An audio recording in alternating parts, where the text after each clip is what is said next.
All right, welcome everybody to the Sentinels of Liberty podcast. I'm your host, Redbeard, and apparently tonight is the night of technical difficulties, but I think we got through it. We're doing good. I started the entire intro music, completely forgot to start the stream when I did that, so that was kind of awkward. And so we're starting off really good. We're starting off really good. Thank you everybody for coming to the show this evening. It should be a pretty good show, and we have quite a few topics in store. I am joined by Charles, also known as Chuck and Money, who you may have seen in the comment section. I know Charles from the American Liberty Caucus, and he's active in a few other things, but I will let him kind of do a quick introduction here and give you the lowdown on what he does and what he's active in. So, Charles, if you want to take it away, brother, I appreciate you coming on. Yeah, thanks for having me. Yeah, I can be found on Chuck on Money on X, part of the American Liberty Caucus. You can find me at Charles Essner on Facebook. I work on a lot of things manufacturing related. I have a little group called Manufacturing Liberty, where basically what we're trying to do is instill trades and manufacturing abilities in people and entrepreneurship and helping people basically be able to get liberty in a lifetime by being able to make things and be productive members in entrepreneurship. Great. Thanks for having me on. And yeah, well, we'll have a good conversation. I'm also part of the Michigan Libertarian Party, and I definitely request anybody go follow the Michigan Libertarian Party. We're doing big things and getting ready for this upcoming year. Yeah, I get the general sense that I think this year is going to be kind of a wild year. I know Minnesota is, we've really kind of got a lot of work ahead of us here for the Libertarian Party. I think that's kind of the common theme amongst a lot of places. And what's kind of funny is, in some of the conversations that we've kind of openly had in the Discord for the ALC, it seemed to be like Minnesota and Michigan kind of share some of the same commonalities, the same woes, and the same hurdles. So I think we're kind of united in that. But yeah, man, I think it's awesome what you do. It's good to be able to introduce people to liberty, but also show them a sense of self-governance capability, instilling confidence into themselves. Because I feel like in today's job market, especially whether it's a trade or whatever the case is, a lot of people may not know where to start. They may not know where to go. They also, I just don't think the general confidence is there. I think people sometimes have a hard time figuring out where to break into. And so what you're doing is awesome. So I wanted to point that out because I think that's great, man. So thanks very much. Yeah. So we got a lot to go through. When I had initially sent you some of the articles and kind of the idea for the episode tonight, I was like, yeah, like maybe I kind of have a handle on all of the crazy things that are going on, but it's like the newsreel just continues to go and go and go. And it's like everything that I have tried to plan out, I think probably for the last 3 weeks, it just like, as soon as I think I have something nailed down, I'm about like 6 stories behind. So I'm going to try and do the best I can. But I think one of the big hot button topics that we could probably start off on right away is the Epstein thing, man. That's really become a thing. And there's a lot of names out there now. There's a lot of information out there. Something that I had actually heard somebody mention is there was an illusion, or somebody had alluded to, I should say rather, that now what you're starting to see is they believe that you're seeing like the potential of the FBI, the DOJ, that's starting to pour more information in there to kind of obfuscate what is real, what isn't real. So I don't know how much truth there is to that. I wouldn't completely disregard it to just saturate the information market. We know that they have there's certain, the one file in particular with Trump, they kind of ictionate off of there, which I think is really sus, whether there is full-blown or full-fledged veracity to that particular file or not, I think it's very weird. Along with a bunch of different redactions of like who something's going to, who it's coming from. There's a lot of questions, and I think when we look into this, we have to kind of still keep our wits about us as we're going through this information. But I really, I want to hear what you have to say about it. I know you've probably been sifting through a bunch of this too, but it's chaos, man. It's real chaos. Yeah, it's pretty crazy. What I'll say is, I will say right off the bat, a lot of the conspiracy stuff, like what possibly happened, what they were doing, I really pray that it's not true. Because if half of the stuff that people allege or the conspiracy people allege is true, that's just horrific. I don't want to call people liars, but I hope that some of these victims are not telling the truth, because that's just it's just despicable. Also, I hope that people who did things are held accountable. People should not be allowed to just do awful things and harm other people. And it's an absolute mess. And I think there's a lot of information out there that is purposely misleading. I think that a lot of the things, like, for example, you hear about Epstein convicted for, underage and things of that nature. When we're talking underage, like, yes, he was fairly old, but we're talking like Romeo and Juliet kind of like age levels. We're talking like 17, like right on the line. Yeah. And that's not right. It's wrong still. But at the end of the day, it's totally different than like 2, 3, 5-year-old kids. Like there's a big difference there for what he was actually convicted of. And it's really hard to know what is true. And I honestly don't think that we're ever going to know. I think that there's so much of a mess out there. We're never going to really know. If anyone actually knew something, they're going to get disposed of or taken care of. Like, for example, if Epstein had stuff on Trump, I mean, yeah, Epstein did die while Trump was president the last time. But if Epstein had stuff on Trump, he would use it to have gotten out of prison. If Epstein had stuff on some people, he would have used it to, get out of things. And so I just think he was a disgusting person who used people and abused people.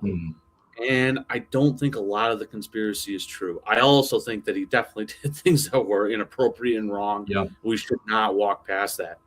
Sure. Yeah, no, there's, like you said, and like I had kind of mentioned in the beginning, there is a lot of information out there. And I think, having the ability to scrutinize what it is that we see, kind of looking for different markers and stuff like that. It's like, okay, this holds a little bit more weight. This might not hold a little bit more weight. Either way, even I would even argue that for somebody even to put something out there that is like extreme in a sense for misdirection is like, you have to wonder what the mentality of those people are to even suggest at, like, oh, you know what? We're going to use something just horrific and vile and all of that as a means to misdirect or whatever the case is. Like, dude, like, where is your brain at to where you feel like that's necessary or acceptable? Like that's degenerate in and of itself. And speaking of a degenerate, there is one individual that I would like to bring up, and I think I believe I sent you the article. It's Mr. Bill Gates, everybody's favorite philanthropist to and businessman to kind of bully up on. And I think it was really interesting. I got this one from Zero Hedge, and it kind of goes over the whole, like, I deeply regret Bill Gates thing. And man, I feel like when he gave his initial interview, it's like, dude, you're digging yourself a hole right now, and it's not good. Like you were way better off not saying anything. But he regrets getting caught. Is what he regrets getting killed in it. He regrets the publicity that he's getting, the negative publicity. He regrets the fact that it gave his ex-wife probably some sort of I don't know if ammunition is the right word, but something to go after him. He regrets, he regrets getting busted for being, not this upstanding person that he claims to be. He regrets being caught in his hypocrisy. It has nothing to do with he regrets knowing Epstein. He was talking to Epstein after Epstein was convicted of doing things. Like, he was convicted. Like, he knew this is not like, come on. No, he regrets getting caught. Yeah. And it's, it just, it's one of those things to where it's like, when you look at Bill Gates, and it's kind of like what this, what this piece is, talks about, it's not just Gates, it's the LinkedIn founder, Reid Hoffman.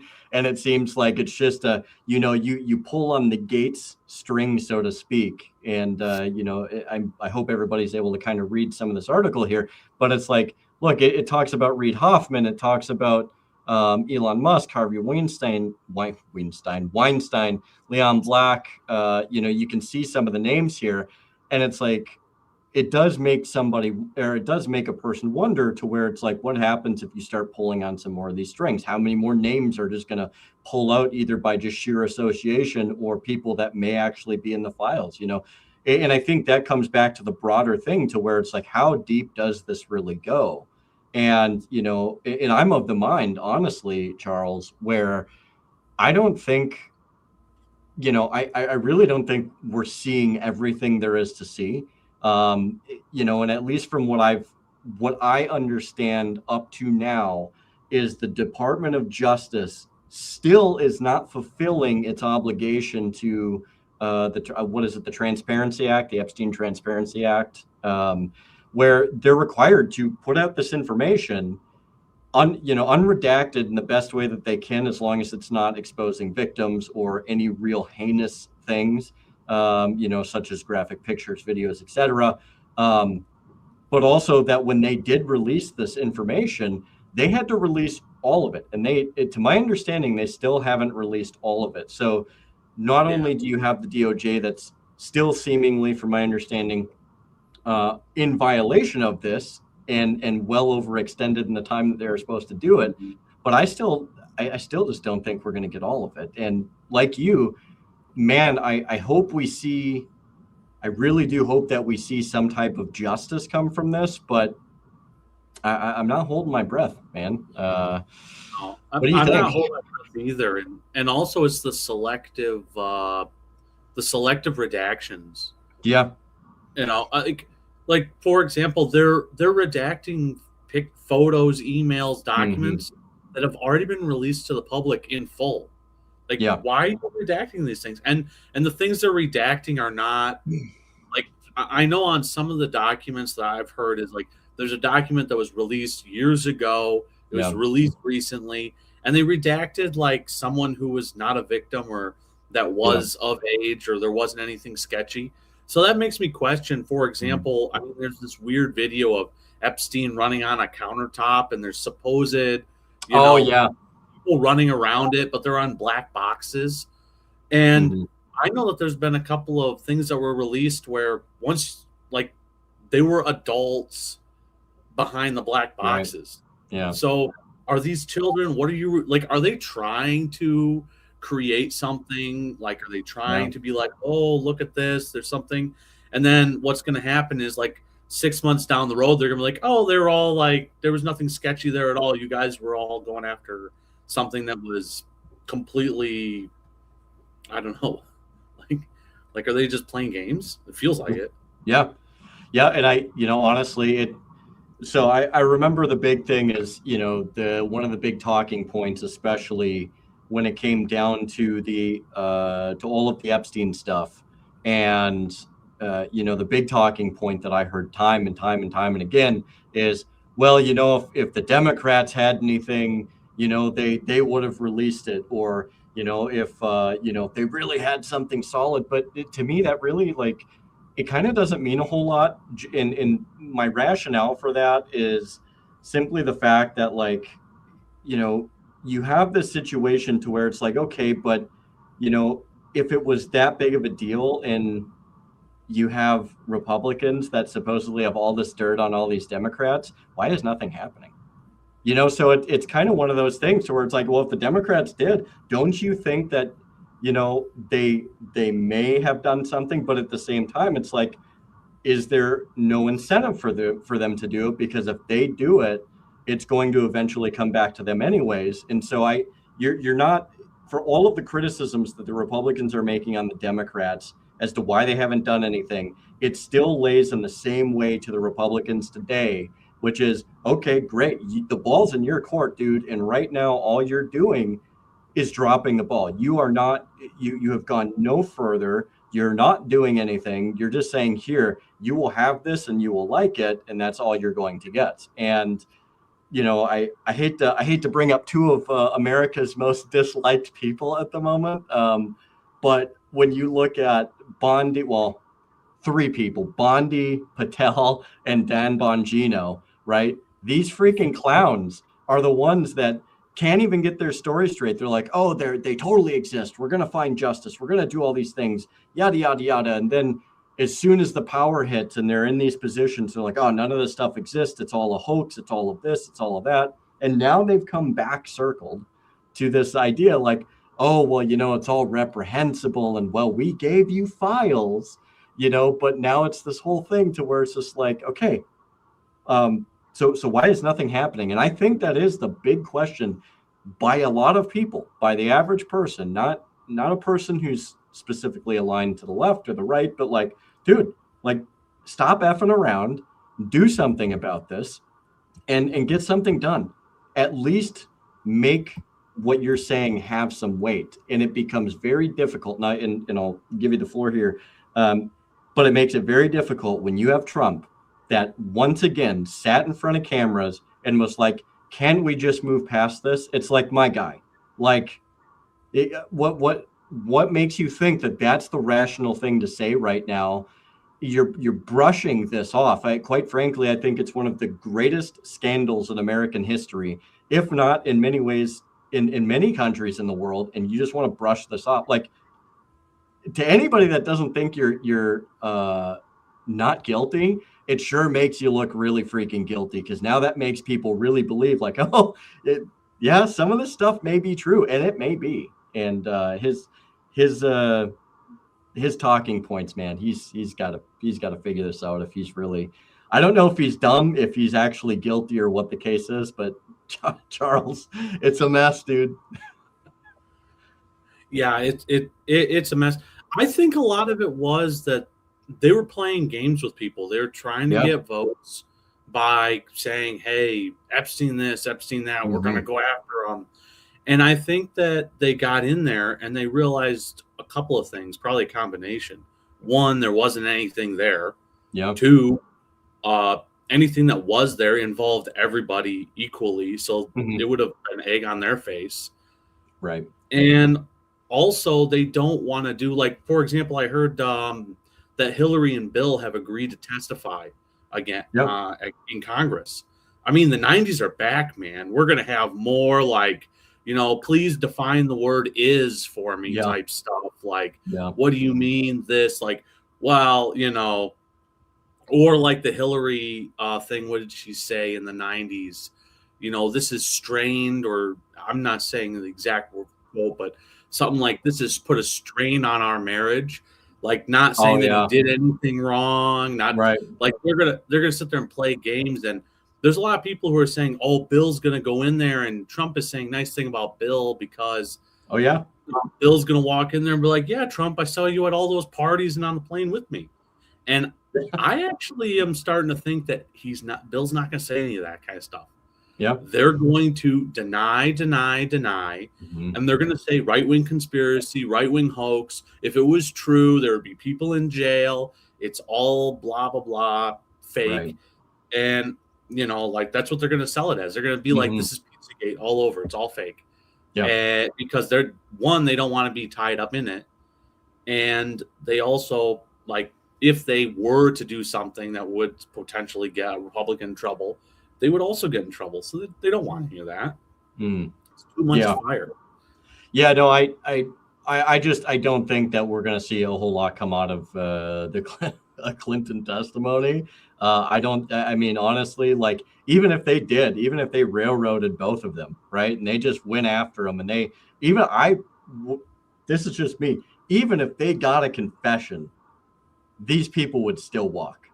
Like that. That's how little I it's how little I believe in anything that's going on right now in terms of like a system of justice, a system of proper order, a system of proper governance. I mean, a lot of people like to break it down as a left or right thing, but like, look, and we'll get to this a little bit too when we talk about the immigration thing and a lot of the Customs, Border Patrol, ICE, because I feel somewhat in the same way going into that. But it's like, look, like as George Carlin said, and a lot of people have said this recently in the past few days, but it's just like, look, it's one big club and you're not in it. And the reality of it is they're going to protect their own. And even if they're guilty as sin, they will stop even a person that they quote unquote claim to hate. They are disgusted by or vile. They will keep those people from swinging. And that's, I mean, look, at that point, like, where is the expectation of anything advantageous to the American people? And I think that's going to be a theme here as we continue down the domestic path before we get to some of the foreign things. But look, I mean, it really does seem to set the precedent of expectation that we're just not going to see anything. And that, to me, I think that's the worst portion of it, and again, this idea of you just have people that don't know when to shut their mouths, to where it's just like, dude, first off, like, if you're not culpable, if you're not involved, like you're making it worse for yourself. But I mean, look, at the same time, I don't want them also to shut their mouths, because it's like you're going to keep doing everything you are, and you're just going to make it look worse. And especially Kash Patel, man. I mean, good Lord, that man is, I don't know. Maybe in a different life, he would have been kicked out of the FBI director, but yikes. Is there anything else you want to add to that before we move on to something else? No, I think we pretty much burned through this, other than one thing I will say about the whole episode is about this whole Epstein thing, and a lot of the stuff we're going to be talking about tonight, in fact, is I really think it erodes the legitimacy of many of our institutions. It makes the FBI look worthless. It makes the DOJ look, erodes credibility. It destroys the credibility of the president. And in some respects, I think that's a good thing. In some respects, I think it's a problem, because when you erode the legitimacy, a lot of people, they're not going to be like, okay, I need to live for myself. They're going to be like, oh no, I need to fill that void with something. So you got to be careful what they might fill it with. But I do think it's a good thing to erode the legitimacy of many of these actors in government, specifically the individuals, but then the offices in general that they hold. Yeah. Yeah, no, I agree. And and if I can just add something to that real quick, I think, when you can erode that legitimacy, what it opens itself up to is it opens itself up to accountability. But I also think, kind of like what you're saying, is that eroding also kind of leaves a vacuum to a certain degree too, because I think most people want something that they can put some sort of belief in, like, hey, this is going to work. This is actually going to do the thing that we want it to do. And I think most people are agreeable on the fact that they do want some type of a agreeable structure that's going to support them, not in the typical sense, but the idea that, like, we have a decent government, right? Like, I think that's where most people sit. And so yeah, I agree with you on that, man. And I think when we talk about that particular thing, looking at the immigration thing, looking at the all of the things that ICE and CBP are doing, you look at how the state governments are going at it, you look at how the federal government's going at it. I think it's a mess. And one of the things that I kind of put out there last week was this idea of the fact that, look, whether people like it or not, you have this situation where the left needs the immigration chaos, the right needs the immigration chaos, because it is one of their most important issues. And if the immigration chaos goes away, they lose one of their biggest fundamental issues. And what they lose in that vacuum, at least this is the way I see it, is they lose their ability to try and accrue more and more power, more control, to bring forth more laws, to do this. So when you look at it that way, it's almost as if the immigration thing isn't really the primary issue. It becomes more of like, how much more can we consolidate and how much more can we do it while justifying all of the things we're doing. And that's where I see that symbiosis coming in, is the Republicans need the Democrats to create that chaos. So in one side, you have the Democrats creating the chaos. On the other side, you have the chaos coming from the Republicans using the federal government. And one of the questions that I've asked a few people is, and I just saw something about this, it was either today or yesterday, but you always hear stuff about Soros and company, right? It's like, oh, the Soros, he's a bad guy. He's funding Antifa. He's doing this. Great. If you really cared about it that much, why haven't you done anything?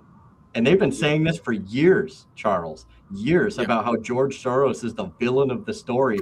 And the funny thing is yet they continue to let him walk free. So you can't sit here and tell me that immigration is the actual problem. It is part of a functional machine that they're using, like so many other things, as a catalyst to try and drive the end state, because they're all sitting down at the same dinner table having dinner. Look at Trump and the Clintons, dude. Like they've been cozy for a hot minute, right? Like, come on. Yeah. I mean, Trump was one of the Clintons' biggest donors back in the day. Like, they knew each other very well. In the Soros thing, Soros, Scott Bessent, Treasury Secretary, who is he?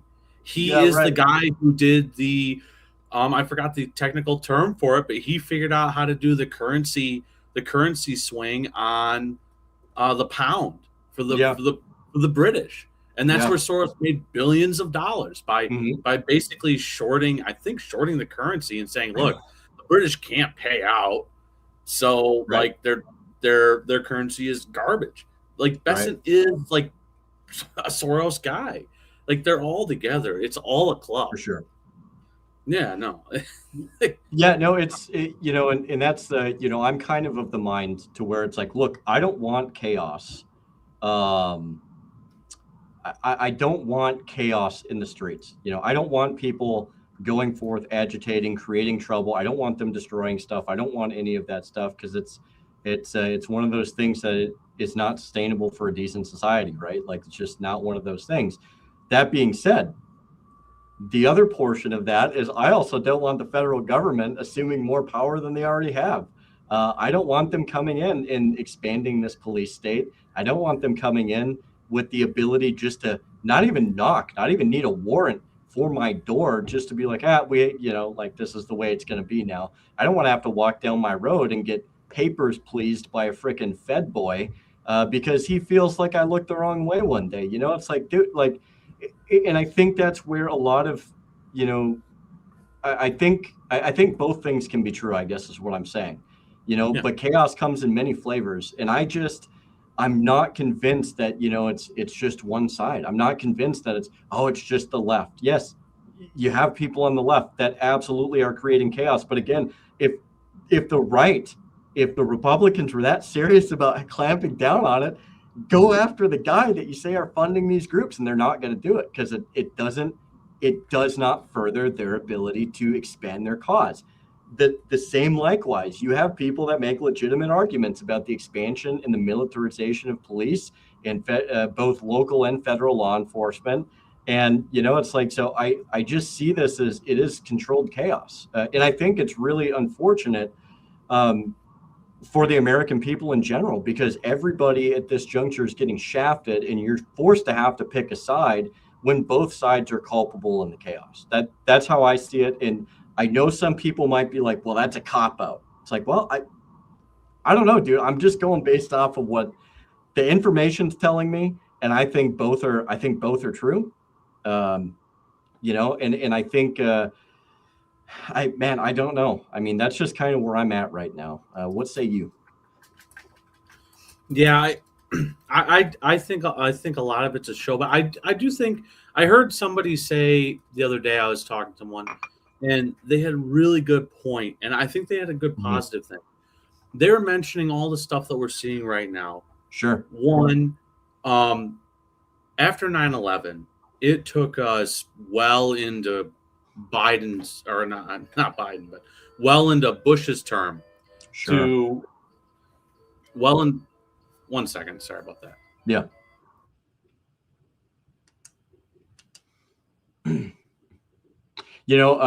While he's stepping away real quick, I just want to throw one more thing in for you, Charles, to kind of hopefully hit on too. I know you're getting into it, but why is nobody really talking about all of the chaos that's happening in California too? Like it's hyper fixated on Minnesota, dude. From my understanding, there's actual like freaking riots going on in places in California, like full blown, like where people have been like hurt, like severely hurt on like both sides. So I could be wrong, but if you want to elaborate on that a little bit too, that was another point that I forgot to bring up.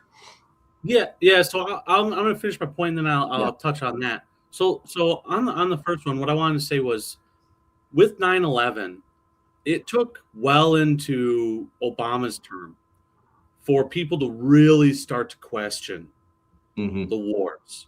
It took a long time for them to really start questioning it. The bailouts in 2008, it took a lot less time. You started seeing the Tea Party, Occupy Wall Street. But in the end, people started questioning it much quicker than after 9/11 and what we were doing. Then COVID happened, and it was painful during COVID. Yeah. But people started to question it. And I know that there's still a big divide now, but there's a lot of questioning it. Now with this immigration stuff, people are seeing what's happening, and a lot more people are questioning it. You know, you see some pretty hard line like Trump supporters who are like, "Oh yeah, I'm the boot. Let's do it. Let's stomp on these people." It's not Tim Pool, right? No, yeah. But there are people that are straight up saying, you know, I'm the boot, stomping on these people. I'm doing it, and there's a lot of people who are going, "Hey guys, we saw what happened in Waco. We saw what happened in Ruby Ridge. We've seen what the government's done during COVID. Yeah. This is not cool." And that's people on the right. For sure. And people on the left are, you know, we're seeing them openly resisting. And now I'm gonna talk about the California thing, and it ties in Minnesota as well. Is that we're seeing nullification in action. You know, the fact that the administration, they did go pretty hard in California, but it's backed off as far as the optics have gone. And I think that it is slowing down a little bit out there, as well as in Minnesota. They're pulling people out, and they're backing off. They're backing off in the image of the thing. You know, we don't have Kristi Noem going out there and strutting her stuff. Right. And they're sending Tom Homan, which, in my opinion, Tom Homan is way more dangerous than a Kristi Noem. Kristi Noem is she's just incompetent. I call her the border Barbie. Yes, that's a border Barbie. Yeah, but Tom Homan is serious. He's worked for, I think, every administration since Bush. Yeah, long time. He's been in ICE for it's his life's mission to go after immigrants. You know, and he knows what he's doing. He's a bulldog. I mean, like a few months ago, he sat next to the then mayor Eric Adams. And Eric Adams like, "Yeah, we're going to work together." And Tom's like, "Yeah, you're going to work together.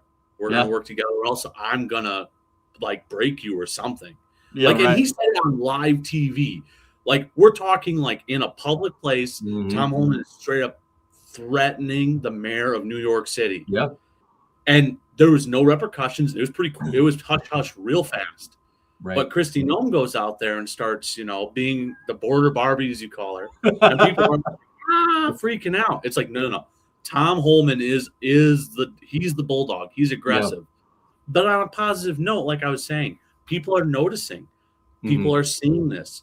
It's only taken 1 year, and they really it took them 6 months to get really into gear. Sure. So it took basically less than 6 months for people to be like, "Hey, this is too much. This is not cool. Right. And they're really starting to push back. And you see states actively nullifying. And we can discuss, For sure. we can argue about whether that's constitutional, whether the federal government should be doing these things. You know, on one hand, I say, from a perspective of like, if you like the Supreme Court and our general consensus, the federal government should be handling immigration. Yeah. From that perspective, Minnesota, California, they're impeding the government. They're not doing the right thing. For sure. But if you say, hey, look, it's not in the Constitution, there shouldn't be immigration at the federal level. You go, okay, they're doing a fine thing. And I really think that, and I would hope, but it won't happen. But I would hope that somebody be a little bit serious and say, look, we need to put secession on the ballot in Minnesota. Like, not necessarily the ballot, or arrange a constitutional convention, I believe is technically how you have to do it. And ask people of Minnesota, do you disagree with what the federal government is doing here? And to officially like put that as something that we're going to discuss. Because right now, it's being nullified in Minneapolis, but what do people outside of the city think? And you would know better than me.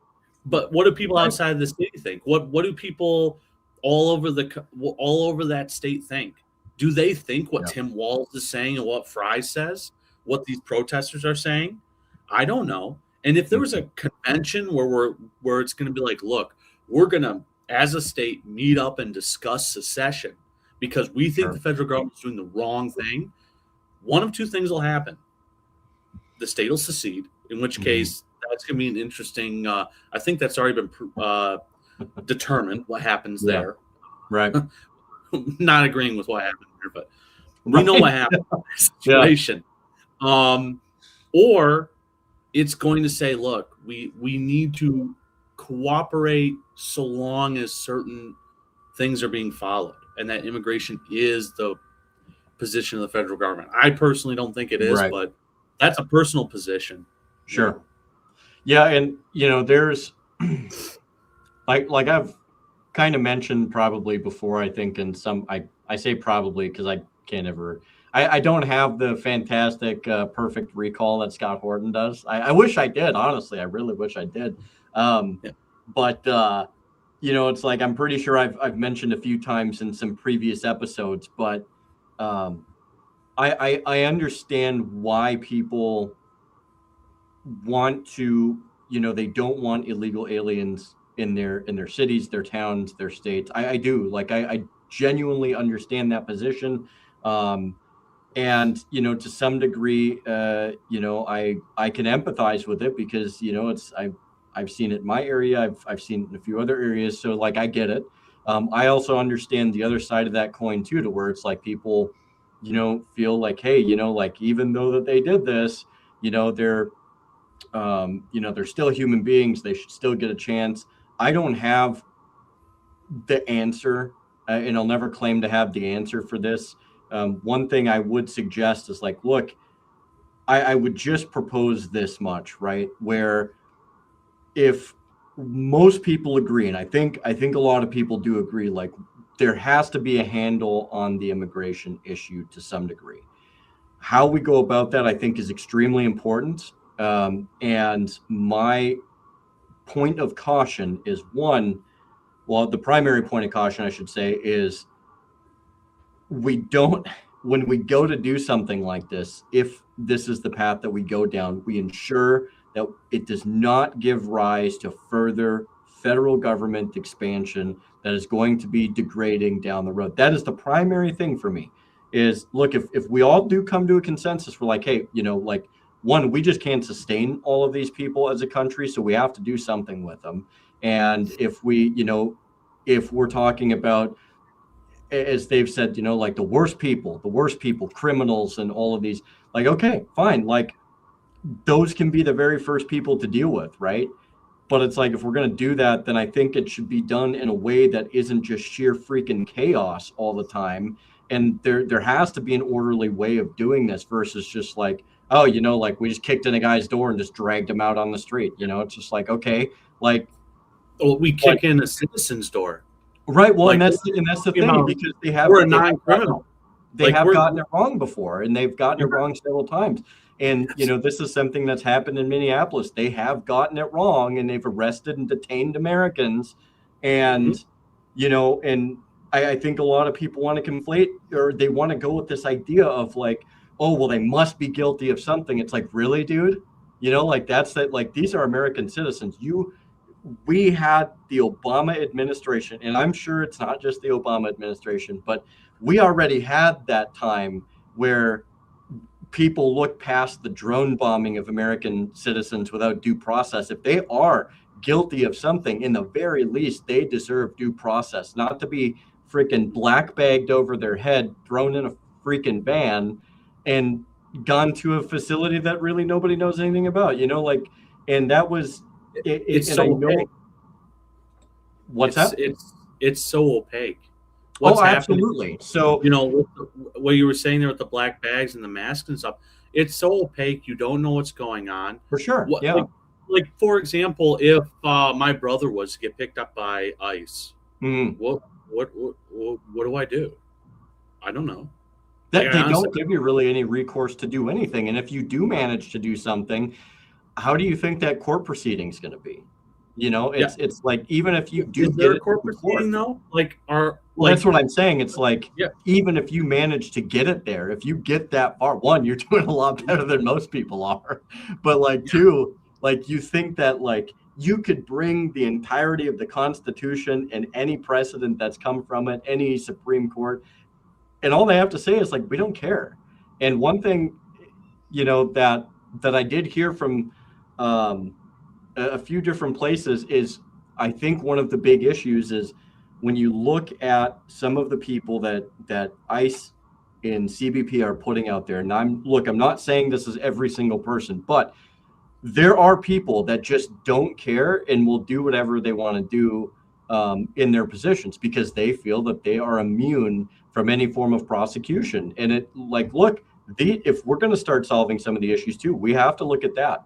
So then that way you can generate more goodwill with the American people again and say, hey, we're policing our own. We're making sure that people are conducting themselves when they go to find the illegals and we go to do the deporting process, that we are ensuring that, these people are dealt with in a civil manner to the best of our ability. I mean, you're probably going to have some people that'll fight, but the point is we're not going in there and allowing crimes to happen on behalf of the federal government. That's my point. And that's where I fall down on that side of both sides are culpable in the chaos. And that's the expansion of the federal government in the police state and all of these other arbitrary powers that they're not supposed to have is my biggest fear.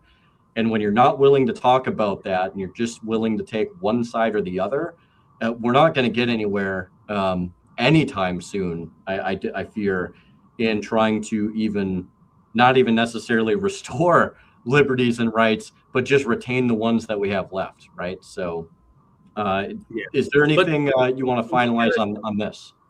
Well, just to remind us one good thing. Yeah. The federal government did back off a little bit. There's a lot of bluster, but they are backing off. Mm-hmm. And that's a positive. It's a positive. And that's nullification in action. Mm-hmm. We're seeing it nullified. I'm seeing locally here, I'm seeing in my county that I live in, they're pushing resolutions to say, hey, we don't want to work with ICE. We want ICE out of our county.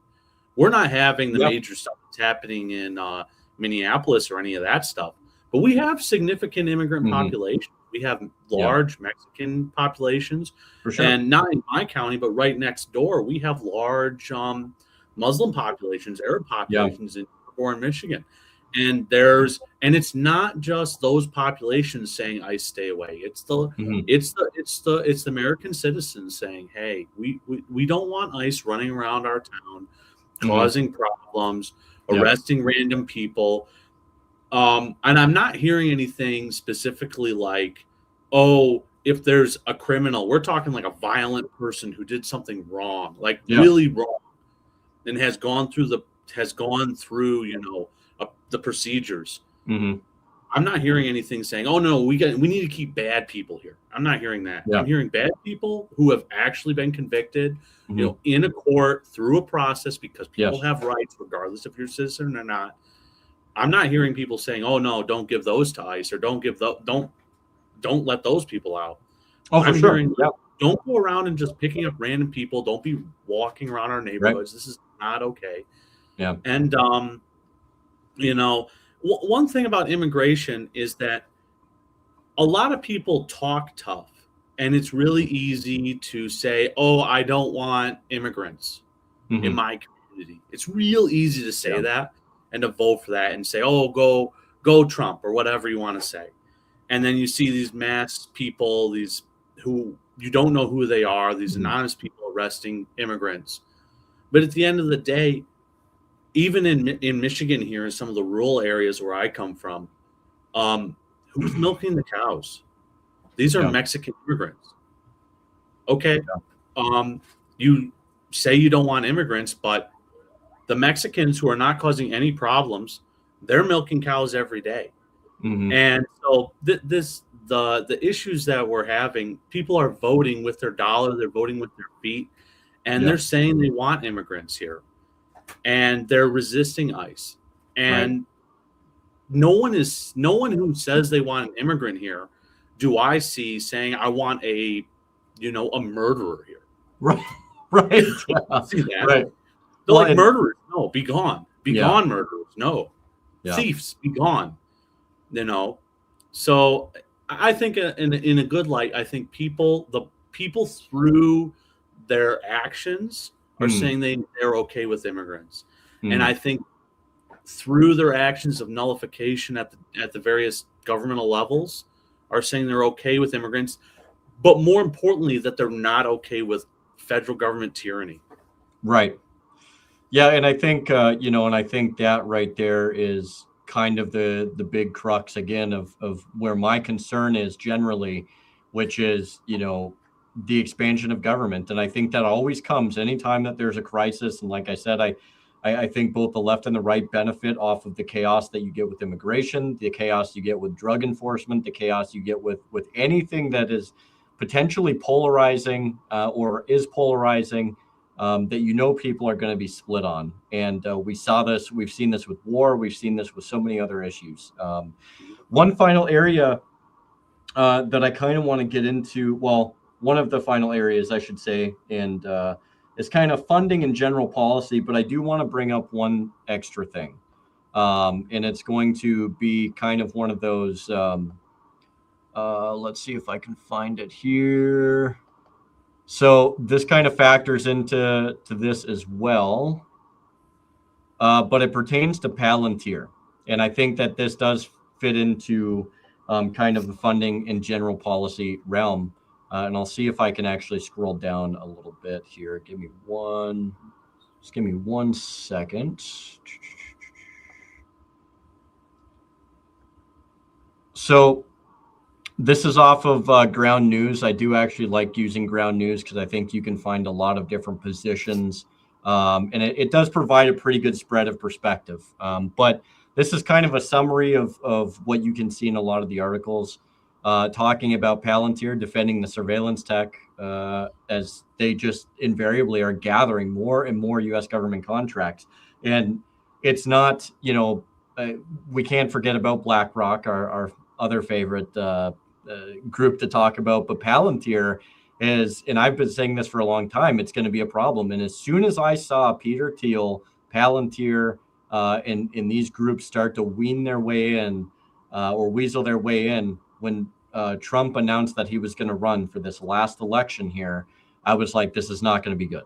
We are heading down a path that is going to be extremely problematic. It's going to tighten the noose of surveillance on the American people. It's not going to be to our benefit, and we're going to see the excuses time and time and time and again. And Palantir is one of the companies that has been overhauling and building and designing a custom system to store data. They say it's not for American citizens, but I mean, come on, how many times have we heard that one before? And they are essentially working hand in glove with the U.S. government through their contracts. And there's when you look at the track record and all of the things that they've been doing thus far, it's not. Don't expect your liberties to be unmolested, I guess is what I'm saying. Expect them to be more ravaged and more torn apart. I'm just going to go down this here real quick, but Monday, Alex Harp, CEO of Palantir Technologies, defended the firm's surveillance and AI tools as total sales of $1.41 billion exceeded analyst estimates. U.S. government contracts lifted revenue. Palantir won $30 million contract with U.S. Immigration and Customs. There's your ICE and CBP exceeded, or in April for real-time visibility systems, emphasized legal technical safeguards, noting the system requires Fourth Amendment data protections, which, I mean, come on. Let's be honest here. Okay. The Patriot Act really pretty much tore up the Fourth Amendment and in several other rights and liberties codified in the Constitution.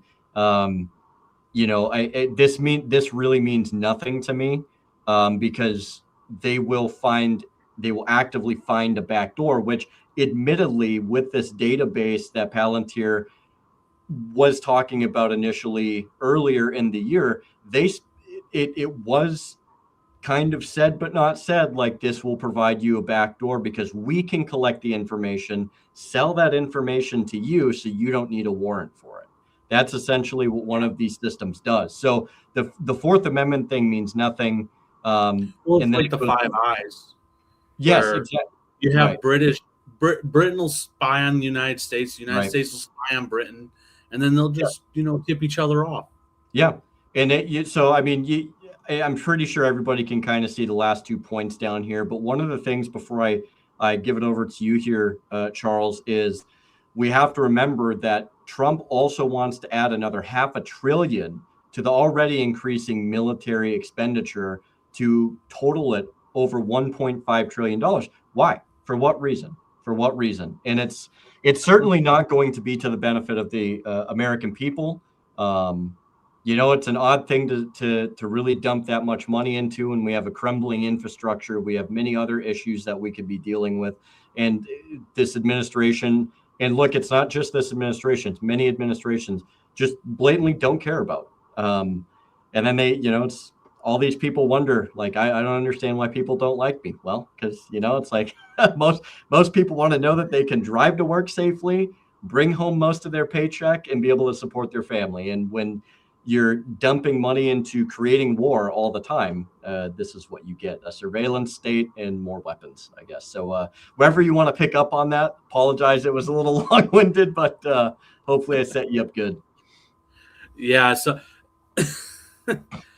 I forgot exactly who it was who basically said, when you seek out monsters to destroy, you'll bring them home or you'll find them everywhere or something like that. I can't remember the exact quote off the top of my head, but I mean, we've created this massive military industrial complex. And I really like, Jacob Hornberger, he says basically that, we live under the national security state. The national security state is running the government. That's who's in charge. And it's kind of this big, you can never put your finger on it. It's not a specific contractor. It's not a specific, Lindsey Graham or something like that. Right. It's all these interests that all work together in this kind of mode. And we went from saying, hey, we're going to cut the military by 50%. Like you heard at the very beginning, China, Russia, United States, let's all agree to cut by 50%. Now we're like, we're going to double it, or, add by 50%. And this is just ridiculous. And all of this spy tech, I see a lot of people against like data centers and AI. And I think in regards to like the corporate welfare aspect of that, we really need to oppose all of that stuff. Absolutely. The government should not be giving money to these data centers. They should not be using some of their powers like eminent domain Yeah. to take people's property. They should not be using the fact that the government has specialized cartel relationships with electric companies Sure. and giving special deals to these data centers while raising rates on the individual people in the area. These things are causing problems. It's not that a data center, is an issue. We need data centers to run. I mean, come on, we're on YouTube right now. It takes a data center to run it. We need all of this information. We need these things to run it. And destroying it is not the option. But what is not good is to say, oh, government, we're going to let the government create the problem of all these data centers by paying for AI and these surveillance tools like Flock, like these cameras.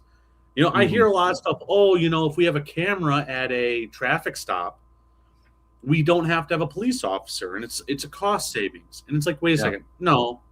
This is a mass surveillance tool that's being used for way more than just giving people tickets for going through a stoplight. There is way more going on than that. Oh, for sure, yeah. And what's going to happen to this data? What are we using this data for? It's a major problem, and we can't we can't pay the corporate welfare and then at the same time say, oh, we're going to regulate these things out of existence or whatever. Like it's the government creating the problem and the government offering a solution. At the end of the day, they're just going to do what they want and take advantage of us. And this surveillance has gotten so out of control, and I don't even know how you could even approach dealing with the problem. How do you even deal with the mass surveillance that we have? I don't even know how to start. Yeah, no, I agree with you. And I just as a reminder, I mean, these are the same people, right? Like that try and run cover for pedophiles, and now their favorite thing is, have you noticed that we're back to the Russia thing again? It's all Russia's fault, the whole and it mind you, when people were putting this out, they're just like, oh, well, it was the KGB. It's like, my guy, the KGB hasn't been a thing for like 2.5 to 3 decades. Like, if you're going to at least lie, at least know what you're talking about and at least use the contemporary thing, which is the FSB, get your story straight, but they can't even do that to make a convincing lie. And, their whole modus operandi with this whole surveillance tech, with all of these different things, and you look at all of these things amalgamate and come together, is they are running their power and their control mechanism essentially off of fear. You have to perpetually be in fear of X. You have to perpetually be in fear of Y. You have to perpetually be in fear of Z. You cannot live an entire day of your life without being afraid of something. And the positive to all of this, and I do want to throw some positive into this before we kind of wrap up the domestic side here, but I think a lot of people are starting to break from this, and they are starting to see a lot of things for what they are. And, there is a tendency for a lot of people to just be hyper black-pilled to the point to where it's like, oh, we can't win, we can't change, we can't do anything. But I always like to remind people, like, this stuff comes in cycles, man. When you go and you look back through history and you look at how you think of how bad all of this stuff is, there was always a regime, there was always a tyranny, there was always a despotism somewhere that had their way for a long time. And, but we have some advantages as the average people. And with this cyclical point, one of our advantages is the fact that, at least for now, and potentially in the future still, we have the ability to freely communicate in more than one way. We have a lot of avenues of communication today. If we don't, if we can't, do it, say, like via just like conventional phone call, there's other ways that we can still do this, right? So it's the simple fact that we're able to still sift through of our own accord all of this information, to get together with each other, to be able to sit down and have these conversations. They have to work in overtime, man. And like somebody, I wish I could remember who it was that had said this, but if everything was going to plan, they wouldn't have to continue doing the propaganda. And I know I kind of paraphrased, but I think the point stands. Like, they are trying, and And that's a good point for us, and especially when you look at the propaganda is breaking down. Yeah, it's breaking down. And they're having to work so hard, like the propaganda of like, oh, we need to do ICE raids to distract from Epstein. Oh, now we need Venezuela to distract from that. Oh, we need Epstein to distract from Venezuela. We need Iran to distract from. They're just changing it over. It's so fast paced and it's all over the place that I think people are seeing through it way fast. The only thing I'm nervous is that a lot of people are going to say, oh, the solution to all this propaganda, all of our problems, is that someone like Trump should never be president, which is true, but they're not going to think, oh, this other person should. They're not going to just trust the next person who comes along. They're like, this person's better. This person isn't Trump, so it's okay. It's like, oh, no. The next guy, you need to be just as suspicious and question him just as much as the guy we have now.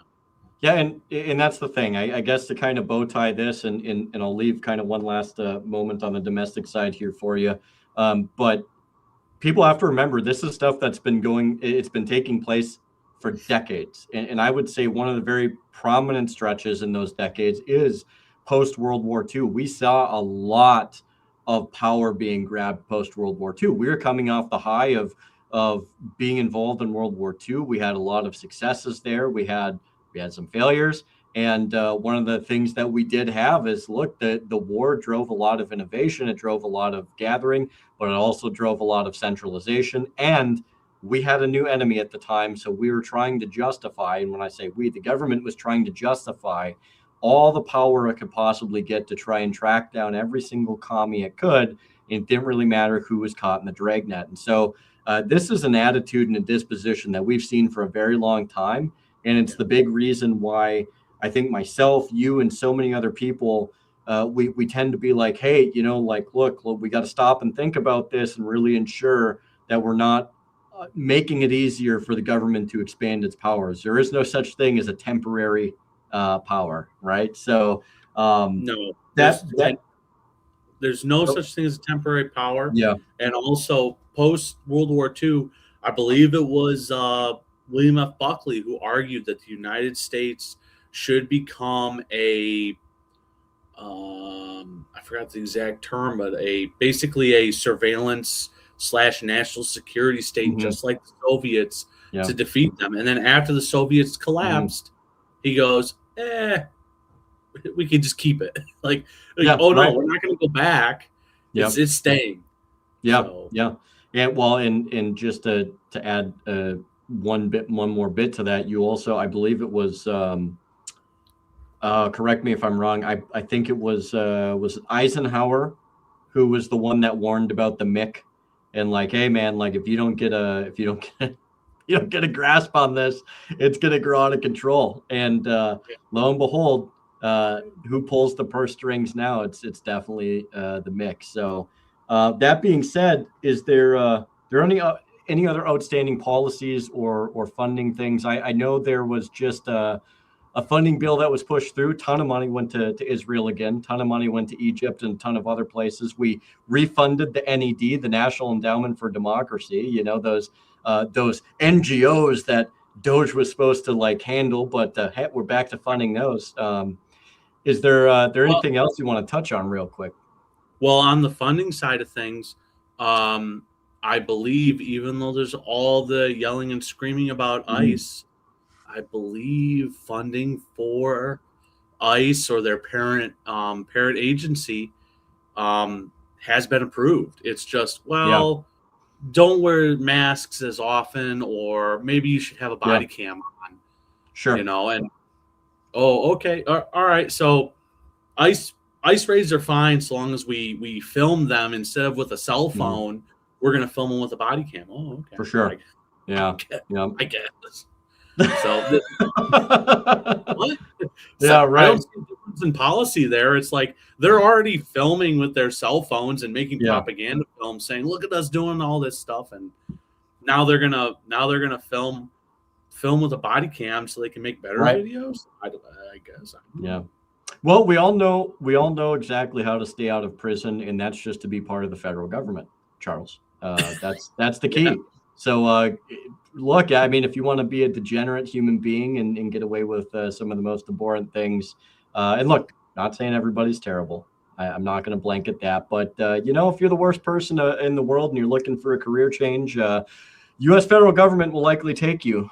They say that they do background checks and all of that, but man, if there've been some dumpster fires for both politicians, bureaucrats, and agents alike. So, on that note, let's get into something a little less domestic, which is all of the chaos abroad, because certainly we can't have just domestic chaos without sprinkling in a little bit of more chaos abroad. So I do want to. I'm going to pull up one other. Let's see if I can find it here. I want to pull up one other article that I have. And I don't know if I'm going to share both of them because I think I can kind of elaborate on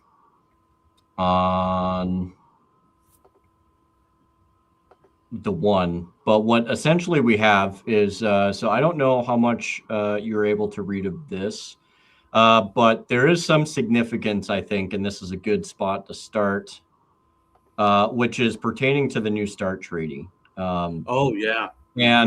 And I do want to provide a little. Before we get into the article, I want to provide a little background for people, and I'll let you tee off on that before we get into the actual article itself. But there's a number of treaties that I want to kind of brief people on, so you have kind of an idea. The Open Skies Treaty was something that both the U.S. and Russia were a part of. The U.S. withdrew from that in November 22nd, 2020, and later on, Russia eventually did. The INF Treaty it found its footing in 1987. The U.S. withdrew August 2nd, 2019. After that, it was basically considered dead. It had no force of action, weight, or anything like that. Essentially, what that was pertaining to was ground-launched intermediate-range ballistic missiles. The ABM Treaty was formed in 1972. The U.S. withdrew, and that withdrawal took effect June 13th, 2002. And I believe that Russia also is not a part of that anymore too. But I think for the long time, even post U.S.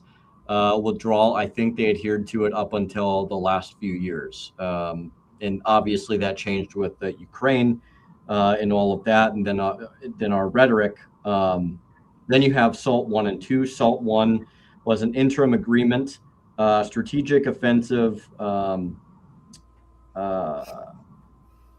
arms interim limits. Essentially, that it's a limitation agreement, and that expired October 3rd, 1977. So that was a while ago, right?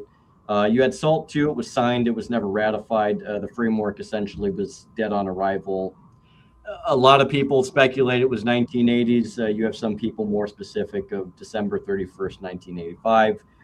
Then you have the START treaties, which are Strategic Arms Reduction Treaty. And essentially what that does is the most recent one, I believe, brought it down to 1,550 warheads for both the U.S. and Russia. The START 1 expired December 5th, 2009.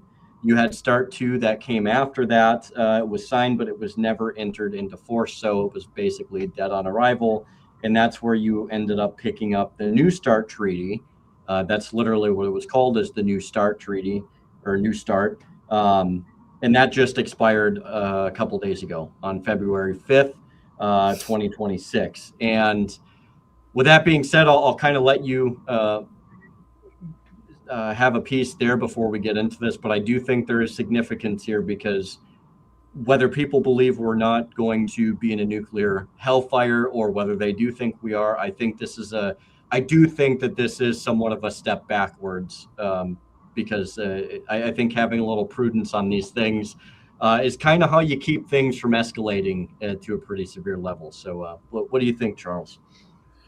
Yeah, so I definitely think that at least having a mentality of, hey, we need to restrict, we need to back off, not go, as hard as we can on making as many weapons as possible. That's definitely a good thing. Yeah. I don't think it really mattered as far as like, would the world be destroyed if a nuclear war occurred? I think there was enough weapons. We have enough weapons to destroy the world at this point. And so it doesn't really matter as far as that side of things go. But the mentality of, hey, we don't want to just keep ramping up and ramping up and ramping up and escalation and escalation. That's a good thing. One of the things I heard is that during the negotiations, as far as the United States goes, we're trying to treat China and Russia, as far as quantities go, as like not the same entity, but very similar. So basically what that means is that we're treating China and Russia, their total quantity of weapons, as needs to be equivalent or less than the United States. Yes. Yep. And so that's a problem because Russia, last I knew, whether they're effective or not, Russia has more in numbers of nuclear weapons than the United States does. Yep. That doesn't mean that they can deliver them on target. That just means that they have them.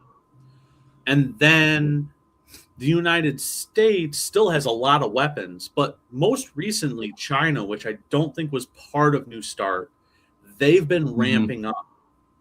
And I'm sure there's some treaty that they're pushing the limits of, but a lot of the treaties, the non-proliferation treaties, are just about, if you don't have nuclear weapons, we don't want you to acquire them, like Iran. We don't want Iran to have nuclear weapons, so we're not going to let you even acquire them. Now, for a country that already has them, like Pakistan, it's a little more like, well, we're obviously already have them, so we can't do anything about that necessarily. Maybe, but probably not. Just don't build more. And I don't know of what the specific treaties are in those areas. And China, I think, is different because China has actually been, in the past 20 years, they've been building more and more weapons. They've been ramping up. And I think they consider themselves as like, there's Russia, U.S., and China. That's how China sees it. And we want to treat it more as the United States, and then on the other side of the scale is China, Russia. And that really has a big problem for Russia because Russia is maxed out, basically. And there's, so there's a couple things with that. I want to point out that so when you look at the START treaty, there is a peculiarity here, where it didn't necessarily U.S. and Russia, correct? What's that? It is only between the United States and Russia, right? To my understanding, that's who it pertained to. So and I when think you Trump's look at trying to bring China into it, So the peculiarity with the New START, which was the one that just expired, it was between the U.S. and Russia, and back, I believe it was like in the 2020s, 2023. You kind of had this falling away, so it's not necessarily both of them backed out, essentially. The U.S. kind of went their own way, and I think a lot of that was very prominent given like what happened and when Trump pulled us out of the INF, for instance. It was kind of the same mentality. It was still there. I know Russia had suspended essentially like inspections and a few other things, which really, I mean, at this point, the United States, whether the administration admits it or not, like they've kind of danced around it up until its expiry date. And so you have this situation to where they were acknowledging it and they were both essentially abiding by it, but they just kind of, it didn't really matter if it was considered the New START or whatever the case is. So, but they did at least abide by it in their own ways, just off of. That's the benefit to the treaty, right? Is that there is not escalation and there is inspection, basically, right? Yeah, essentially. So even though, so you have the inspections and you open yourself up for people to come and evaluate and make sure that, hey, you only have like the 1,550, at least that's the number that I'm aware of. You have this, you're not really having any more that potentially could be ready to go, moments notice, if you will. And I think that may have been even general stockpile too, if I'm not mistaken, or a good to go stockpile. But even when you had Russia that suspended those, they still abided by at least the parameters, even though that they weren't having the inspections still happening. They're just like, hey, just in a term of good faith, goodwill, we're still going to abide by it. We're not going to go more into it. Now, the downside about the ABM thing is it did open up, the US, which we started placing ABM systems in places like Poland. and we're just like, oh, we're not doing anything. It's just like, no, I'm pretty sure you're doing something. Like, you shouldn't be doing that. Well, that was to defend Europe against Iran, correct? That's what they said. That's the story they said, but it's like, okay, so I haven't seen a globe, but I think Poland is a little bit north in Europe, northeast in Europe, and like it makes more sense maybe for a missile defense system to be in like Greece or Switzerland. I don't know. I mean, that's all considering the fact that Iran in the first place would have had any ballistic missile set with a nuclear type device to go on there in order to prevent it. Now, I suppose, the ABM thing isn't necessarily just to nuclear, but I mean, in the end of the day, a lot of people came away with the idea that has nothing to do with Iran, had everything to do with Russia.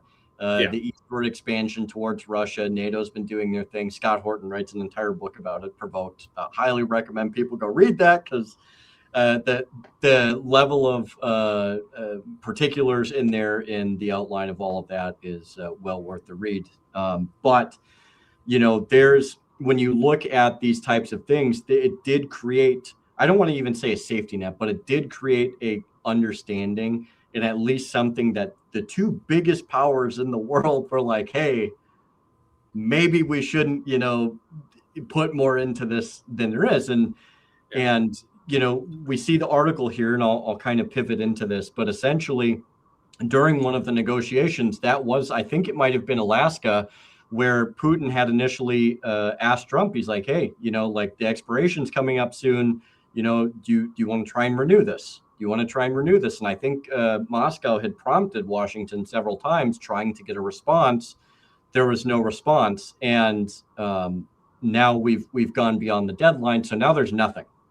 You could say the NPT, but the NPT is just, it just doesn't, in my mind, it doesn't hold as much weight as some of these other ones. And so I think what we're getting into is, okay, now there's not really any real quote unquote safeguard, if you will. So now the United States and Russia can just, if they really want to, they can go willy-nilly and do all the things that they want to do. And there's not really going to be that question sitting there. Does that make sense? Yes. Yeah, that makes total sense. I think it's more of a mentality change. It's more of we're now in the mentality of escalation. Oh, absolutely. And I'm not saying we're there right now, but it's more, we're more in the mentality of escalating than let's inspect and keep cool. Like status quo, keep cool, inspect each other. Now I think we're going to try and be in like this escalation to dominate. Yeah. And I mean, we're already at the point we could destroy the world. So, I mean. Oh, for sure. Yeah. And there's, I've always said, you don't ever have to like Russia. You don't have to agree with Russia. You don't, whatever. Well, I don't care what your, a person's opinion is on Russia, but you also can't deny the fact that they have gone through a advancement and kind of a recuperation process of sorts and a revitalization militarily.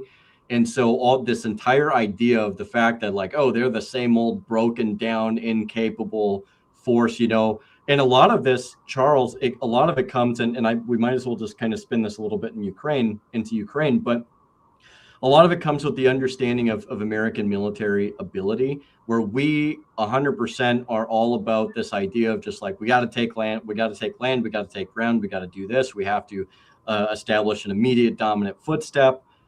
And when you look at the doctrine that the Russians are using in Ukraine, and this is from a doctrine perspective, you'll hear Colonel Douglas McGregor talk about this. You'll hear Daniel Davis talk about this, who I think are pretty credible guys, as well as many others. And they're like, look, like they stated initially that it was not about land. When you look at what their statements were back in 2023, and you look at what their goals are that were reaffirmed in 24, it was the denazification of Ukraine. It was the demilitarization of Ukraine. It was ensuring that the Russian-speaking populations were not being aggressed anymore, right? And there's several other factors. And so you got the referendums in the Donbass and in Zaporizhia, in Kherson, and you have this situation to where people are now, the West is examining it. They're like, oh, well, they haven't taken much land. They're still going with this idea of they're not taking that much land, and they've been at this for whatever. They're in a war of attrition. And that's one thing that a lot of people don't want to talk about, that in a war of attrition, it's not about speed. It's about putting the enemy in a place to where you can grind them down. When you look at places like Avdiivka, for instance, and Bakhmut, right? That's what they did. They created a cauldron. They brought in as many Ukrainian forces as they could. And it doesn't mean the Russians didn't take losses there. They certainly did. But the point is they got the desired effect. And after they got that desired effect, they continued moving on. And that's what they're doing. And, they've pretty much almost gotten the entirety of Donbass, and they're sweeping through Kherson, and they're going through Zaporizhia, and you're seeing that they have territory in Sumy and in a lot of other places. The point that I'm trying to make with this is we're looking at this from a purely American point of view. We're looking at this through our glasses, and we're refusing to look at this for what it is, which is the fact that the Russians are not the Soviets. And the Russians are also not the same Russians that came from post-Soviet collapse either. And, we have to start getting to a point to where it's like, look, we can either start to acknowledge some reality, the fact that they are revitalizing themselves militarily in a way to where they are becoming formidable, and they are formidable, or we continue down this path of non-agreement, hyper-escalation, which I do get the sense that I do think Trump actually does want to make a deal to some degree. But in order to do that, you have to understand what the gripes are of the Russians. And when you're not willing to do that, it's hard to make a deal. And it's the same thing with the well, that's yeah. That, go ahead. I would like to say that, like, in war, and I might miss something, but my main point is going to be made, is that you're looking at, there's technique, there's strategy, there's logistics. In technique, you'll have like your technology. The United States focuses very heavily on technology and logistics. We can get the most incredible munition, military personnel, technology into the field where we want it, when we want it. That's technique and logistics. What we're missing is the strategy. And so what we think is like, oh, we're going to shock and awe Iraq. And boom, we win. And it's like, no. Now we have an insurgency that we have to deal with. We don't have a governing body for the country. If the Russians come into Ukraine and wipe out the government of Ukraine, shock and awe style, they're going to have to deal with an insurgency. But instead of an insurgency on the other side of the world, they have to deal with an insurgency. Basically, because if they did occupy Ukraine, de facto, it's inside their own territory. Now they have an insurgency in Russia proper. Whoa. Just think if Iraq was in, I don't know, I live in Michigan, in Michigan, in Dearborn. Yeah. Think if we had insurgency in Dearborn. Think of randomly the Chrysler factory just had an explosion and, killed workers and it shut the plant down. What would we do? We couldn't handle that. Yeah. So the strategy of the war is totally different. And I have a pinned post from 2023 where I said a breakdown in diplomacy leads to war. Yeah. The only solution to war is diplomacy. Unless the enemy is eliminated, aka genocide. So let's skip war. I will also say that war is politics by other means as well. And politics are violence. Right. So basically, the Russians, they are doing the part of the enemy is eliminated, aka genocide. I'm not okay. You gotta be careful with those terms. Right. But the Russians are, in a way, like they're not in a way of like killing innocent people, which a lot of times genocide is considered killing innocent people. For sure. But the Russians are going to slowly destroy the military-aged population of Ukraine. They're going to eliminate an entire generation of Ukrainians. Yeah. To the point where Ukraine is a destroyed, wrecked civilization. Yep. Won't be able to recover.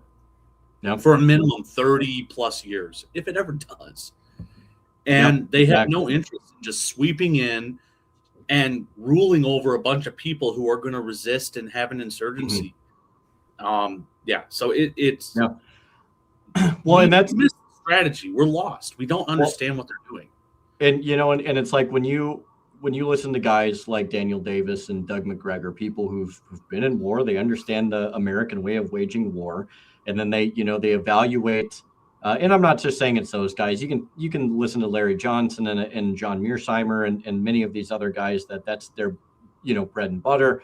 But a lot of it is like that's part of the reason they're doing the slow creep also, because if you look back at behind their lines, they're not having the insurgency issue behind their lines. They're going through, they're making sure that they're everything behind them is going to be settled. It's going to be relatively like peaceable, and they're not having to turn around and fight what's behind them.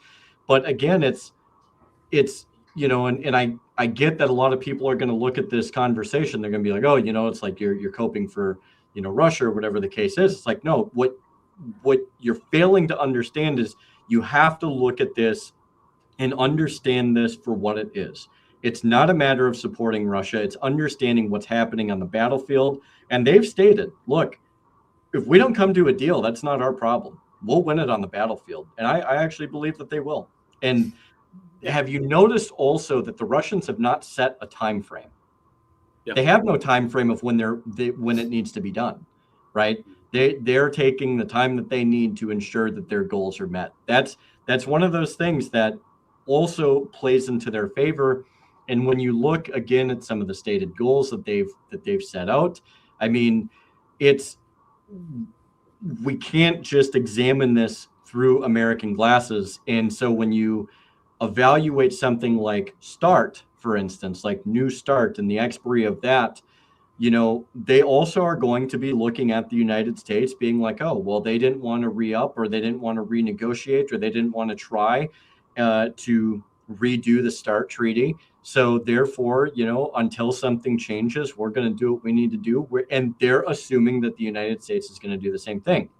Now, that being said, and I will put some of these, I will try and put these down in the description below. So if anybody wants to go back and take a look at these, you certainly can. But there was an article that I do want to pull back up. And while I'm doing that, Charles, if you want to add something to that, go ahead. Yeah, go ahead and pull that stuff up. What I will say about the Russians and these treaties, the Russians have been, the way they've handled a lot of these treaties is from an aggressive standpoint. So what I mean by that is that they understand that, for example, building a missile defense system is extremely technologically expensive and dependent. And so it's much cheaper and you get results by Yes. just Yeah. going aggressively. We're going to build a missile that can hold a warhead, and it flies so fast, and it's powerful. Yeah. And they're just building it bigger and better and faster. That's their thing. And if you do the math, and there's I forgot the guy's name, but he's an MIT weapons specialist. I actually went to college, and one of my professors was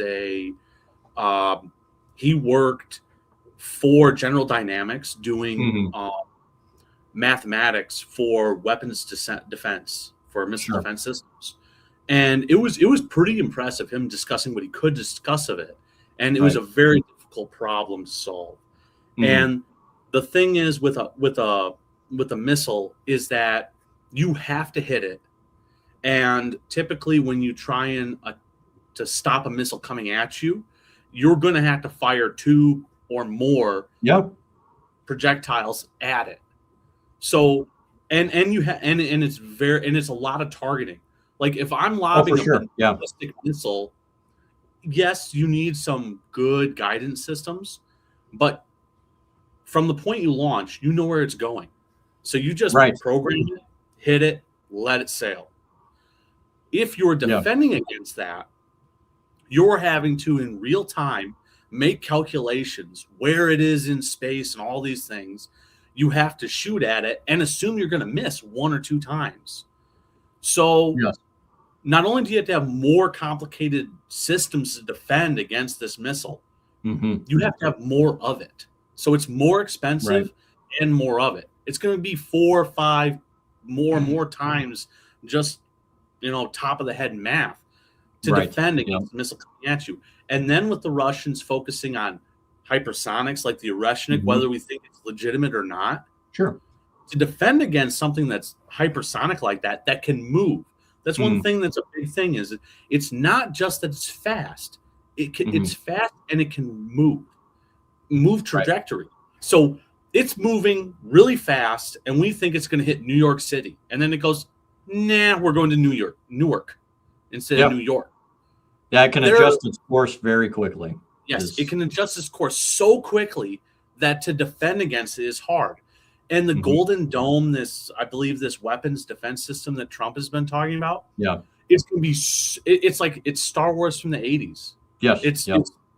Which by the way, Star Wars in the 80s, Reagan, it was fake. It was 100% a psyop to get the Russians to spend tons of money. It was not. They did not think they could legitimately develop this Star Wars thing to defend. No. And yes, our technology is better today, but the cost of it, the fact that it'll be out of date. If you build a weapons defense system today, and then the Russians in a year later come say, "Yeah, we got a little bit better missile than we did a year ago," now you got to redevelop all your technology and retool. And the expense to defend yourself at that point is just so much higher than just building a missile that's a little bit faster and bigger. You can't keep up. Not economically. And one of the things that people need to keep in mind too is like when you have one of these missiles that are, they go up, they go on their trajectory, and then they go to release their payload. A lot of these are lower yields, kind of a misnomer, but they are lower yield essentially. They're more of somewhere within I think it's like 50 to 250 kiloton warheads essentially, but they are still bigger than what we dropped on Japan, by the way.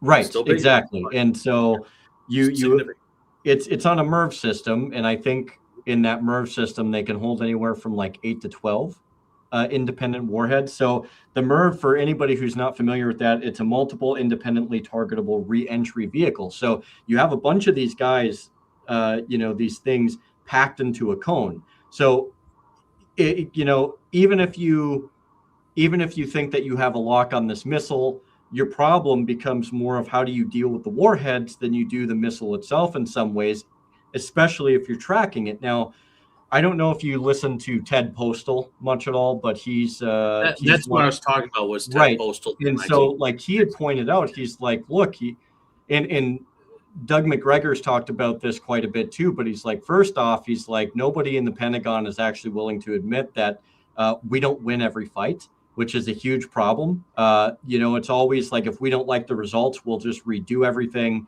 and we'll just redo it until we get our victory. And, I've gone into this quite a bit, some previous episodes, but Ted Postal was essentially saying it's no different with, ballistic missiles and missile interception, which is this idea that, we can have a 100% interception rate. He's like, that's not even possible, because what you're not accounting for is the shape. You're not accounting for decoys. You're not accounting for a different, trajectory. So you're assuming the parameters that you're setting for an intercept test, if you will, or something that's available as an intercept test is going to exactly be what that is. And then that's what they run with, right? So it's this, and when it's a result that they don't like, they just scrap whatever the result is and keep doing it until they get the result. But there is a sophistication, and there is there's a lot of variable and leeway when it comes to examining how you go into an anti-ballistic missile system, how you create a defense for it. And the reality of it is, and I think Ted Postal's mentioned this, and Colonel Douglas McGregor's mentioned this, but it's one of those systems that you dump a ton of money into that is, I think, is going to, if it's lucky, maybe has a 40% intercept rate. And it's like, dude, like you said, you're expending several interceptors to get one, and all it takes is for one of these to get through with a MIRV, which is what a majority of these systems have now. And you're still shotgunning whatever you can hit 2, 3, 4, 5, 6 cities all at one time. That's all it takes. And so the Golden Dome thing, much like the Dome project in Israel, right? The Iron Dome. Look at how that worked. It really didn't.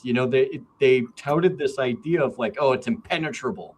Well, Iran found a way around that. And we're talking about, and I'm not saying Iran is necessarily inept, but they're not Russia, right? But they still found a way to get through. So if they can get through by throwing enough at it, which Russia has enough of, you're going to make contact somewhere. And I think that's one of those realistic things that a lot of people are trying to avoid. And look, I personally, I hope there's some type of an agreement that we come to, Charles, when it comes to like, hey, maybe we should step off the gas.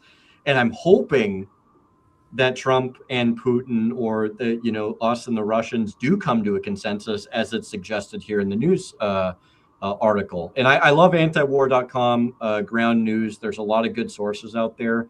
Dave DeCamp, Kyle Anzalone, they do really good jobs. But this article basically covers, a day late and a dollar short, like, we don't want a new start renewal, but we can come up with something better. And that's where I get kind of worried, because Trump is going to try and do like, it's going to be in our favor versus your favor. And you're never going to see the Russians go for that. Yeah. Well, I think what's your take? I do think it is smart for Trump to get the Chinese involved. Why? Because the Chinese are building up their weapons systems. They're going up to 600. 600 from 200, by the way. And they also don't even want to be involved, which Russia was saying, that's fine. We respect that. It is what it is. But that is a response. That is a direct response to us as a result, and not so much anything else. So at least that's how I've understood it. And that's what I've read. That could all change, but I'm not 100% sure on what the Chinese are thinking as far as their build up. But I will say that it is good to recognize the fact that China, maybe not today, maybe not tomorrow, but 10, 15, 20 years from now, if we don't do something now to say, okay, China, we need to, you need to kind of join, like Pakistan. We don't have anything to worry about Pakistan, because Pakistan doesn't have the resources to just build tons and tons of weapons. Sure. Whereas China does, and Russia already has them. Right. So getting China involved is definitely a good thing. Now, to say, well, the United States on one side of the scale and China, Russia on the other side of the scale. Yeah. I mean, I don't see them going for that. Mm-hmm. I mean, we can dream, but Yeah. that's where I think there's a problem, is that Right. we're not being realistic about the fact that China thinks that it is maybe not an equal to the United States, but it thinks it's an equal of, other portion. Like, I think China thinks it's an equal to Russia, or wants to be, and possibly wants to be an equal to the United States. So they're not going to accept that, you're a little something, something, we don't care. But so it's good to negotiate with them. I just don't think Trump's strategy of negotiations, the way he negotiates, where, we're going to negotiate and then bomb you all of a sudden. I don't think he's going to bomb China. Don't get me wrong there. Right. But it's this like bait and switch kind of negotiating. I don't think that that's going to be productive.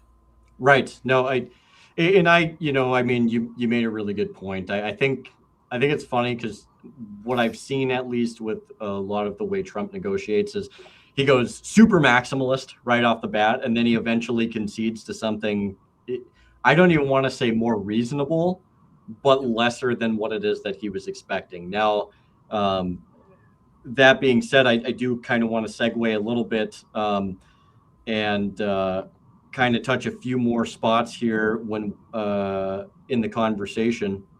But as it pertains to Europe, you are seeing a lot more.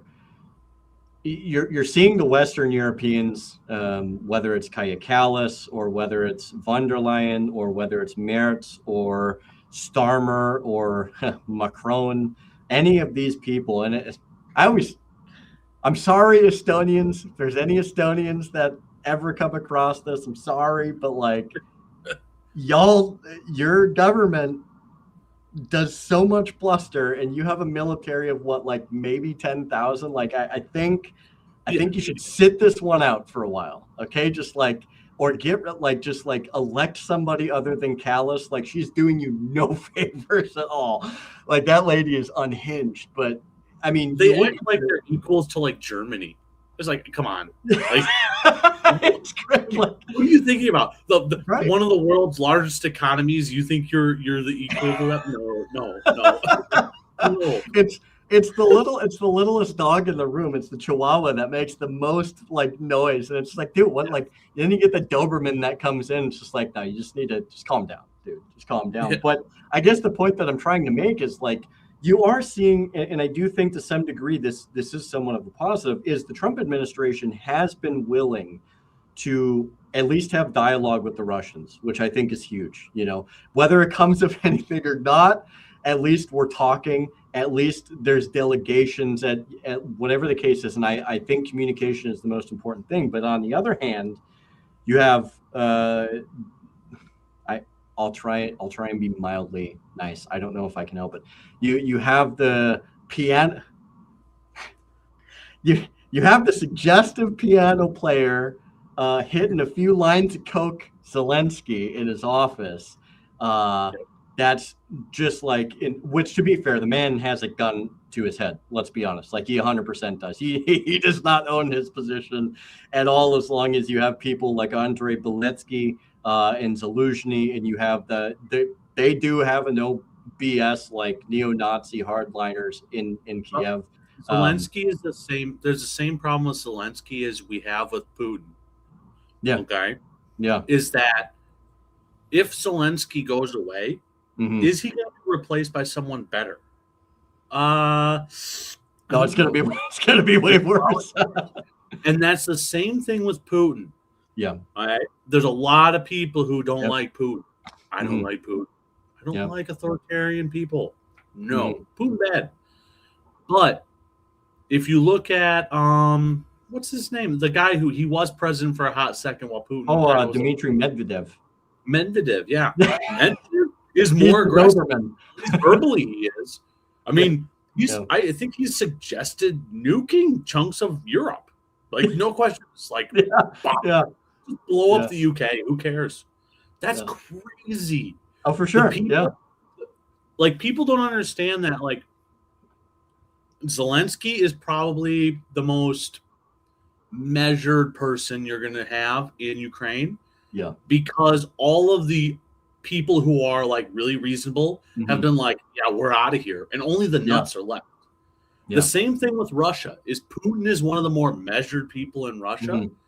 And just like people complain about, oh no, there's this, hard right, like crazy Christian nationalist or like alt-right thing behind Trump. And oh my God, these people are crazy. They're fascist. Behind Putin, Putin is like the moderate in the room. For sure. And that might be propaganda. I might be being lied to. Like I might misunderstand. But my understanding is like Dugin, who's like a thought leader in Russia, he's a philosopher. He's one of the more prominent philosophers. Yeah. His daughter was murdered in assassination, which is terrible, by the way. Yeah, it is terrible. It is. Yeah. But he is much more hard line. He's much more hard line than he's comparatively, like, think of him as he's not in a position of power in Russia, but think of like Hitler versus like one of the SS leaders who ran a concentration camp. Yeah. Like Putin is like Hitler, terrible person. But Dugin is like, yeah, I'm the guy who runs a concentration camp. And yeah, I run, like, that's what I do. And I'm not comparing them to like directly. I'm saying like that's the difference is like Putin is like the more, crazily enough, Putin is the most mild one of a lot of them. Well, and I think too, when you look, you have people like Lavrov, who, Sergei Lavrov is, I do find him to actually be more of a measured and diplomatic person. When you listen to how he speaks, he actually speaks very good English. Putin does too, surprisingly. I don't know if you've seen Putin any of my English. older videos, but he's very well read on English. But it's like you have people that they're moderate. I don't think it's because I don't get the read, and this is just me, that they're moderate for the sake of being moderate. I do think that they tend to be more level-headed. That's not to say Russia doesn't have their problems, but that's kind of one of those things to where we're comparing our system to the Russians, and to some degree it becomes disingenuous because they've been around for 2,000 years and we've been around for 250, which, God bless the USA, but the point being is it's a different type of people, and we're trying to go in with this idea that they're going to operate under the same system that we are, and it's not going to happen. No, so they don't operate in the same system. I also don't think that a lot of this, like we saw it a lot with like the Tucker Carlson interview. Yeah. Where Putin was like, like 100 years ago, 1,000 years ago, back during Catherine the Great, back during, Vlad of the Pale or whatever the hell it is. The fact of the matter is the Soviet Union came in and destroyed so much of Russian culture. Oh, 100%. Yeah, absolutely. People. They move populations. When people talk about like mass migration invading the United States, Russia's internal policy was to move populations around to completely to dominate, to destroy things, which is part of the reason why we have this war in Ukraine. Why are there Russians in Ukraine? Because the Russians were being put into Ukraine to destabilize and make sure that there was no opposition.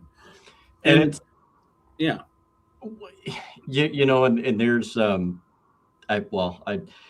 we could get into a whole another hour-long session about the Bolsheviks, because if that's a rabbit hole. I think if anybody wants to go down that and see what a crazy story that is, you'll start to realize historically too that the Bolsheviks were no friends of the Russians themselves, despite the fact that they ran Russia for so long. But I digress. That's a whole other side story and a whole other thing in and of itself. But when we look at Europe, though, we see there is a rabidness amongst Western Europeans, and there is a situation, especially when you're when you look at somebody like Mertz, and look, I'm not saying you take the guy for everything that he says, but he has said numerous times, like, we are going to build the most powerful military in Europe again. And to some degree, I mean, he, it's one of those things to where, is it going to happen? Probably not. I mean, they have their youth that are outright saying, like, no, we're not going to go, we're not going to essentially sign up for the military. But it is a mentality. It is a mentality. Yeah, and I think that the problem is like, it's a mentality that if it does stick around for another 50 years, though, and you start to change and you start to determine the doctrine, I mean, that's how a lot of that stuff starts, though. And I'm not saying it's necessarily like a hyper problematic thing, but you're starting to see this dialogue increase in some areas, and you're starting to see a lot. But I always like to say it's a big but. When you actually look at the demographic breakdown, there's a lot of people that they don't hate Russians. They'd rather not even be involved in what's going on in Ukraine. They don't want to be involved in all of the conflagrations that potentially could break out from Ukraine. A lot of people just want to live their lives and not be taxed to death to have to fight a war, right? And it's not something. I have friends in various parts of Europe, and a lot of them are just like, no, like, we don't hate each other, like, whatever, despite what a lot of people think. And I think from the American side, we get pounded by Western propaganda. I do think, that you have Western propaganda, you have Eastern propaganda, whatever the case is, but we get our own dosage here.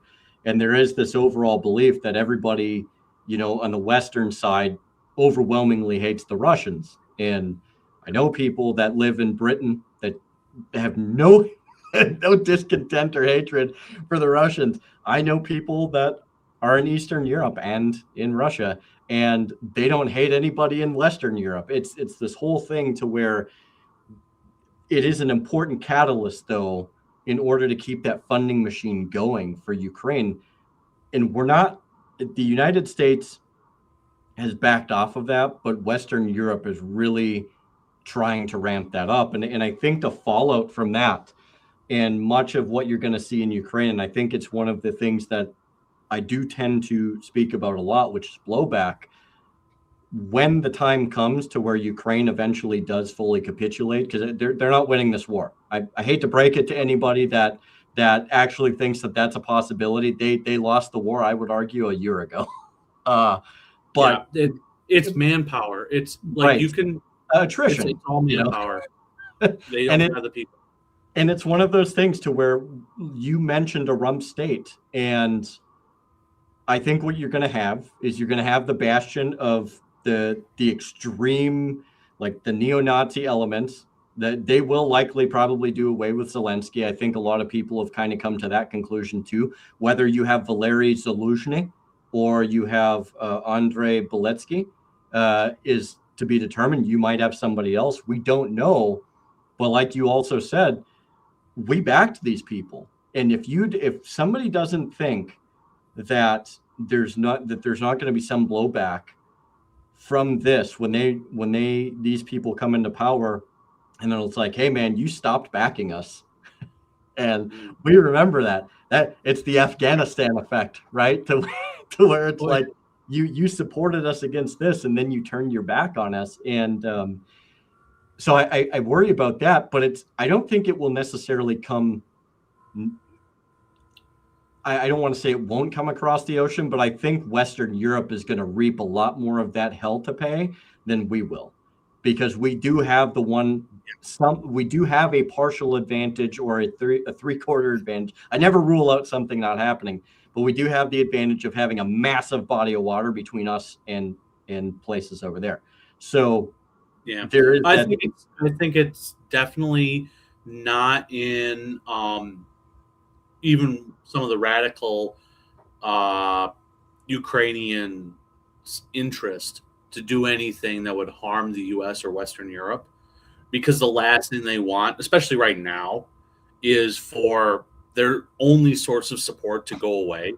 So I think that they'll probably back off for quite a while. Oh yeah, yeah. But there still might be, some things here and there, but when I say some things here and there, Yeah. not necessarily the level of like Nord Stream. Right. Yep. But we're going to see like some small things probably that occur not in like a Germany or a France. We're not going to see it in like a major country in Europe, but we're going to see them like at the edges causing issues here and there. And now like just flying drones or like, a drone swarm went after like a cargo carrier, like, whether for sure. it or not, this freighter, okay, all right, well, cargo isn't coming from, one location to another. We're going to see little things like that possibly, but I don't think we're going to see them like a major blowback on the United States. I don't think that's going to occur. And I just like, you look at the busification that's going on in Ukraine too. And like now I just saw a video to where it's not even waiting for people to come out of their apartments. They're kicking in doors and dragging people out of their apartments in Ukraine to send them to the front. And I know even just a year or two ago, they were sending people with disabilities. And I know that a lot of people say, but it's like, no, like you're having people that can't walk properly. They can't function properly. It's not just like, there was one circulating of a person with Down syndrome, and I know there's been some refutation about that. But the point is like, even if that wasn't one of those things, it's still like there are still people that are elderly. They're showing up with some type of what would have eliminated them medically. They don't care. They're running out of people.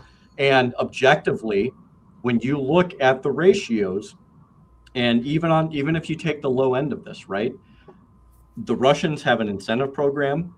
They're paying their service members fairly well to go forth to sign up. There's incentives, there's bonuses, and now they've gotten to a point to where, from my understanding, from what I've heard recently, is they're almost getting to a point to where they're ready to not really start taking in as many people. But they've averaged about 50,000 people a month coming into the Russian armed forces, whereas the replacement for the Ukrainians is somewhere in the realm of, I think, 20 to maybe 30,000 at the high end. So when you compare those rates and you also look at the exchange, it's unquestionable. But I don't want to stay on this too much longer. I do want to kind of get to some of the last things, and I'm trying not to monopolize your time, but I appreciate this. Oh no, you're fine. Hey, you're perfectly fine. And I think also for Russia, it's they don't have a timeline. Exactly. But they definitely, and they have a lot more people like volunteering. Yes. Yep. They definitely know that there is a limit to what they can do. Oh, absolutely. Remember that a lot of countries are suffering from, I'm not going to call it population collapse, but population decline. Yes, and absolutely. Russia is one of those that has population decline. And they might be able to fight a war with Ukraine for 5, 10 years, and millions of people die. Right. The problem is that they're going to set themselves up to be destroyed or wiped out or collapse 30 years later. So they have some serious problems domestically that they need to address. And it's things that the United States, we don't notice internally in the United States, because we go, why don't we have, up until recently, why don't we have declining population? Well, because we have a lot of immigration. You don't see that in Russia. You see people leaving Russia. You see people leaving China. You see people leaving a lot of countries. But the United States... Look at how many left Ukraine, even. I mean, most of their native population is somewhere else in the world. I shouldn't say most, but a huge portion of it, it's... There's diasporas, I think is the term, all over the place. And so the Russians, yes, they can beat Ukraine. But the question is, can they beat, in this theoretical, the Russians are aggressors world, could they beat Poland? Could they beat Germany? Probably not, because long term, they have some major problems they have to address. And they can't maintain this for, it's infinite. And, I think one of the other things too is they have launched, they've worked on trying to launch initiatives over there, because I I read a lot about what goes on over there because to me it's just like, well, perspective matters. Especially Yeah. like if we have a government that perpetually is always going to consider them an adversary, I'd like to at least know what they're doing. And they've put in place the last few years incentive programs incentivizing families, incentivizing having children, incentivizing having a stable job, having a stable home, and really making an effort to try and make that difference. And I hate to say it, dude, but like, man, it would be nice to hear something like that from our government, to where it's just like, hey, what would be great? Instead of fatherlessness, let's have families. Like, let's not be. But it's I digress. But I think that I think when you look at the broader portion of like Western Europe, though, they are going through a lot of issues in general themselves. And whether you want to point to like the immigration issue that they have there, whether you want to look at them economically, I mean, the I will say the whole Ukraine thing, with as much money as a lot of these countries have put in, has financially devastated a huge portion of Western Europe. A lot of the people that were pouring a ton of gold and treasure and all of these different things into funding this. And, I think that's going to have a huge ramification. And there's two countries in particular, and I'll send it off to you. But, we're talking about, what happens to Ukraine afterwards. And I remember seeing a few blurbs a while back, but Poland is still harping Ukraine for like, hey, remember World War II? Remember the things that your people did? And part of Ukrainian territory was former Polish territory. And there's been rumblings in Poland like, hey, like, we might not agree with the Russians, but if things don't work out for you guys, we'd like to kind of maybe get our territory back. And the Romanians have kind of alluded to that as well. So it's like, dude, I mean, you might see in a weakened state that some of these countries might, they might cross that line and be like, whoops, I guess this is Ukraine, this is Romanian now. And I'm not saying that's right, but it's like, that's the other thing about Europe too, is for as Western as people want Europe to be, right? They will always be their own little tribes. And that's something I think a lot of Americans don't fundamentally understand is like, they have such a long history of fighting over land. I mean, look at the Balkans, right? Like the Balkans. And you want to talk about like, most of the Balkans do not like the Turks. They are still very sore about the Ottoman Empire. And if they had an opportunity to take some Turkish land, you bet your ass that they would try and do it. But that's just the way that dynamic works over in places like Europe, right? And it's its own microcosm. This is why I try to point this out to people, not because I'm pro this or I'm pro that, but it's like, we need perspective as Americans. We have to understand what we're getting involved in, because there's going to be a lot of times, and I would argue we've already had a lot of times, where it has not gone well for us, and we end up we either break even or we end up way worse. There's typically no positive that comes from it. And I also argue on behalf of European states to have their own sovereignty. I don't like the fact that we're in there. I believe they should have their own sovereignty. I don't like NATO. I've made that abundantly clear on my podcast. I am not a NATO guy. I'm not even an EU guy, from the principle of respecting people's and countries' sovereignty. So that's my hope for them over there. But I digress. It is its own microcosm. And, where do you think it going ahead? Where do you think that they're going to end up? Because you look at some of these countries, man, and it's not good. So, well, I think Europe is. I don't think you're going to see major changes in like territorial lines. Yeah, right. I don't think that's something you can really do unless you're like powerful or like a completely collapsed state like Somalia, for example. Sure. Or Syria, maybe. But no one wants to be that. Like you, like right.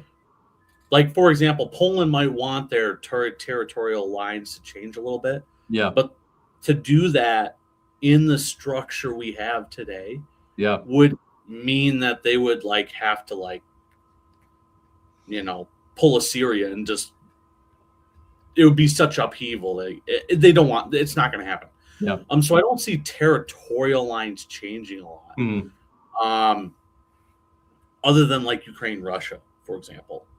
Right. In which case, you're going to see some stuff like that. Yeah. So I'm not too concerned. I do think the Europeans are going to take quite a bit of a lot of egg on their face. I mean, the last funding package that the EU agreed to, or in spirit agreed to, right, I believe was right around $90-something billion. Yeah, I think you're right. Yeah, of which 40 to 50 billion, if I'm not mistaken, has already been spent before they even approved it. Like that was just covering past dues. So they're like, they said 90 billion, but they're really only giving out maybe 50, maybe $40 billion. Mm-hmm. I mean, it's an insane number, but it's not. It's half of what they're saying. They're not giving out what they're saying they're giving out. Right. Yeah. And also on your point about tribes and things, I'm going to reel this back in a little bit to like libertarian stuff a little bit. I do think that there's going to be a focus on decentralization in the EU. Oh, for sure. I do think that the European Union is going to have some problems. Mm-hmm. I think that that there's going to be a push for more sovereignty at the local level. I do think certain countries like Germany are going to have major problems with it. Absolutely. Why? Why is Germany going to have a problem with that? Well, one, Germany in their mind runs the EU. Oh, and they think they run it. Yeah. Every time they walk through the door, you hear the Hell March. Yes. That's one reason. But the secondary reason is, let's be honest, Germany is a vassal of the United States. We have massive military bases. Wow. If Germany ever tried to do anything, we would smack them so hard they wouldn't even know what happened. Yeah. And I can kind of like a backup proof to that is the German special forces, which to my knowledge, probably 10, 15 years ago, German special forces were really freaking good. Yeah. I can't remember the exact day it happened or the exact time it happened, but it's been within the past 10 years. They had a massive problem where someone realized that, wait a second, the German special forces are populated by the children and families of German special forces in World War II. And and they realized that the German special forces were doing they claim a cult or racist reasons for disbanding. It's just harmless hazing, Charles. Yeah, harmless hazing. Yeah, nothing but the real concern was that they saw the rise of these, you could call them tribes. Yeah.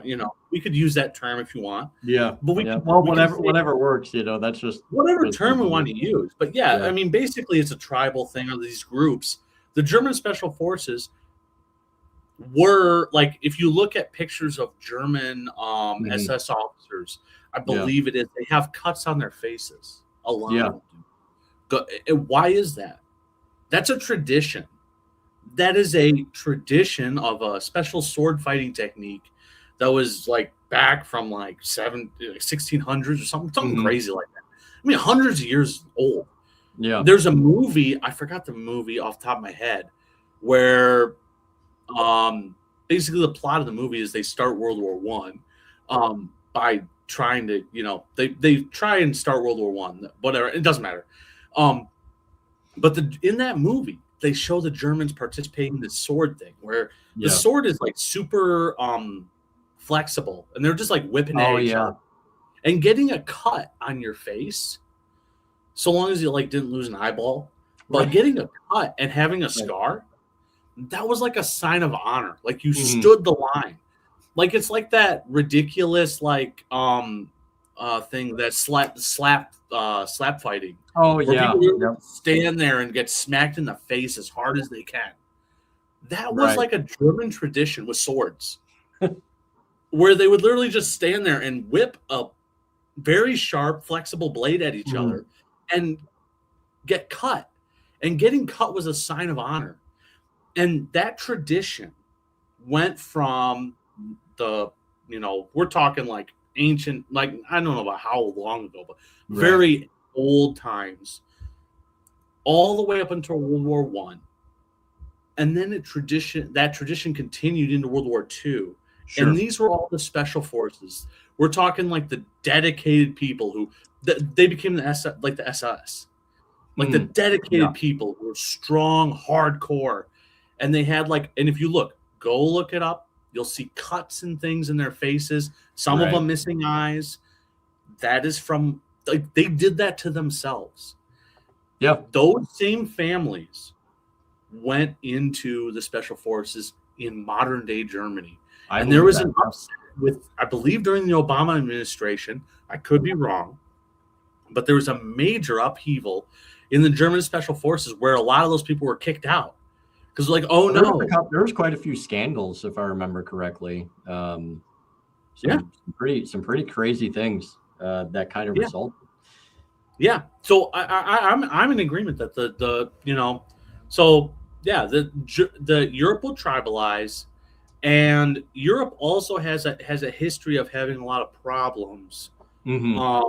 If you start looking at the dynamics territory-wise that we don't understand in the United States. In the United States, we think, oh, you want land? Go buy land. Or go homestead it out west in some wherever you're at. Right, yeah. No one lives out there, little house on the prairie type stuff, Right. Who cares? And so some people, that's the United States mentality of land. Mm-hmm. But in Europe, land was conquered by for sure, yeah, groups. A lord ran the land. There were serfs on the land, and there's a lot of tension in that. And so, if you read some of the older, I'm starting to get a little too philosophical here. I'm gonna back off real quick in a second. But if you read some of your older kind of proto-libertarian I hate to say it, guys, some of your libertarians, anarchists, socialists. Yes, libertarians have a little bit of a socialist tradition. I hate to break it. There's some leftism there. But there was a lot of contention trying to understand. And that's where we don't understand the United States. In the United States, we have an individualistic tradition. We don't have to say, oh, the property that I live on, my deed to my land is invalid because it was appropriated from, someone by some lord at some time. And these are things that Europe has, and it's very tribal, and they still have these problems to this day, which is why you see a lot more the socialism stuff over there. Where in the United States, much more individualistic mentality and a very much more frontier mentality. Yes. So, it's really hard to understand. But I agree with you on the tribalism. Yeah, side. And that's why, I brought up earlier, it's look,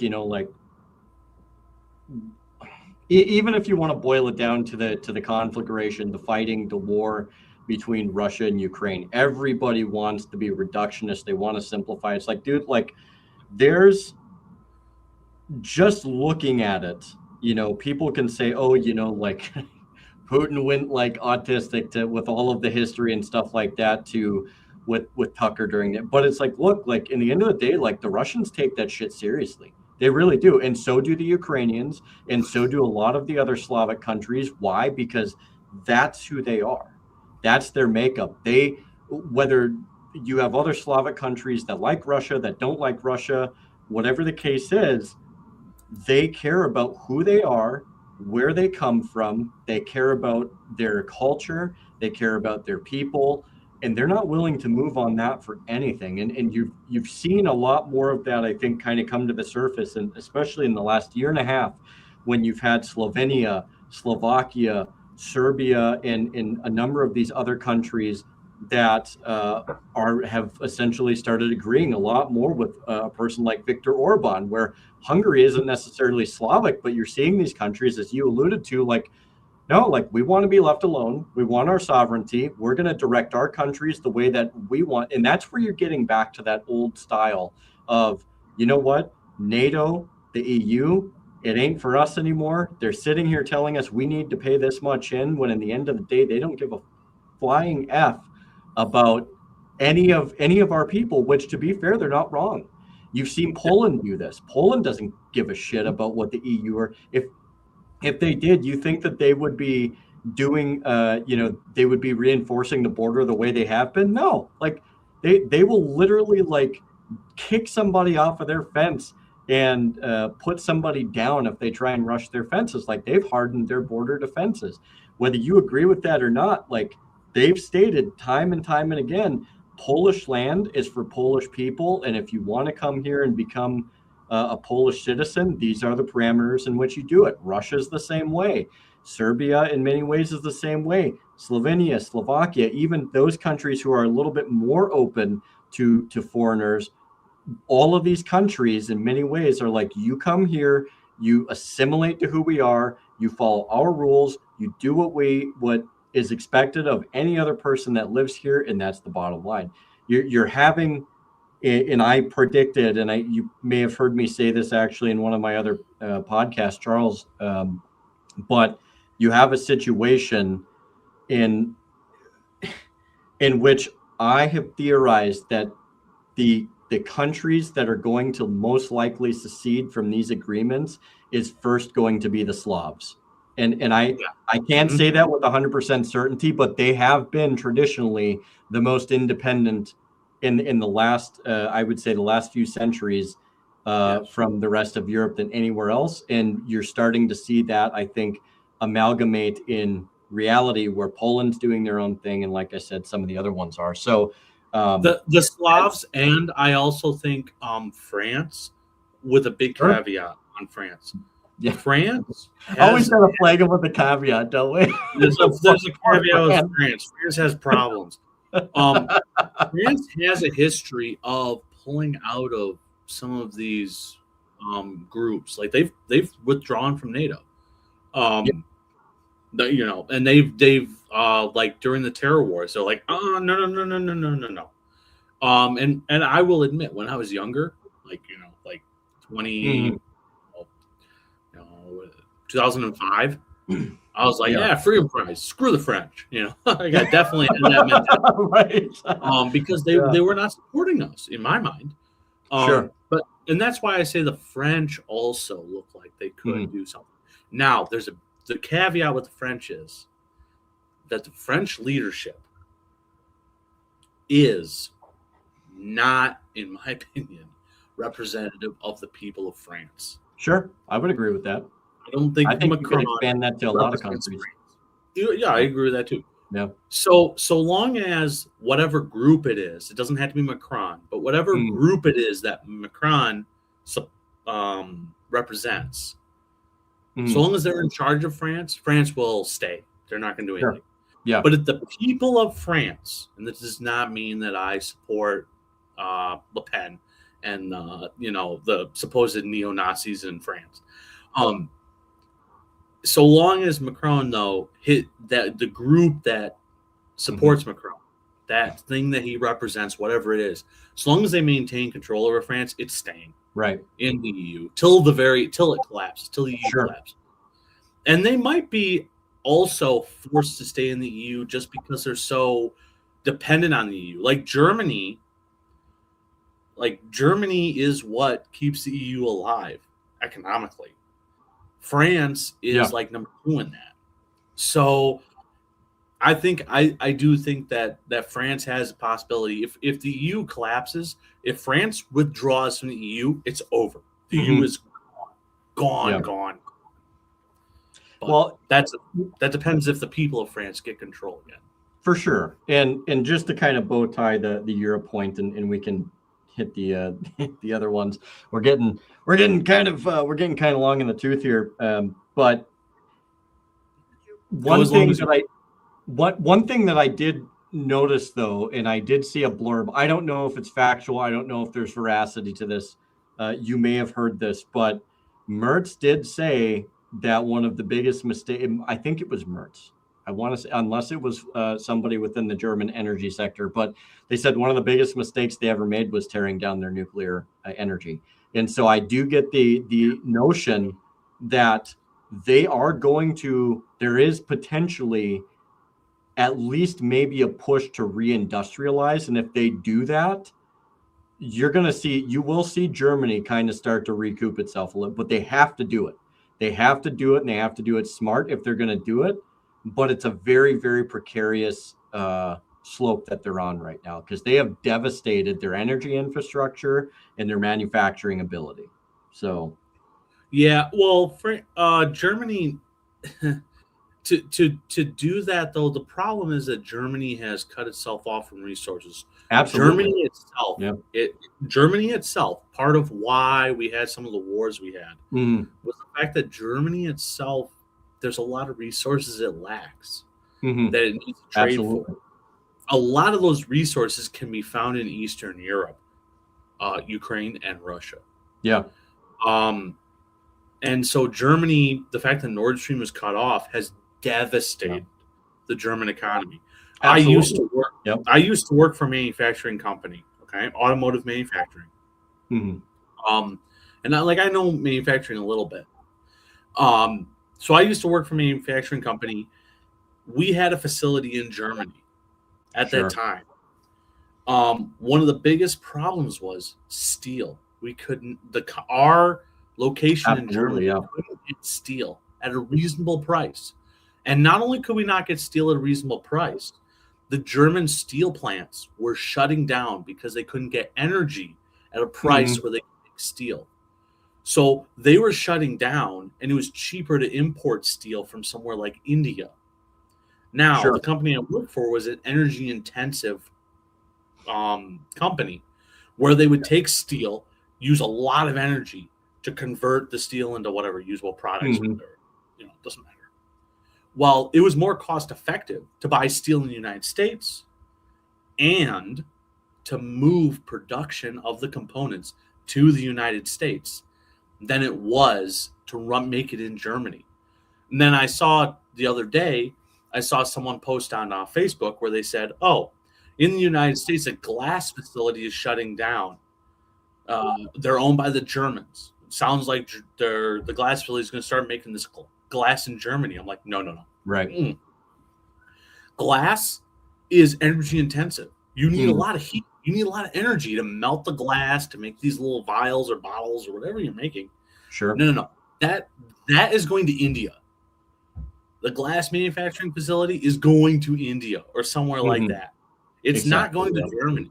Germany has a massive energy problem. Yes, they do. And they're their own worst enemy. They're complaining about Russia. Oh my God, Russia.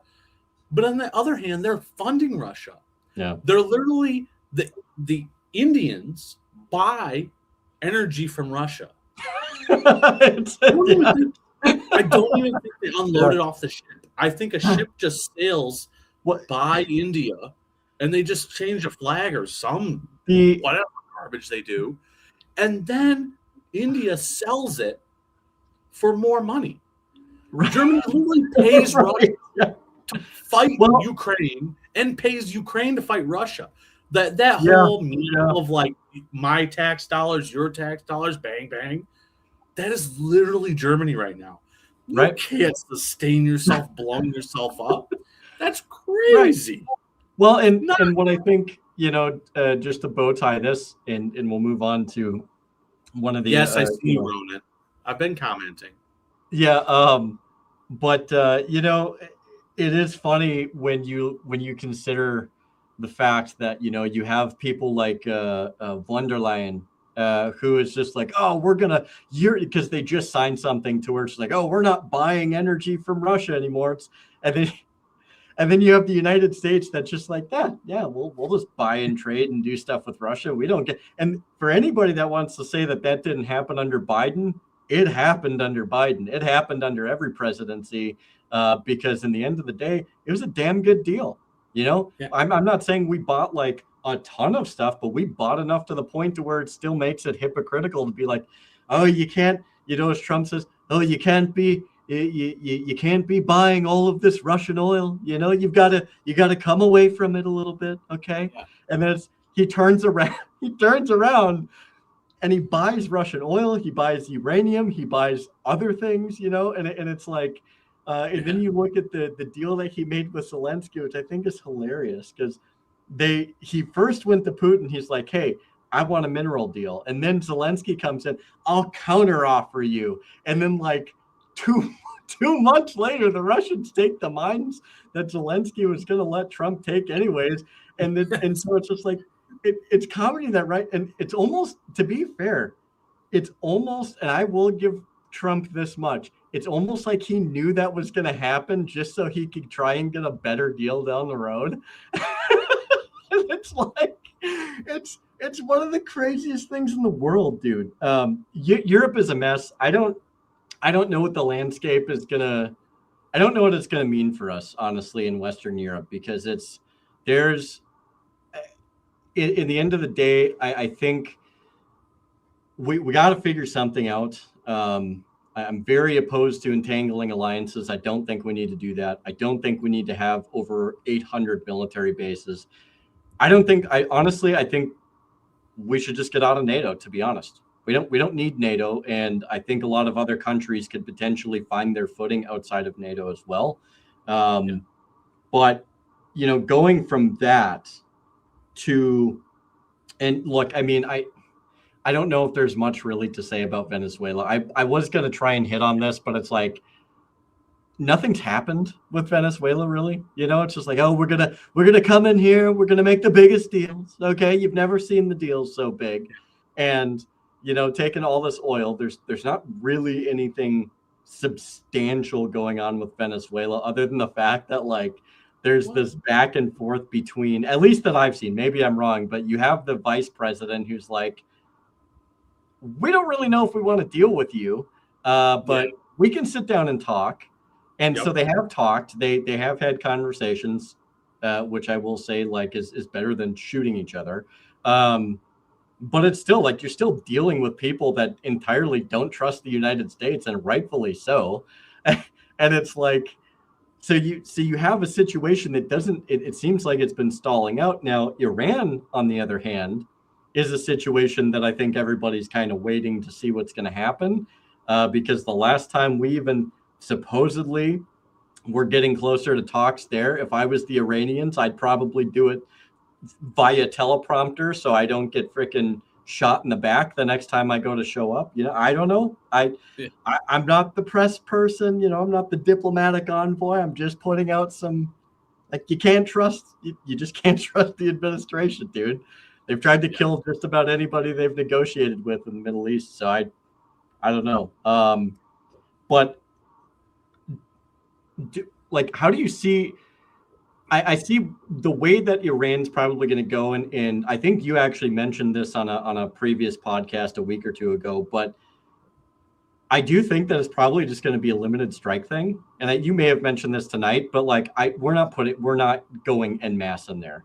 I think that would be to some degree. I do think that would be devastating to us. We would accrue a cost. There would be a cost to that. I'm not saying it would be like crazy. I don't know that, but Trump is the type of guy who, again, he threatens the maximalist thing and then comes down to the one thing that he's always comfortable with. And I think you'll end up seeing a bombing campaign if anything happens. I think you might see an attempt to try and take out leadership, but I just don't see anything that's not surgical happening beyond that. I just don't see it. What do you think about that? So I do want to touch on Venezuela for absolutely Iran. So with Venezuela, It definitely seems like okay, I'm not for what we did in Venezuela. Oh, for sure. Yeah. Now, that compared with what we did in Iraq, that's a difference. I do think that if we had done more in Venezuela, we would have a huge problem on our hands and a huge insurgency in this hemisphere that we would have to deal with. That could definitely cause some problems in the United States compared to Iraq. So I think that on that level, that's better. Now, that doesn't mean I'm for it. That just means wasn't as bad as it could have been. Yeah. The Venezuelans definitely seem to be resisting a little bit. And also, I have seen reports, and you never know what's really true or not until it happens, you don't know. Right. But I have seen a lot of what sounds like hesitation from U.S. oil companies to get more involved in Venezuela. They're like, it's too unstable. We don't know what's going on. We're not going to go invest a bunch of money. Sure. Yeah. So that makes sense. See things changing fundamentally in Venezuela. I think it's going to stay the same. Other than I think Trump is going to say, hey, we got rid of Maduro. So they're not an enemy anymore. We don't have to be as hostile or have all these sanctions. So he'll back off on the sanctions. He'll back off on the hostility, which means he has the ability to re-escalate at a later date and claim they didn't do what they said they were going to do, so now we got to go back, and do another one of these things. Iran is a little bit different of a situation. So Iran, I could definitely see the United States doing limited strikes. I could even see them taking out the president. I believe it's the president of Iran. I could see that. The Ayatollah, that's a different story. Yeah. You take out a religious leader, that's a different world right there. For sure. Because he's not just the Ayatollah in Iran. He's the Ayatollah in a couple of countries throughout the Middle East. And the Middle East, really, if you look at the Middle East, it's devolving into what it was pre-World War II. Yep. We're seeing Turkey rise. So we're seeing a fairly strong Turkey, which at that they time, are one of the most. I think they are one of the strongest NATO. I think they have the second largest military in NATO, and they're pretty well equipped, from my understanding. Yeah. So we have in the Middle East, we have as far as power projected. Yes, we have Israel. But if we're talking about pre-World War II kind of or pre-World War I kind of, or right around World War I kind of attitude, we can say Israel is akin to Britain, the British. Sure. And really the focus at that time was the Suez Canal. We care about the canal. Which, why do we care about Israel? Partially that canal. Why do we give a ton of money to Israel and a ton of money to Egypt? The canal. Trade. The British really cared about that. The United States, it doesn't matter to us as much, but it doesn't matter to Europe. Then we have the Turkey, which at the pre-World War II level, we had the Ottomans, the Ottomans and the Persians at the time, not Iran, but now we know them as Iran. Same thing, same difference. The Middle East has basically been split between some sort of influence coming from the Mediterranean, whether it's the Romans, the British, now the Israelis, and into Egypt area, Turkey, or the Ottomans back in the day, and then Iran or the Persians back in the day. And so what we're seeing as the Middle East is the same three interest groups, the same three power centers vying for power. And one thing about the Ayatollah is that if you take out the Ayatollah, you're going to foment a more religious fervor, a religious war, which we have immigrants who are religious in countries throughout Europe and throughout the United States, throughout the world. Absolutely. And that caused major problems to kill the Ayatollah.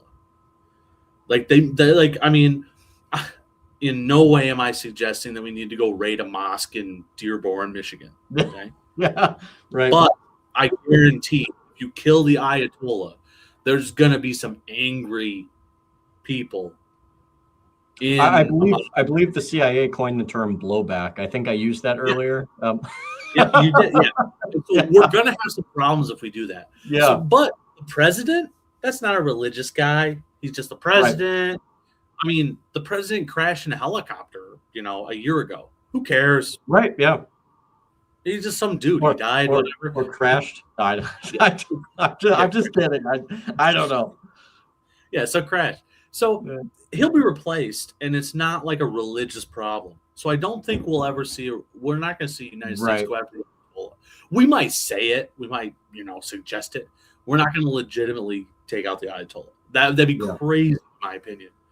We're going to blow up the Middle East. I mean, we already have, but maybe I'm wrong. But but we're not going to like intentionally blow up the Middle East like that. That's a crazy thing to do. Going after the president, yes. The only time we would actually exercise a excessive amount of force in Iran is if we saw a legitimate uprising internally in Iran that would overthrow it, and all we need to do is push it over the edge, kind of like a Libya moment where we just repress the military enough that the people can go and overthrow their government. That doesn't end well, as we've seen. Wait, are you saying we don't have a good track record of this? I'm saying we don't have a good track. Yes, so, but we'll see. We'll see what happens. And but in Iran, I don't think we're going to go out to the Ayatollah. I definitely think we'll have limited strikes. We're going to have to pound our chest and show that we did something. So something's going to happen. You don't build a military forces like we are, without doing something. But also, historically, since 2000 at least, repeatedly, there has been military exercises or games, and I forgot the guy's name, but he was a military strategist in the United States, and he, with drones, missile systems, mobile missile systems, like speedboats and mines and different things, and World War II communications. We're talking like smoke signals and lights and short radios and like little like guys running between each other. We're talking like crazy old communications. He, in military planning, sunk complete battle groups in the Persian Gulf. Yeah. And he was simulating what Iran would do. Yeah. That doesn't mean that's what's going to happen. But Iran militarily, it's a more decentralized military, where if you cut the Ayatollah off, if you kill the head of the snake, I can't remember the number. It's like 80. I always get these numbers mixed up. It's over 50 to up into the 80s. Yeah. Individual units, not necessarily units, but territories in Iran that will react. And their instruction at that kind of like, if this like shit's hitting the fan level thing happens, is to just go for it. Yes. And so they'll lob every missile they have, every drone they have. They don't care if they lose, because now we've made it a religious thing. So I think we're going to stay away from the Ayatollah. We might take out the president. We might take out a couple military leaders, like a Soleimani kind of thing. And if we do that, there will be a reaction. So, the military base in Qatar might get bombed, or, there'll be something that happens. Maybe some get lobbed to Israel, because I think Iran has explicitly said we consider any U.S. action the same as an Israel action. So I do think we'll get, some stuff thrown at Israel, some stuff thrown at Qatar. but it'll be limited. It'll likely stay regional, is what a lot of people suggest. Yeah, hopefully it de-escalates. But if Trump goes full hog and kills like the Ayatollah, I think the whole Middle East blows up. I think they go completely for it. And I think we have major blowback concerns in the U.S. and the EU. It's going to be major. It's going to be major destabilization. Yeah, because you can't fundamentally destroy the whatever this three entity thing in the Middle East, Persia, Turkey, or the Ottomans, and then kind of like your outside Mediterranean influence. If you destroy one of those three pillars, the Middle East just collapses and blows up. And we saw that when we did Iraq. We wiped out Iraq, and Iraq went back to what it was pre-World War II, which is it went back to the Persians. Yeah. Which is what it was. You know, it's gonna be interesting to watch to see how this all unfolds. You know, I shouldn't say I don't. I do my best to try to not presume, especially when it comes to the Middle East. I mean, there's clear patterns, especially when it's U.S. interventionism. That I think we can kind of have a hard and fast take on that, because I mean, there's enough there substance wise to where it's just like, okay, like there's a pretty good we have a pretty good idea based off of the last 30 to 40 years how this is going to turn out. But I think in terms of, you know, say you have something like that goes down, I mean, you're going to see such a drastic shift that it's going to be hard to figure out like what the disposition of a lot of these countries are going to be. And to be fair, look, I mean, it might create enough upheaval to where you see countries that blend together and they're like, we're stronger as one bigger country than we are, like you're talking about Persians. You know, it's not unforeseen. Now, is it going to happen? That I don't know. I don't have my magic ball to tell you whether or not that's going to be the case. But you know, it's a lot like Europe, especially when it comes to Eastern Europe. It's a totally different culture, and the Middle East is very much the same way. To where I think one of the weaknesses that we've had dealing with these places is we don't like, our first thing is like, we're going to disregard the culture. We're going to disregard the, you know, the hundreds, if not like the over 1,000 years of civilization and people that have been there, the customs, a lot of the things that they live their lives by. And we think that we're just going to go in there and change things. Like, you're trying to break something that is hard coded into this civilization. And thus far, you can't do it. You know, and I think that there is a resilience in that regionality, whereas the United States, we have people from all over the world. And as much as I hate to say it, like, for as, you know, as hard coded as I would like to say that the American way of life is, when you have so many people from so many different places, it becomes hard to retain your identity as a country. Unlike places like Russia, Ukraine, Poland, Iran, Iraq, Afghanistan, because they have been a singular people for a very long time. They've been around it. They've been places. They've seen things. They've done shit a lot longer than we have. And their makeup of their population is predominantly the same. And anybody that wants to go into these countries, again, we talked about this. It's like, hey, you want to come here? Cool. These are our customs. This is the way we do things. If you don't like it, you don't have to stay. Just don't violate our rules. Otherwise, you know, there's problems. To where I do, you know, there is this mentality of the melting pot for the United States. And if I may go so far as to say that there was also a time where the United States at least made an effort to take the best and brightest of countries and not just everybody off the ship. And I'm not saying that's right, wrong, or indifferent. but there was a time to where we did actually value the quality of people that we brought into our country versus letting it just be a free-for-all.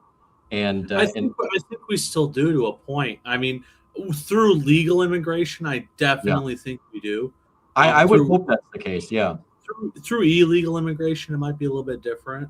Yeah. Just anybody. I'm not going to quite jump on that, but no, I know there's a lot to go on that one.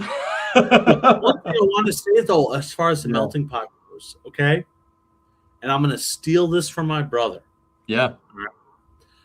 My brother and I, we've had a couple of conversations about the melting pot in America. As you do. Yes. And my brother said, I think we're more of a stew. Interesting. Meaning there's some chunks. We've always had, as America, we've always had these chunks. Whether it's a potato, let's call them Germans. Whether they've had a piece of sausage, call it an Italian. Yeah. You know, we've always had these chunks. Yeah. And then we've had this, broth or this gravy in between that allows us to work amongst each other. Sure. But we've never been an actual melting pot. Yeah. A homogeneous, consistent country. Yeah. Yeah. Never been a thing. And I'm stealing that directly. So, I mean, from now on, I will not give credit. But, right. You, as some would say, you have taxed that analogy. I have now taxed. I gave credit one time. From now on. Hey, look, I mean, more power to you, man. I mean, don't hate the player, hate the game, right? It is what it is. So just play the game better next time, I guess. Sorry, Charles's brother. Yeah, don't worry. He knows. No, that's fantastic. So I try. There's a couple things, and then we'll kind of wrap this up. But I know one of the big conversations that a lot of people have, and I do think, especially with the release of the Epstein things, and a lot of what we've seen through law, a lot of what we've seen in people like Lindsey Graham, Randy Fine, I would even argue down to DeSantis and many other people, is a lot of people do really feel more than ever the influence that Israel has in our country. And, and I'm saying that as a general feeling. I have my feelings about this, and I tend to be more agreeable to that point of view based off of the evidence that we've seen. But, in saying that, they 100% are going through it right now because there is a huge portion of the United States that I think is like, no, like we want nothing to do with you in terms of giving you money. We don't want your rules. We don't want our rights being violated to make you happy. We don't want to give up our liberty simply because, somebody doesn't want to do business with you. This is the United States of America. We have the ability to say what we want. You're not going to come in here and take our platforms away or do this or do that. So there is pushback. And I'm curious, really what your perspective is in terms of, obviously I think there's a lot of influence there, but do you see that there's enough pushback to where that pendulum starts to go the other way at some point? And overall what the situation is, I guess. Yeah, so I do think that the what some people call, and Mearsheimer I think coined it, or him and his partner who wrote the book, the Israel lobby I do think is legit. I think that to deny that it's a thing is a problem. I think that AIPAC is definitely a very heavy hand in that, and that to deny that that's a foreign influence in our country is a big problem. Yeah. Now, I tend to not go down the track of I think it's as significant as some people say it is. Because I think a lot of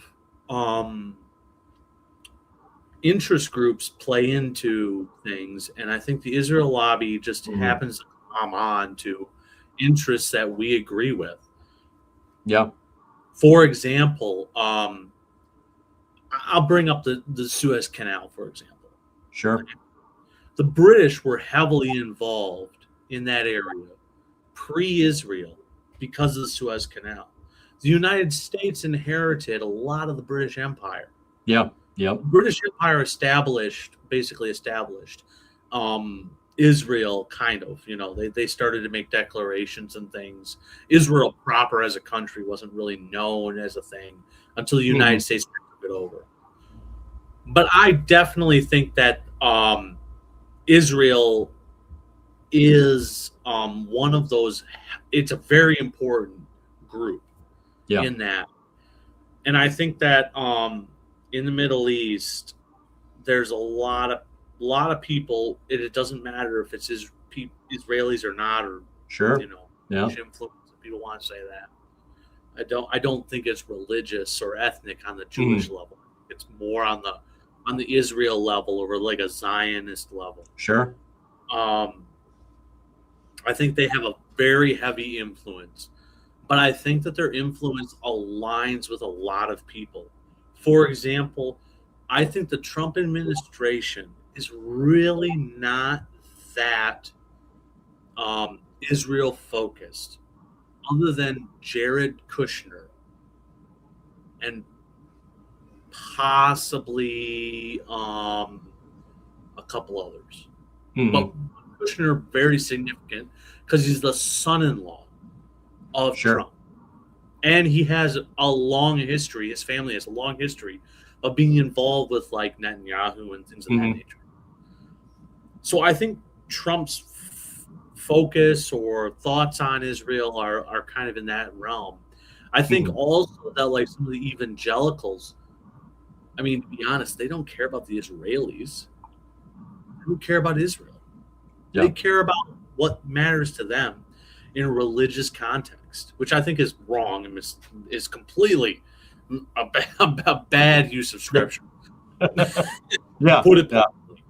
But I think that there's a lot of influence and a lot of things that I think a lot of people like to blame Israel or, Israelis or Jews or, however you want to say it, or a lot of these things and that's a way of explaining away some of their own faults and the fact that we're not supporting Israel. Like a lot of the Christian Zionists, they don't support Israel because like, oh, we love Israel.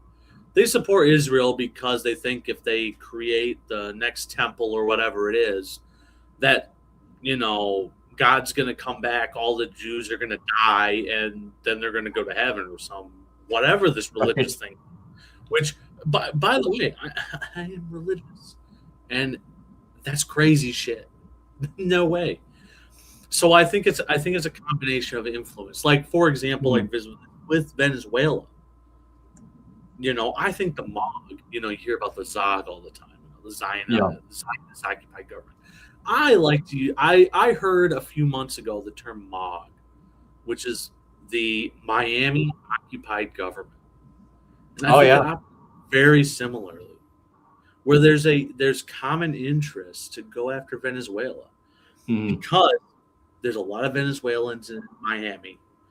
There's also a lot of Cubans who see Venezuela as supporting the Cuban government. There's a lot of anger about what has happened in that area. And so there's like this alignment of interests. And I think Israel and all that situation, it's all an alignment of interests at the government level. And that causes it. And I really think that like AIPAC, of course, is a problem. But I think other than AIPAC and Kushner, and when I say AIPAC, I also like throw in like an Adelson type person in there as well. Sure. I think those are the influences on, like, for example, like the president, like Trump. But I mean, I need to double check. But last time I knew, whenever there's one of these things brought up before Congress, there's a majority of Congress that supports things, and they all support it for different reasons. And it's not because they're, going back to what we talked to in the very beginning of the show. Right. They're, some lady in Iowa is not, like a representative in Iowa, does not support aid to Israel because Epstein blackmail. Yep. And in the same time, some that doesn't matter. I don't want to get into these hypotheticals that don't make sense. Yeah. I need to stay away from that. What I'm trying to say is that I agree that there is a major problem. People like Randy Fine are explicit about these problems. Don't forget our favorite choir boy, Lindsey Graham. Mr. Graham hasn't seen a war or something that he doesn't like. well, just to talk about, so compare Lindsey Graham though to Randy Fine. Randy Fine, he is Jewish, claims it, proudly. Oh yeah, he is explicit about Israel. Absolutely, yeah. Have influence. Lindsey Graham, I don't think it has anything to do with Israel. I think it has the fact to do that he is a warmonger. 100%. He is just an evil person. Yeah, he's a lot of his constituents live off of the military-industrial contract, the national security state. Yeah. There's a lot of military stuff. For example, okay, 2 situations in Michigan. One, we have an air base called Selfridge. The other one is we have a military base called Camp Grayling. Grayling, Michigan, last I knew, was one of the largest National Guard military bases in the country. One of the largest. I have family members who have gone to cannon shoots, meaning I have family members who have straight up cannons, artillery pieces. We roll them out to Camp Grayling and we shoot them for fun. That's the only place you can shoot them in Michigan. You can't shoot them anywhere else. There are signs on the road that says "Beware of tanks; they'll run you over." Like that's there's signs around that area. Beware of tanks. Camp Grayling just got awarded some sort of a drone or strategic drone deal where the U.S. military is going to be doing a lot of stuff with drones. Camp Grayling, 1, it was a National Guard base. 2, it was where a lot of A-10 A-10s were stationed. Sure. Yep. So that's the A-10s are the A-10s are a different kind of plane that are kind of obsolete at this point. And then all the drones, that's all the new stuff. That's just and the governor was loving it. She loved it. Why? Because it's a payoff. It's the federal government coming into Michigan and paying off the locals to pay off all of the special interests. Yeah. So our senator is going to go to Washington and she's going to support it. Our senator is an ex-CIA agent. Just the best kind of senator, by the way. Not even just that kind of a senator. She's an ex-CIA agent who was stationed in Iraq. Yeah. Not only was she stationed in Iraq, it's highly likely that she was stationed in Iraq and participated in torture. Yeah. She was issuing illegal orders and following illegal orders. And she made a post about President Trump telling people to do illegal things and said, don't follow illegal orders. Yeah. She's part of it. She's in the middle of it. Oh, absolutely. Yeah. So it's this. And so Lindsey Graham is that same thing. Is he and all of his constituents, and I don't know his state well enough to know what, like my state, where the governor really wants Grayling to do well because wow, all the area around Grayling and industry around Michigan is going to get money. That's a problem. Why why are we not having immigrant raids like we're seeing in Minnesota? Sure. I'll tell you why. Selfridge Air Base. Selfridge Air Base was identified as a one, it was identified to be closed. And then two, it was identified as a location to hold immigrants because it's right near Detroit. Detroit is a major crossing between Canada. Oh, yeah. Yep. So the governor went to D.C. There's a picture of her holding shit in front of her face, hiding behind binders. Not joking. A Democrat governor hiding behind binders. Yeah, I believe it. She made a deal with Trump. Yeah. He convinced people to award Selfridge Air Base a deal with extending the whatever air group or whatever is there, some military group of some sort. Yeah. Which makes no sense because we're not going to go to war with Canada anytime soon. So why are we worried about like this now massive... you jinxed it, Charles. and then in return, she allows them to open up closed Michigan jails and defensive, jails and facilities for housing criminals. Yeah. Near my parents' house, there's a place called Baldwin, Michigan. Mm-hmm. It is now the largest immigration detention center in the Midwest, last I checked. Yeah. These are things that like our governor fell right into. It's all because of interests colliding, both Democrat, Republican. Lindsey Graham, he just has interests all colliding. And for some people, like I think DeSantis, who literally went and signed a bill in Israel, and Randy Fine, the Israel lobby is very important to them. Oh, absolutely. For other people like my governor, Whitmer, I don't think the Jewish lobby really matters that much to her. No. I think what matters to her is that there's a military base that stays open and a bunch of people that got military contracts around the area. Yeah. And a bunch of people that got contracts in other areas. Yeah. I think matters to her because she also doesn't want to come off as a radical leftist like Tim Walz does because she wants to run for president. Right. Yeah. Well, I mean, that tracks. So it's all interest, and I definitely agree. Though the Israel lobby has a major impact, but I don't think I don't think Israel is the tail wagging the dog. I think the dog still wags the tail. So to summarize my kind of long explanation, just to kind of bow tie this, we'll kind of end it out on. Well, we'll try and end it out as positive, I think, as we can. Because I think a lot of people look at the situation, and I understand. I definitely empathetically can understand, but there's like, dude, like, it's all screwed. Like, where do we go from here?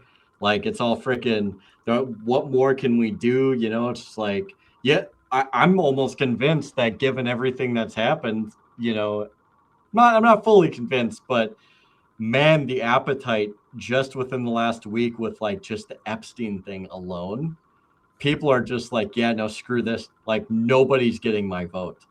It would not surprise me if in the next two elections, people just don't turn out. They're just done. They're over it. And I would say, that I would say the same thing a lot of people say, which is, oh, it'll blow over.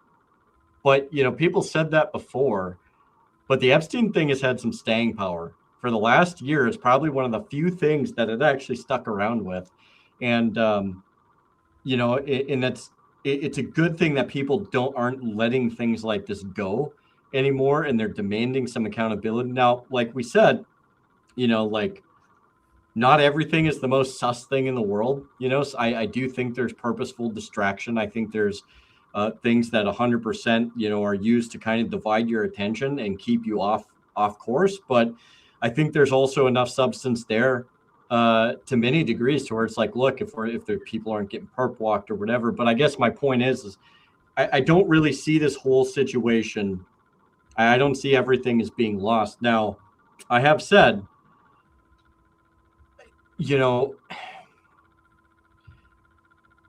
I don't know if the current state that we're in is going to sustain itself.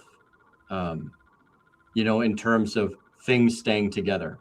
I'm to a point to where that's not a guarantee in my mind anymore. When you Now, am say I state, are you talking about like the state of the world, or when you're saying just state, like specifically when we're looking at like the United States, the United States? how So you think it's long is gonna, like, that? Yeah, how long is that going to stay together? Like I think that's something on a lot of people's mind now, to where not only is it a thought, but it's almost becoming more of an accepted thing, to where people are pivoting the way that they're doing things, to where it's just like, okay, we've kind of accepted that it's not going to stay together in the way that we've known it our entire lives, that our parents have known it. The 50 states might break into 5 regions, and that's just the way it is. I'm not saying that's going to be the case. I don't even know that that would happen in our lifetime, but the point is you can't I don't think it's too far-fetched that people are in some ways at least evaluating that, and they're just like, well, like, what do we do? How do we deal with this? How do we start to deal with this? And if we can't deal with this, is it one of those things to where we accept what is, we brace for impact, and we just try and make something better later, regardless of what that later is going to look like? And but there is positives, and I think a lot of those positives come from, I've said, get your own house in order, and then go forth and help, deal with, not deal with, but like, go touch grass, go talk to people, bring people together and have the conversations. And then from those conversations, because it's not just the conversations, we need to get out there and be the difference that we want to see. And understanding the fact that, like, look, even if this whole thing doesn't stay together, that's not the end of the world. Like, if just to be really niche and really particular, like when you look at how Rome fell apart, because they kind of went down the same death spiral we are right now. It's the situation where it's like very few people ever asked the question of, like, well, what happened after Rome? People went on with their lives. 1,000 years after Rome. What's that? They did last 1,000 years after Rome. Yeah, well, that's what I'm saying. It's like people just went on with their lives. Not in the same way, but it's like they figured it out to some degree, and whether that's good, bad, or indifferent. But the point being is there's a life after whatever may come. I'm not going to guarantee somebody that it's going to be perfect. I'm not going to guarantee somebody that it's going to be peaceful. I'm not going to guarantee somebody it's going to be, pleasant.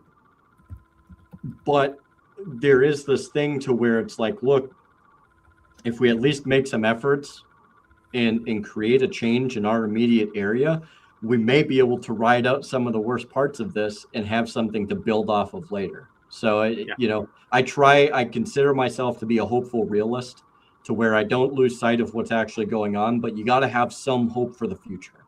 So with that being said, where do you see things going? What do you think is, in your mind, what are things that can be done, that people can be doing?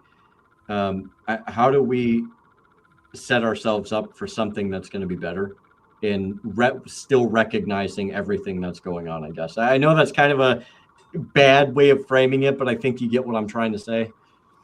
Yeah.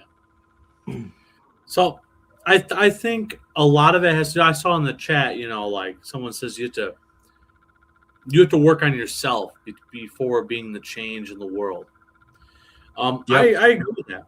I do think you need to work on yourself. You need to act local, work local, and focus on what you can locally. Like, for example, I'm not, like, the community I live in, okay? I have some differences of opinion in the community I live in. And I've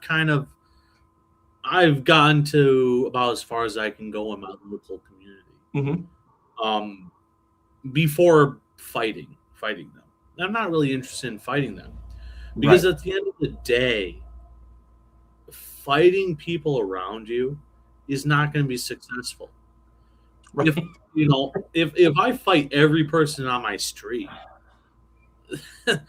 I mean, what are they going to? They're going to pass an ordinance that says Charles needs to not talk. You Yeah. know, Right. they're not going to say, We're "Oh yeah, banning Charles from public spaces. He's just got to yeah, stay yeah, home. yeah." They're going to pass some ordinance or something. He's not allowed to park his car in his driveway anymore. Yeah. You're gonna do something like that. Like you can't. There's a limit to what you can do locally. Sure. You can't just take something over by pure brute force. You have to have people who agree, who believe. And so what you need to do is, one, you need to seek out communities that agree with you. You need to then act local and think local. You need to work within those communities to teach and train and support and build. And it's really hard because communities are kind of fragmented now compared to what they used to be. For sure. Yeah. Like when I grew up, I could like the people on the road that I grew up on, we could all agree on a lot of things. I don't know, like I live in a different place than I grew up in. So I don't know if I could have that same kind of like thing on the street. So you need to like get to know people, you need to get to organize and focus on like the local, build up alternative or parallel systems. And entrepreneurship, teaching people hard things, okay, like trades and manufacturing. That's something that I like. I'm very passionate about trades and manufacturing. Sure. And when I say trades and manufacturing, I'm not being dismissive of someone digging a ditch. That's a trade. Sure. It's not a problem to be someone who digs a ditch. A person who digs a ditch needs to know how deep they can dig it. They need to know what the ground is. They need to understand that if they dig a ditch in the wrong place without shoring up the side of the ditch, it's going to collapse and kill them. Right. These are skills, even if people think of them as just, oh, you're just a ditch digger. Yeah, you're for sure. Okay. These trades are things you can use to build on. And you focus on these skills, you focus on yourself, you focus on these trades, you build a better community around you, you find a community. And I think there's always going to be a community like that. The United States can do whatever it wants. But at the end of the day, let's kind of like rewind a little bit and look at the Soviet Union and China back in the day.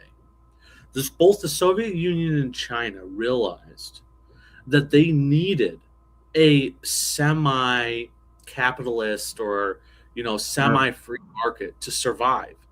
There was massive shortages in, for example, the Soviet Union and China. I mean, we're talking millions of people dying. The Russians would, the nail manufacturer needs to manufacture 10 tons of nails. Well, they'll make 10 tons of nails, but each nail is going to weigh 10 tons. Yeah, because they make one nail a year. Happy. It's huge. Right. What do you do? 10-ton nail? I need a little teeny nail for nailing my shingles down. Right. So they had no nails for like roofs.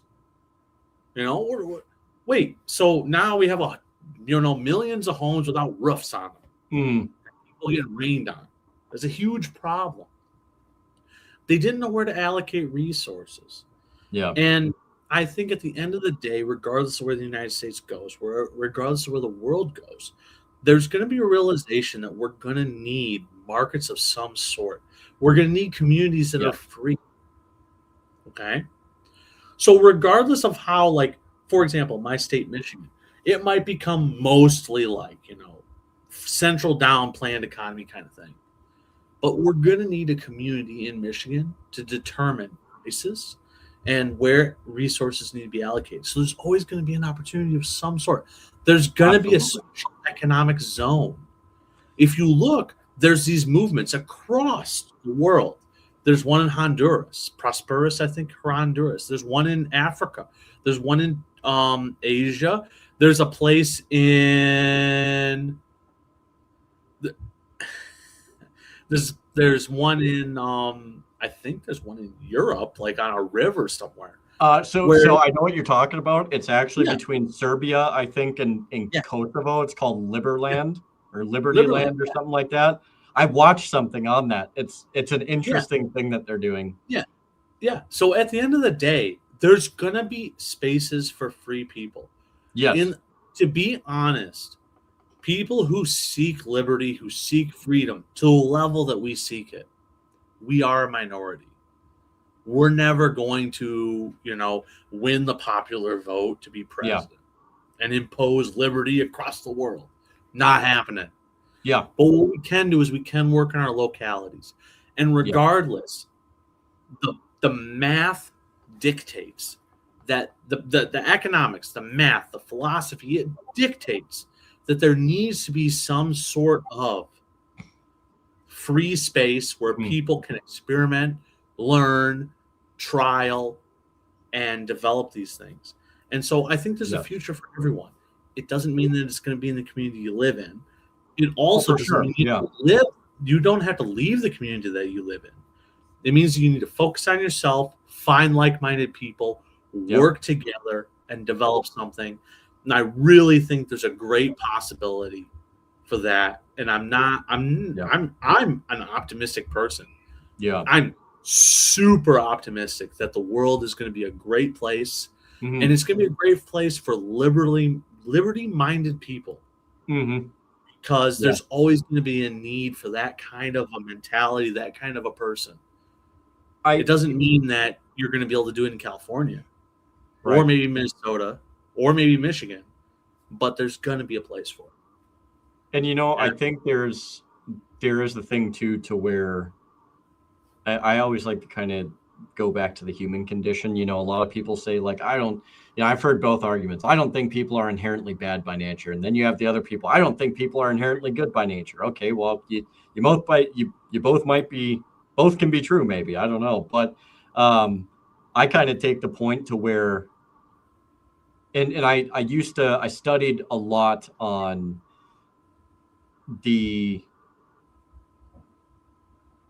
I studied a lot back in the day on trying to understand what communism and socialism was.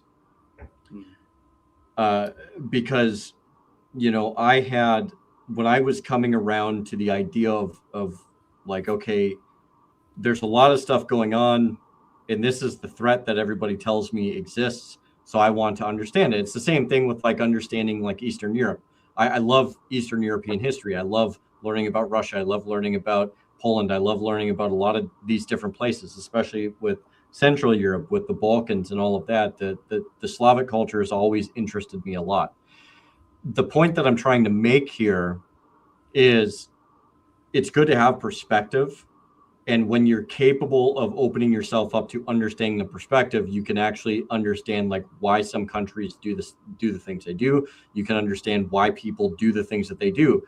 And one of the core things of the communists and the socialists at the time was to try and control the human condition. Now, a lot of people have tried to do that before. What made them think they were any more special? I don't really know, but it is what it is. But the point is the human condition is a beautiful thing because it's unpredictable. And with that unpredictability, it makes empires and it makes tyranny very, very difficult to last for a very long time. Now, that's not saying that like something like Rome hasn't lasted for a very long time, but Rome in its entirety was not tyrannical all the time. There was a time where it was a republic, and that's how a lot of these things start. Is they do typically tend to start out in many ways like with the best idea, like the best foundation they can at the time, and then it devolves because you have people that become lazy, you have people that become misplaced in the things that they do, you have people that don't want to have as much responsibility. Our founders knew this when they founded our country. If there's one thing that actually gave them a unique advantage, it was the fact that they were scholars of history, and they understood that a jealous, aware, and vigilant people that are well educated and well understood in their morals and their values and their virtue were going to be people who retain their liberty and their rights, right? And so when you look at something like Marxism and the other tethers that are greater different forms of communism, socialism, etc. And they try to break down the human condition. The point that I'm trying to make is the human condition is surprising. And so whatever bad cycle that we go through, historically, if you look at patterns, and I like patterns, you'll find that at some point it corrects itself, and it will turn back to where you break free from the system. Then there is a generation or a couple generations that get to experience probably more liberty than we'll ever experience in our lifetime, but it does happen. And so you get this cycle, you get this pattern that continues to repeat itself. And I think there is some hope in that too. But to give our posterity and our future a fighting chance, we should at least be trying to do something to set them up with the best possible ability to take that and make the most of it, because that's how we could potentially affect when that pattern of that cycle changes. But we have to be a part of that. We have to, instill ourselves in the very things that our founders themselves knew were required to get something like that. And they understood that they themselves weren't perfect. Matter of fact, they kind of called their own bluff, because when you look at people like Hamilton turned into a shithead, like he was always kind of there, but like, yeah, to some degree, like he was kind of good on some things. Like there were like a broken clock is right twice a day, but it's like at the end of the day, like they called out their own problems. Right. And even when you look at a person like Washington, like he had regrets during his presidency. On his deathbed, he talked about that. And he was like, hey, I messed up, man. Like I regret having done what I did during the Whiskey Rebellion and other things. In hindsight, he's like, I shouldn't have done that. That wasn't the right way. And you look at even his his farewell address, and he even said that, like you're going to have people that are going to be factional, and they're going to be partisan, and they're going to want to take you in this direction and that direction, and the influence is going to be great from inside and the influence is going to be great from without. But before that, he had also made comments about the fact when he's like, hey, in accepting the presidency, I'm human. I can make mistakes. If I become destructive of my means as a president, you need to correct this. And if I don't correct, you replace me and you put somebody else who's capable of doing that. And I think that's the one thing a lot of people, I think it's hard to kind of have that mirror moment for a lot of people, which is when you look in the mirror and you want to misplace, so much of the blame on somebody else. And it's not saying that these bureaucrats and politicians are blameless. It's not what I'm saying. What I am trying to say is we also have a responsibility in the outcome to many degrees of the society that we want to see. And so I think there's a lot of hope, though. And I everything that you were talking about, I think is very much in line with how that hope comes about. And we have to start from the ground up. We have to start in our homes. We have to try the best in our communities. And I don't think there's anything wrong with, if you feel that it's not happening there is this complex where I feel like a lot of people are afraid to move out of a bad situation because they feel that they might carry the shame of giving up on the place that they were born in, or the place that they grew up in, or the place that they lived in for so many years. And I don't think that's the case. I think especially when you have a family, your priority is also to take care of your family and then figure out how you can make that work. Right. And, but I think the human condition's crazy, dude. And I think that's one of the greatest variables we have. And just to throw some humor in there, a lot of people get on like the Terminator Skynet thing of like, oh, the machines will rule us. I think our human condition is the one thing that will fuck their shit up. I'm just going to say, like, we are so unpredictable. Yeah, no. I agree 100%. I had to throw something funny in there, So. I am not worried about the Terminator. I'm not worried about the AMI taking us over. No. We are way too unpredictable. AI and all these systems, they're all binary systems. Yeah. They are trying to simulate the human condition. They are not the human condition. They are not human. Dude, We like I said, will. human conditions We are wild. systems that they can't compete with. No, I'm not worried. I'm not worried at all. The human condition really is kind of one of those pinnacles of creation, man. Like there is just like when you finally hit a wall to where it's just like, I don't like this shit anymore. I'm not doing it. And you know, if I die, so be it. Then I don't have to worry about it anymore. But I ain't doing this anymore. You know. If you're religious in any respect, I mean, I haven't read Genesis in a long time, but believe God created, man in his image in some respect. Yeah. And so I don't think that anything man creates would be in man's image. Mm-hmm. So if God created something, man, which is not God, man, I don't think can fundamentally create something that is can't create something that is God. Yeah. And can't create something that is man. Yeah. That doesn't mean that I'm a Luddite. I mean, I am all for technology. I love technology. Right.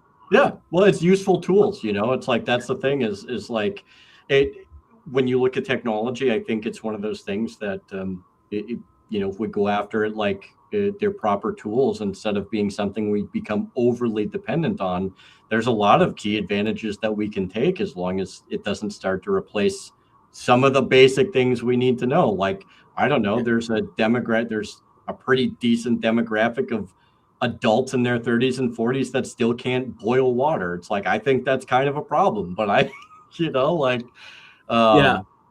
before we get too far down the rabbit hole with this, I kind of want to turn our attention just to kind of go through some of the comments, if you're down for that, just to kind of let's finish up on the comments. Yeah. So the point is like, look, it's not all lost though. I think there's a lot of good, there's a lot of hope, and there's there are some positives, man. So I did see. It looks like you did address some. I love whoever, if the person's still on here that said no regrets, you're so awesome. I haven't seen that for so long, and I just wanted to say like that. It made me smile when I saw that, and I was like, man, that that was fantastic. I'm gonna put it up here. Hey, shout out to this person. No regrets. So good. That's so good. Yeah, that's fantastic. Another one by Ronan. When you stare into the void stares back. Yeah, I feel that one, and I feel that one in my soul. That is that is applicable for a lot of things. I don't think that was quite what I was going. I know what he's talking about there. Yeah, I was talking about like creating monsters and the right. Monster. Yep. I can't remember the exact quote off the top of my head. Memory. We don't go abroad to search for monsters. Is that the one you were thinking about? Or there's something like that, but there's some. Yeah. I know what you're talking about. Yep. But no, that's a great quote though. I really appreciate that one. I think he's getting more fundamental than I was. Well, hey, I'm here to tell you, I'm a big Dostoevsky guy. So I mean, anytime we want to do something on that, I'm down for it. That's something that I've not delved into. Maybe I'll have to delve into it and we'll talk about it. Well, I'm here to. So, Martyr Maid does two compare and contrast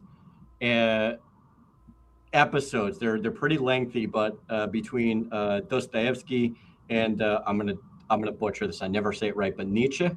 Nietzsche. Yeah. Okay. Nietzsche, I think, is the way you but man, did Nietzsche have a freaking crash out, and Dostoevsky had just like a redemption arc, and it's so funny. It's so freaking wild, and it's crazy because they were so many years apart too. But I want to highlight something by Gene the Machine here. Our morons in charge have allowed China to build super embassy right on top of all the major internet and phone lines, which means they have full access to our data. I mean, Gene the Machine. I'm sorry, man, but that's actually sounds pretty on par with the UK. But Oh, he's in the UK. yeah. So you're already about to get my condolences from Charles. So he's heard it from me enough. Oh my gosh. Oh But, my gosh. yeah. I don't even know how to start on saying the UK is terrible. I mean, I don't know what to say there. Oh my God. Yeah. So Yeah. our sympathies, our empathy. Love that for you. Hate that for you. I'm happy you show up, Gene the Machine. With the Epstein stuff, isn't like the Yeah. UK the one that's gotten hit the most by the Epstein stuff? They had a Lord resign. They've had like it was one of Starmer's like main people, I think. One of his main he was like people. the ambassador. He was the ambassador to the United States. And the Epstein file shows him like releasing classified documents or something. Yeah. Like the what? Yeah. Like, okay, we have pictures of Bill Clinton next to like women. Yeah. And the British have like releasing classified documents to Epstein. What the hell? Yeah. No, the British are wild right now. Again, sorry, Gene the Machine. And at the same time, the British are made a video game to try and teach people not to be like bigoted or something. Look, I'm just not to say the wrong thing or something. I'm just here to do a friendly recommendation of the fact that you guys really, really need the Irish a lot more right now than you think. Have a couple bar meetings and then get back to the world. Let's just see how that works out. They just need to return to some of the Enlightenment thinkers from Scotland, not the socialists of Scotland today, but some of the thinkers from Scotland from back in the day. Yeah, I mean, I'm not going to go down the Irish rabbit hole. There's things I could say that probably would only add our names to a few other lists, I'm sure. So we're just going to hide that. Thanks, Gene. Oh man, never going to the UK or California. That I know. What's that? I'm never going to the UK or California. There was a time where, because there's still countries I want to go to. There was a time where I would have loved to have visited the UK, because I think that there's a lot of cool like castles and there's a lot of cool history there. But that was the same with Germany. I wanted to go to Germany for a long time, and you won't find me ever going to Germany. Not in the current state. This sounds awkward. Maybe because I know more people actually that reside in Eastern Europe. But like I don't I don't know if I ever sent pictures. Like a lot of people drag individuals who like they drag Tucker when Tucker went to like Moscow and St. Petersburg. They're like, oh, you're a sympathizer. And it's like that. To be fair, like I actually have a friend who lives, like they work there. And they had sent me numerous pictures, not just from the city, but from like a lot of other places. And their streets are clean as fuck. Like you could eat off of those streets, and it's crazy. Like, and that's not like, you don't even have to be remotely like pro-Russian in the least, but like what you can't take away from them is their shit's clean. Well, a lot of it's the mentality. Like I drive down the road and I'll see someone throw something out their window. It's like, what the hell, man? No, it's crazy. Yeah. It's just that mentality. And I'm not saying like you don't have to have like this crazy like cleaning crew. It's just like, hey, be respectful. Is it too much to ask for a clean street? Be proud of where you live. Be proud of your like locations. Yeah. Yeah. It's leave it better than you found it, wasn't that a Boy Scout thing? Like take nothing but pictures, leave nothing but footprints, and better than before. I would 100% love to say that was a thing here, but I've seen so many people like these. I'm about to drag a demographic of people, and it's something I can live with. But the city slickers that are all environmental that come through the trails, and they're just like, oh, Mother Earth, and tree hugging. And then they just leave like all kinds of shit all over the trails. And then they, for whatever reason, they blame it on the rural living people. It's like, dude, my guy, like I watched you drop this. You came in your smart car and you freaking littered on the trail, like, which mind you is likely like a lot of the trails through here go through private property. There was a guy when I was doing a backpacking trip years ago who shut down part of the trail because people were getting pissed at him because he was hunting on his land. And so he just told the DNR, he's like, well, fuck all you. Like, I'm like, none of you are coming through and you'll like it. The DNR guy told me as I was in one of the way stations, and I just flat out looked at him. I'm like, good. That's the way it should be. And they just gave me like this disgusted look. Just like, how, like, it was like Greta Thunberg moment. Just like, how dare you? It's by the way, apparently my beard is not so great, allegedly. So, Nah, your beer's better. It's me right here. Like I can't compete with that. I can't compete. Well, look, I mean, I'm not trying to start clan wars over here, so we're not trying to create the great divide. Please come back to the show. We're not trying to start turf wars here, but no, I appreciate those comments. This is kind of funny. Epstein files apparently came out or something. That's I feel like that's the general sentiment of the current administration. Yeah, they might have come out, Oh, then there's this one. That's hefty. I don't know.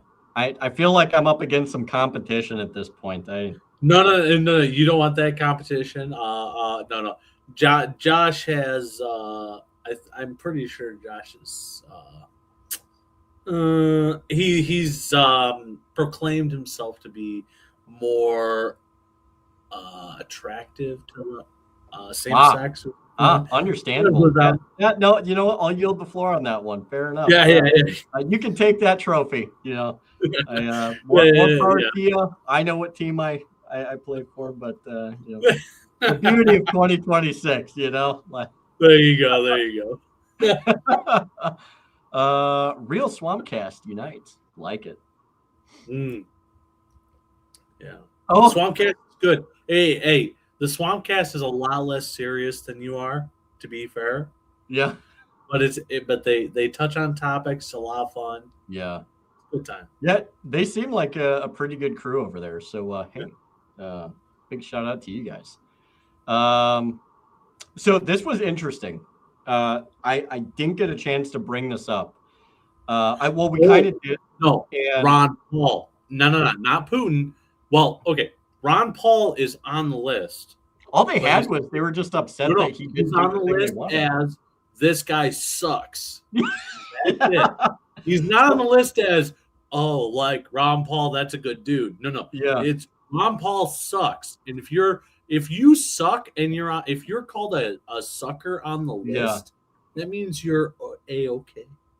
So what was interesting? I took a fair bit of time going through a fair bit of the Epstein documents. I'm not gonna admit it was like thousands, right? But I went through a fair bit one night. And I was just scrolling, and so I put it in, and it's super funny because they were trying really hard to try and set up a meeting with Putin for a long time, and it was before like the Maidan, and then.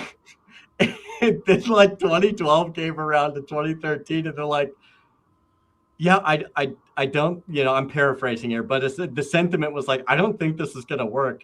And then they started talking about like, we got to have a conversation about the Russia situation. And then shortly after 2013, the Maidan happens.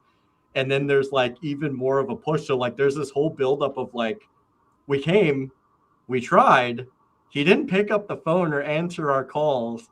And we don't like that. So we're gonna, and there were some files that came out connected to like Ukraine about the Maidan situation and an opposition person in Russia at the time, and they were actively talking about like trying to overthrow Putin. And it's like, dude, like, okay, like I haven't seen all of the files, but like from the language I've seen so far, He does seem to be another one of the guys, whether you like him or hate him, that just never answered back.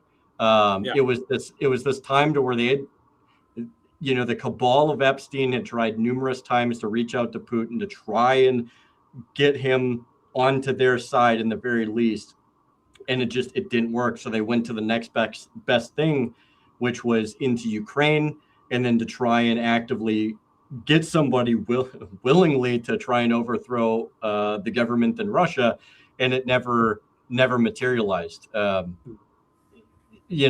take that for what you will, but I mean, to be fair, it's not that he's not in the list. I would say it's more or less, or it's not that he's not in the files. It's more or less, from what I've seen and from what I've read, and I read quite a few of the emails, they really tried, but there just wasn't a margin of success on their part. Pretty much to the point to where he didn't even respond. Like, there was no response that I saw from Putin directly, or from anybody that may have been associated with him or his office. So I don't know. That's based off of what I've seen so far. Time will tell, but no, that was a good one. So that's why I find, and then to be fair, some clock. That's why I find it hard to get into foreign policy. You can't ever really verify the info being fed. I mean, that's a very fair comment. Especially when you start getting into a lot of the nuances, again, regional things. So like Russia, Ukraine, the Middle East, whatever the case is, I do think there's patterns you can follow. And I do think that there's information that is factual, that is truthful. But in that, just like what we're seeing right now, there is a lot of effort to obfuscate and try and blur what is real and what isn't. And you really have to you really have to go deep into this and invest the time. Otherwise, you're going to you might get right a few times, but you'll chase your tail. That's why we all appreciate people like Scott Horton, who, relentlessly goes into this and writes a dictionary on the goings on and how, the United States started the new Cold War. I'm not trying to pitch the book, but it's a pretty good book. So there's another one here. I think the U.S. and Russia should crusade together. No. It's one of those things to where I think there should be decent relations. We should trade.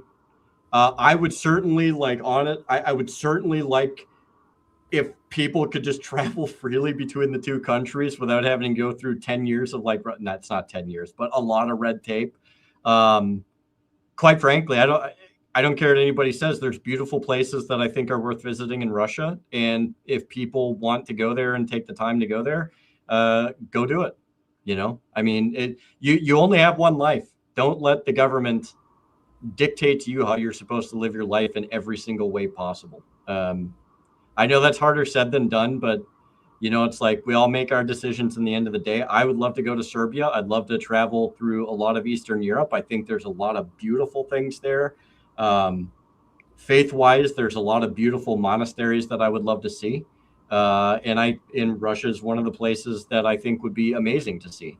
And there's a lot to see, both in the cities, but I'm also a big hiker and backpacker. So I think going to places like the Medved Taiga, going to places like Kamchatka and a lot of other places in Siberia, amazing. So don't, if you have an opportunity to go someplace and you want to go there, take the jump. Don't let a politician scare you into being like, oh, this is going to be the worst thing. You take your own responsibility in your hands, but there's a lot worse places, I would argue, that a person could go than a lot of Europe. So I'll leave it at that, but just live your life, Again, another beard one, man. There's Yeah, I'll be right. Keep going. Yeah. I'll be right back. Roger that. Let's see. Last I checked, I don't think so. I don't think that, as far as I know, not the same person. Let's see. Let's see. That's also interesting too. I'm a huge history buff, so any chance that people get to learn history, it's pretty wild. There's a lot of history, not just as it pertains to like Russia, but a lot of Eastern Europe. It gets chaotic. The Balkans is a very interesting area. This is my nerd thing. I really like that area of history. I'm a huge nerd of American history, so I highly recommend that people just if you got nothing better to do, sit down, open a book, listen to like a history book or a history podcast or an audio book. There's a lot of good people that put out high quality content. So take an opportunity to learn something new. So yeah, hey, check on the anarchists in Ukraine. I forgot what they were called, but there was an anarchist movement in Ukraine. It was a very similar situation to what happened in Spain, where there was, I can never remember these names of these groups, but there was a anarchist group in Spain. Sure. I can't remember who they aligned with, on what side they did. I'm assuming they aligned the opposite of the fascists. Sure. Considering the fascists won, so I'm assuming they lost. Yeah. I don't know. It's a reasonable deduction, Yeah. Yeah. But I have heard a bit about the anarchists in Ukraine, and I find that stuff pretty interesting because I've been putting a lot more time thinking about some of the anarchist movements. Yeah. Not that I wouldn't call myself an anarchist. Right. But I do consider myself a decentralist, and why I've been interested in anarchy is because what is the conclusion of decentralization if you push it, and what it like in both ways. So like where are we going? What are we working towards? Right. So, but yeah, that's something to consider. But yeah, the anarchists in Ukraine are very interesting. Just another one on Ukraine, and I'm just kind of taking these as I'm going down. I'm going to try and hit as many as we can. Just waiting for Ukraine to revert to the Thule society. Tool or Thule? I think it's Thule, maybe.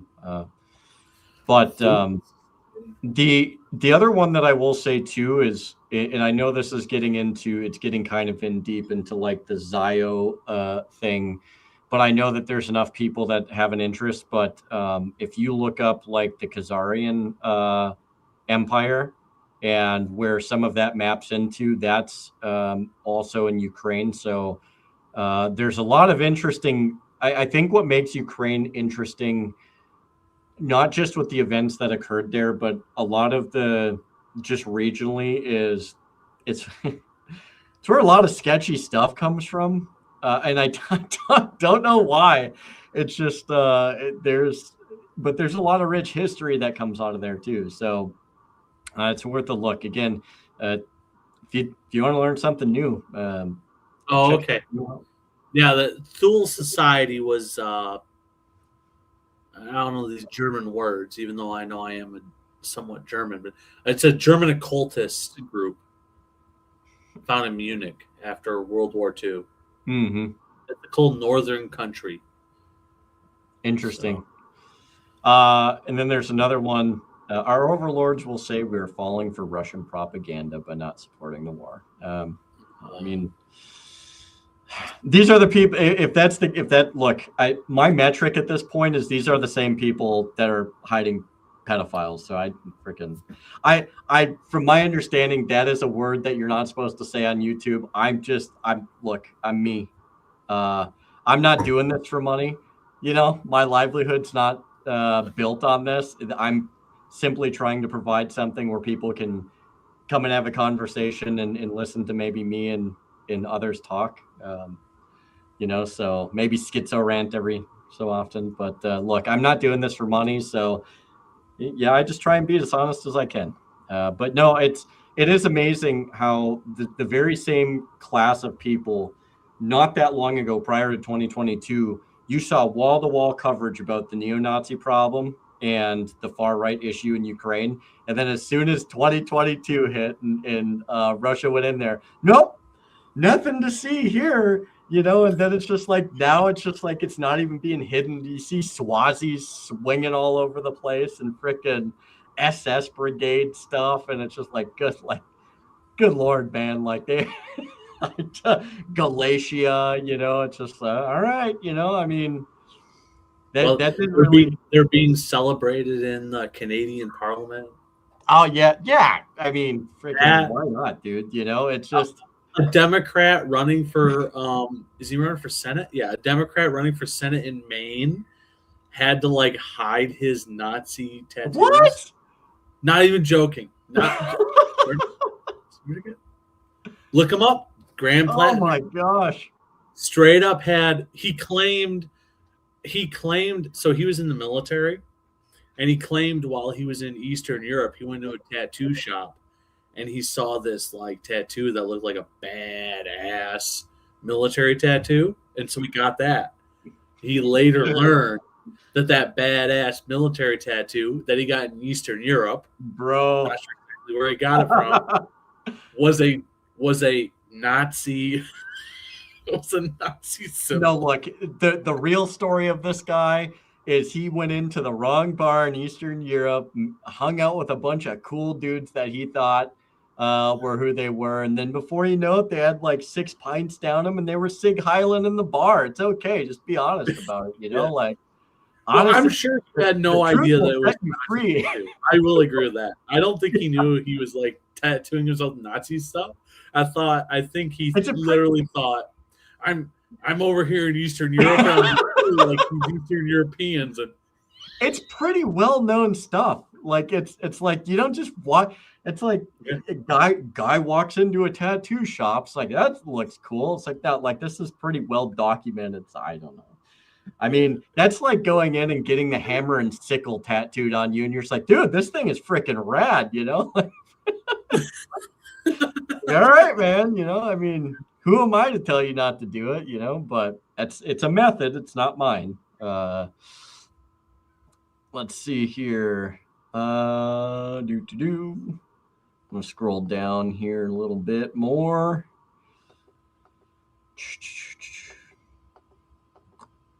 International agreements. So I did see this one also. International agreements are a crapshoot with competing nations. I'm pretty sure this came up when we were talking about a lot of the START stuff and the ABM. And I'm happy that somebody brought this up.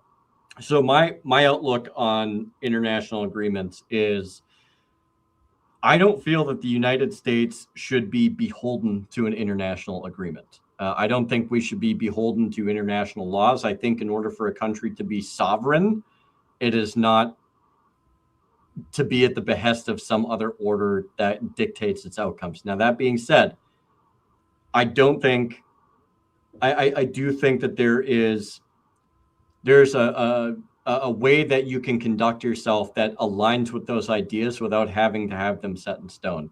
Now, you might get somebody that's like, oh, well, if they don't feel like they're beholden to them, then they'll do it. It's like they're doing it anyways. They all signed on to it, it's like the UN and all of their different charters. We were one of, if not the first signatory on the UN Charter of Rights, and we're just sitting here just throwing all that shit out the window. So it's like, whether you have it in ink or not, if I had the decision, I wouldn't be put my country to be beholden to an international form of law. But that's just me. Are you talking in terms more of the United Nations and these big, more kind of global agreements? Yes. Are you talking more in regards to what I see is international agreements, possibly I'm not disagreeable with treaties, by the way. What was that? I'm not disagreeable with treaties. I'm not disagreeable with friendly relations. I do agree. We should, when we go to conduct foreign policy, I think the founders had it right. They were non-interventionists. We are to trade, extend friendship, goodwill towards all. I think those are fundamentally the best things. And when I say like these, because a lot of them are binding agreements, and I think that crosses that realm of entanglement. And I think there's a way to still navigate that properly, still treat other nations with a certain degree of, at least, even if it's not necessarily respect, it's like acknowledgement. Like, okay, like this is what you're doing, this is what we're doing. Just don't come screw with me. We won't have a problem. I won't screw with you. We won't have a problem. But I tend to fall back more on the founder's understanding of like a non-interventionist policy. I think it's the best course, and I don't necessarily think you have to have an international binding thing. I think that should be, if you're going to have something, and I know it's going to sound contradicting. I'm not saying this is what I think is best, but if you are to have an agreement, it should be between two sovereigns and not a body that binds the two sovereigns to something that can change and then usurp that sovereignty. So it has to still be within the realm of, you have two adults in the room that understand what they're getting into. That's all I'm saying. And I think that where NATO, the UN, and the EU have really, really hampered every country's ability to be potentially the best it can be. And I don't think the United States is an exception to that. Even though we wield a lot of power, there's still problems. So yeah, so I agree with you that I think that international agreements, when you talk in like terms of like UN or international law, it doesn't matter. Like I don't think international law really has any meaning.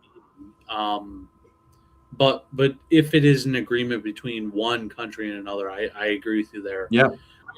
I really have a problem when people start citing international law, because it's like, wait a second, what?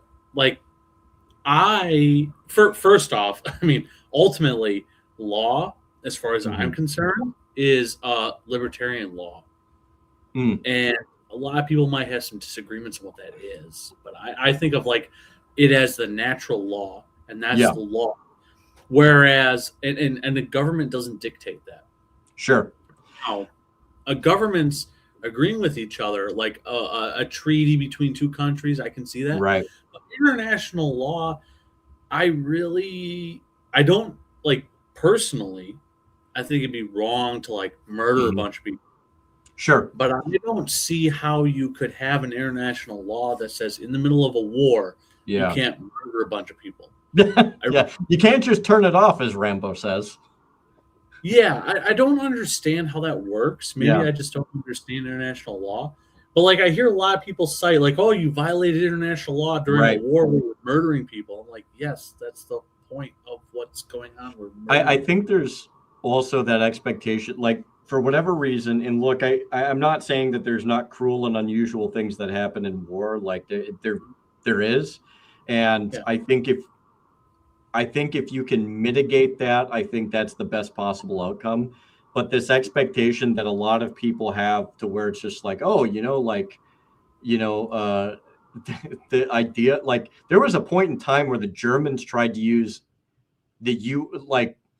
a basis of law to say, like, you can't use a 12 gauge shotgun in a trench because they were getting rolled by 12 gauges. It's just like, well, I don't know, dude. Like, we just advanced. I'm sorry that show me where that hurts you, but like, you're dropping mustard gas. So if our equalizer is a 12 gauge shotgun, like, I don't really, you know what I'm saying? Like, there's this idea that you can conduct that people have. Sweeper, or what do they call it? Yeah. My brother's got one, like, right. And it's, just bang. Yeah. And it's one of those things to where it's just like, look, like, I don't agree with it. And I think it's reprehensible when you do see things that are conducive to war crimes and criminality, things that, which do eventually leach over to civilians and as not just enemy combatants, but it's like the expectation that you can eliminate all crime. It's unrealistic.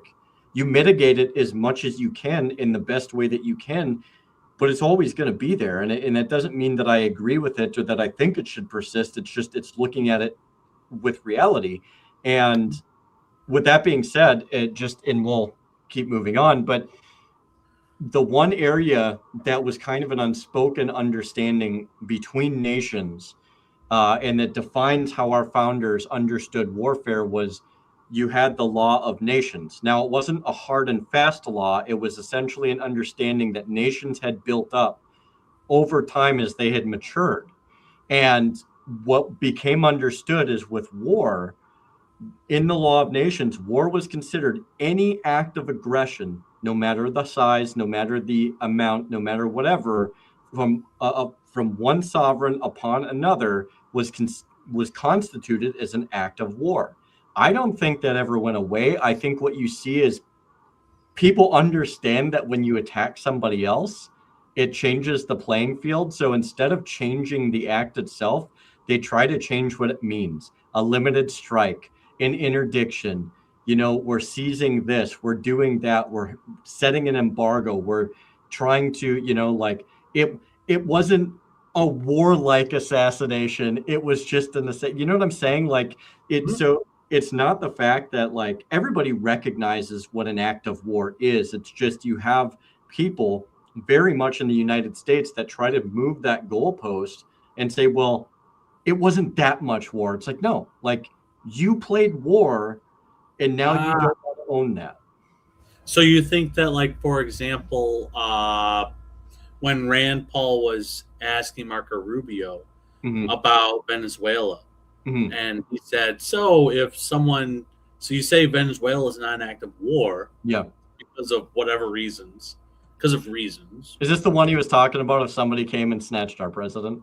Yes. And he goes, if you snatch. So if someone came and took Trump, is that an act of war? Yeah. And Rubio tried to avoid that. He tried to avoid answering because he knows deep down, it is. Like it is an act of war. It is an act of aggression against the country. And that is one thing, I do personally wish that kidnapping the president would be not considered an act of war, because then I would be like, hey, I don't know who you are out there. Let's kidnap the president. And it's not war. It's fine. It's clear. He said, the government said it's fine to kidnap the president. Let's go. The U.S. federal government set the precedent for that. And I'm just here. Look, the reality of it is, getting down to brass tacks is like, I very much do fall in line with the founders' perspective on how we should treat nations, the non-interventionist take, entangling alliances, and as it pertains to like the law of nations, because it's not a set in stone, hard and fast law, but it's an understanding amongst grown men. I think that's the appropriate. It's the best way I think that you can conduct yourself possible. But I appreciate the comment. It was a great comment. Let's see. Never heard the phrase "long in the tooth" must be like out in the weeds. I don't say it often, but I do say it every once in a while. So really, maybe it's a more northern or Midwest thing that like being long in the tooth is a thing. I think Ronan tried to explain it. So, yeah. Also, make America atomic again. Honestly, so this is something I kind of fall down on. I'm not opposed to more nuclear energy. I'm really not. I think. Oh yeah. I think we are getting to a point to where it's becoming, it's been viable for a long time, but I think you're starting to see advancements now to where it's not only viable, but it's definitely more of a preferred way of energy. So that's just me. But I wanted to make a point to point that out. Yeah, I have a friend who works in the nuclear power plant that they're firing back up, and they're building another reactor in Michigan. And he was in the Navy nuke, and he came back. He's over here now, and he's I don't know. They're building more. They're building more stuff, I guess. I don't know. Look, it's love it. I love it. So there's a guy that I follow, and if you guys ever want to nerd out on like nuclear power and stuff like that, and he goes into other things too. He's really fun to watch. His YouTube channel is called T Fulse Nuclear. The guy is like he's super fun to watch. He does breakdowns. He covers a lot of nuclear physics type stuff. He gets into like not super in depth, but he does provide a lot of perspective on power plants and innovation, and he's done some stuff on nuclear weapons and talking about the effects there, and a lot of other stuff. It's really really fun stuff to watch. So highly recommend. It's T Folse, Folse, nuclear. And by the way, Ronan, yes, yes, I do. We do acknowledge it. Sorry, I had to pick on you for a second because I did see it when it popped up, but I just had to pick on you just a bit, just a tad.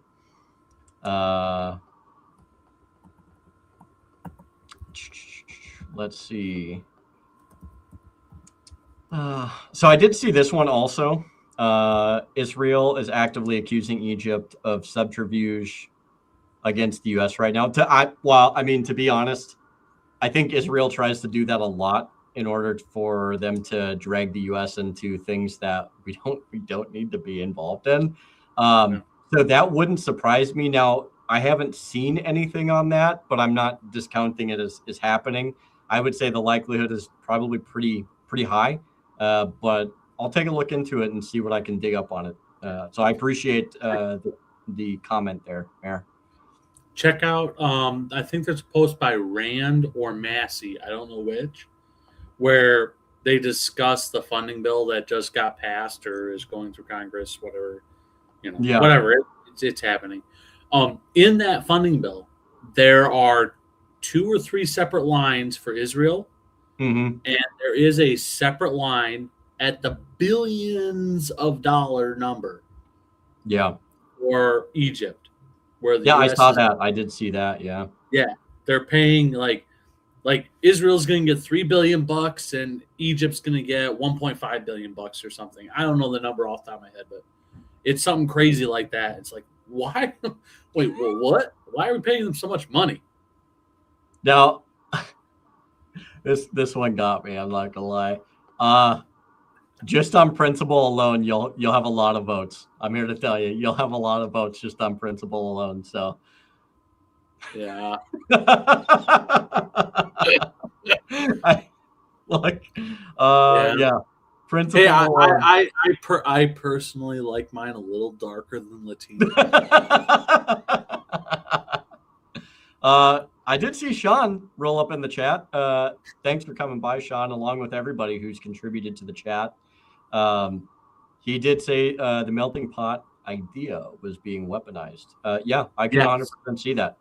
And there's and I think one of the healthiest things that we can do is also to have a discussion and a debate over it, because that's how we start to get to more of the truth of the matter and kind of what the intention was there, right? So it's like, to me, I think a lot of people have their preconceived ideas on it. So no, I mean, look, I think anything that's even remotely potentially controversial is being weaponized, and that's just one in a long list. But he's not wrong.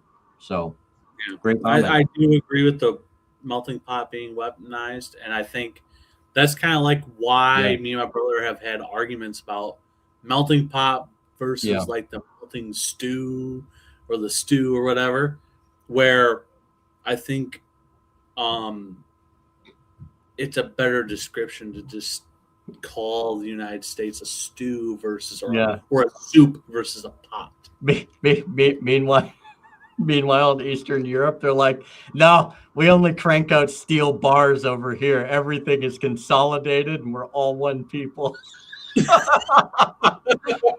Fuck your melting pot. We make the slag heap over here and we turn it into steel. There you go. I don't know. It's getting off the rails now, but that's okay. Ronan also puts after show Swamcast #lounge. I'll send you a link if you want to hop in the lounge. Yeah, sure. Yeah, why not? Why not? I'll find a link. I'll send it to you. Okay. Yeah.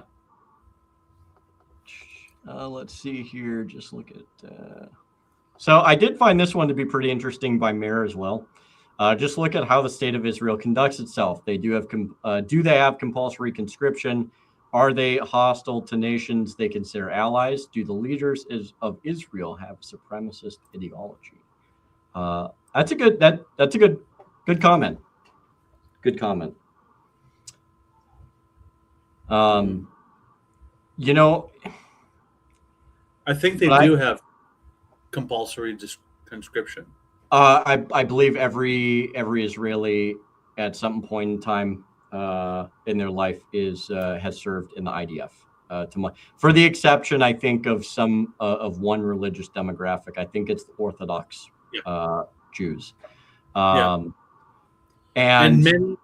many people who want to claim Israeli citizenship in the United States, or not necessarily the United States specifically, but like abroad, they also have to serve. Because I do know people who claim to be Israeli. Mm-hmm.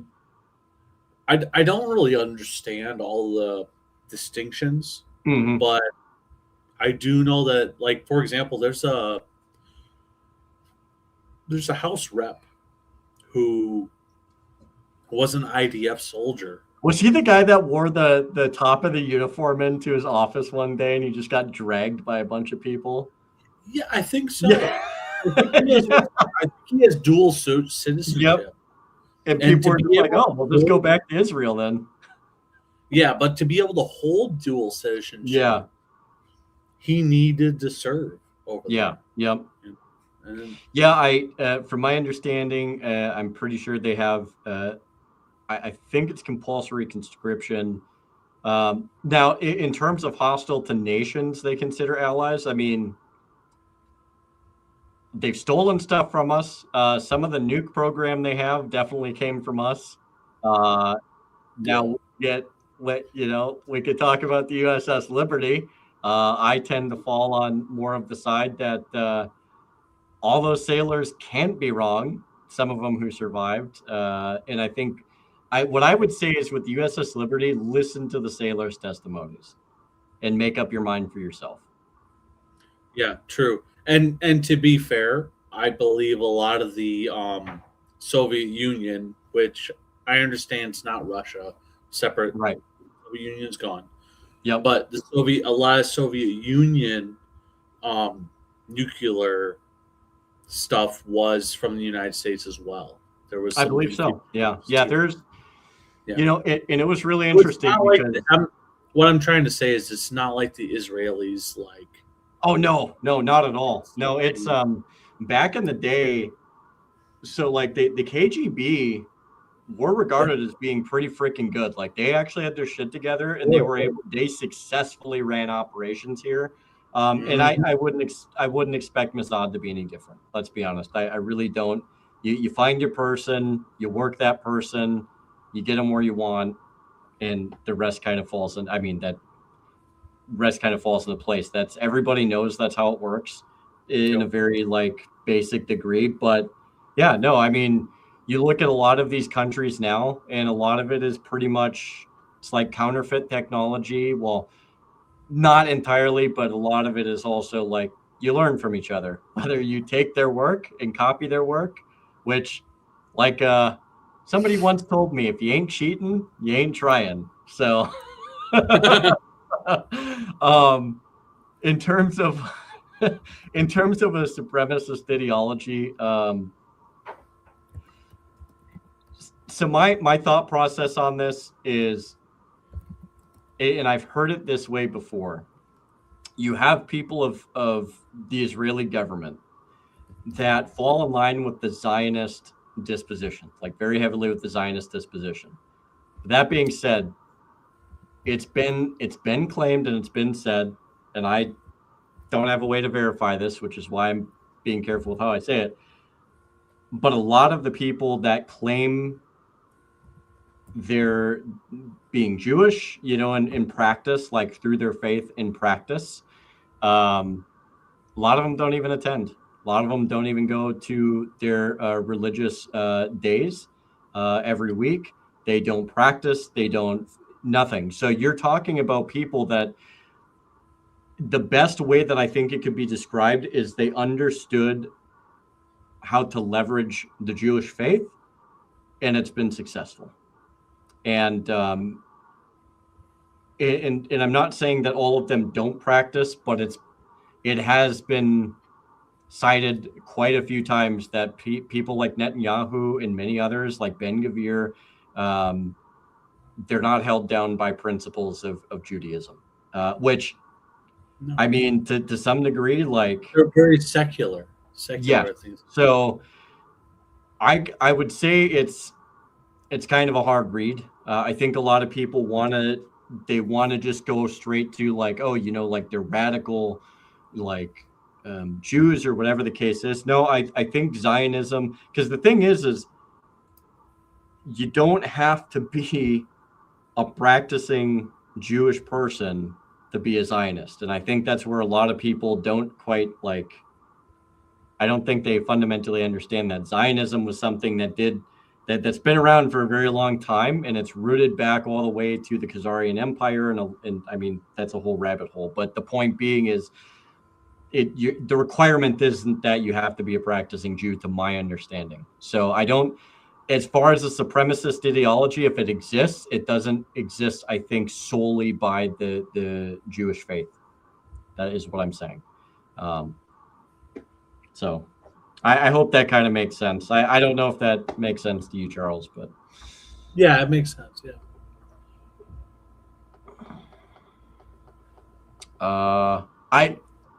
I laughed at this. I'm not gonna lie. I kind of laughed at that.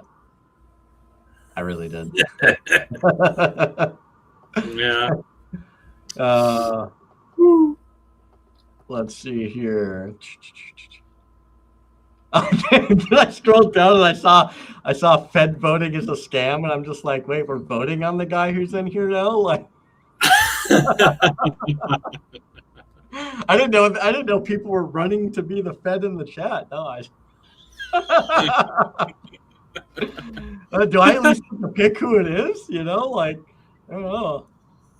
I think you have a very big say in who it is.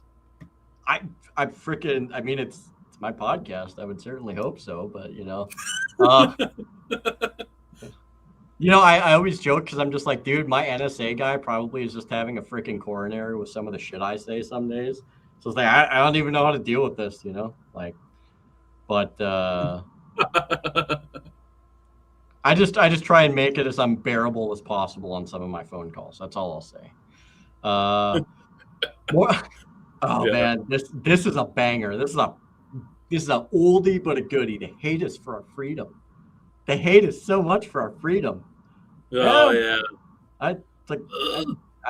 Are you sure it's not like, like the several thousand pounds of bombs we dropped on their villages, or I don't know. Like what I do know is if you go to Serbia and Belgrade, they purposely kept up their bombed out buildings, and they're just like, yeah, go fuck yourself. Like there's spray paintings along the wall of some of these buildings that are just nothing but just like, we haven't forgotten what happened. Fuck NATO. And that's like you want to talk about people who hold the grudge. The Slavs are really good at that shit. Yeah. So one of the craziest things I've ever had happen in my life is I did a contract with this company, and I found out that they were all like Serbs or Albanians or something. Mm-hmm. After I started working with them. Yeah. And wildest time of your life, huh? I realized that after the fact that I started working. I'm going to say this. We reached a point of mutual agreement. That mutual agreement did not mean I got paid. I'm not going to say that they got everything they thought they were going to get, but they got what they wanted, and I didn't lose money, but I did not win like I thought I was going to win. I went into a factory, with these people. This is a bad 3 guys walked into a bar joke already. Well, it's not a joke though. It's like it legit happened. Yeah. Legit happened. I went into this factory, and I'm like looking at some stuff and doing some work in there, and I'm talking to like the supervisor. Yeah. Everybody has like this kind of odd, like, I'm not gonna call it robotic, but like this kind of odd like way of interacting with each other. Yeah. And the guy who's like the supervisor guy who I'm talking to, he wants like a box. And so he says to one of his guys, I want a box. And his guy like, flips him the bird or whatever and like throws him a box or whatever. And I noticed like some of the guys like older, a couple of guys are sitting, they're missing some parts.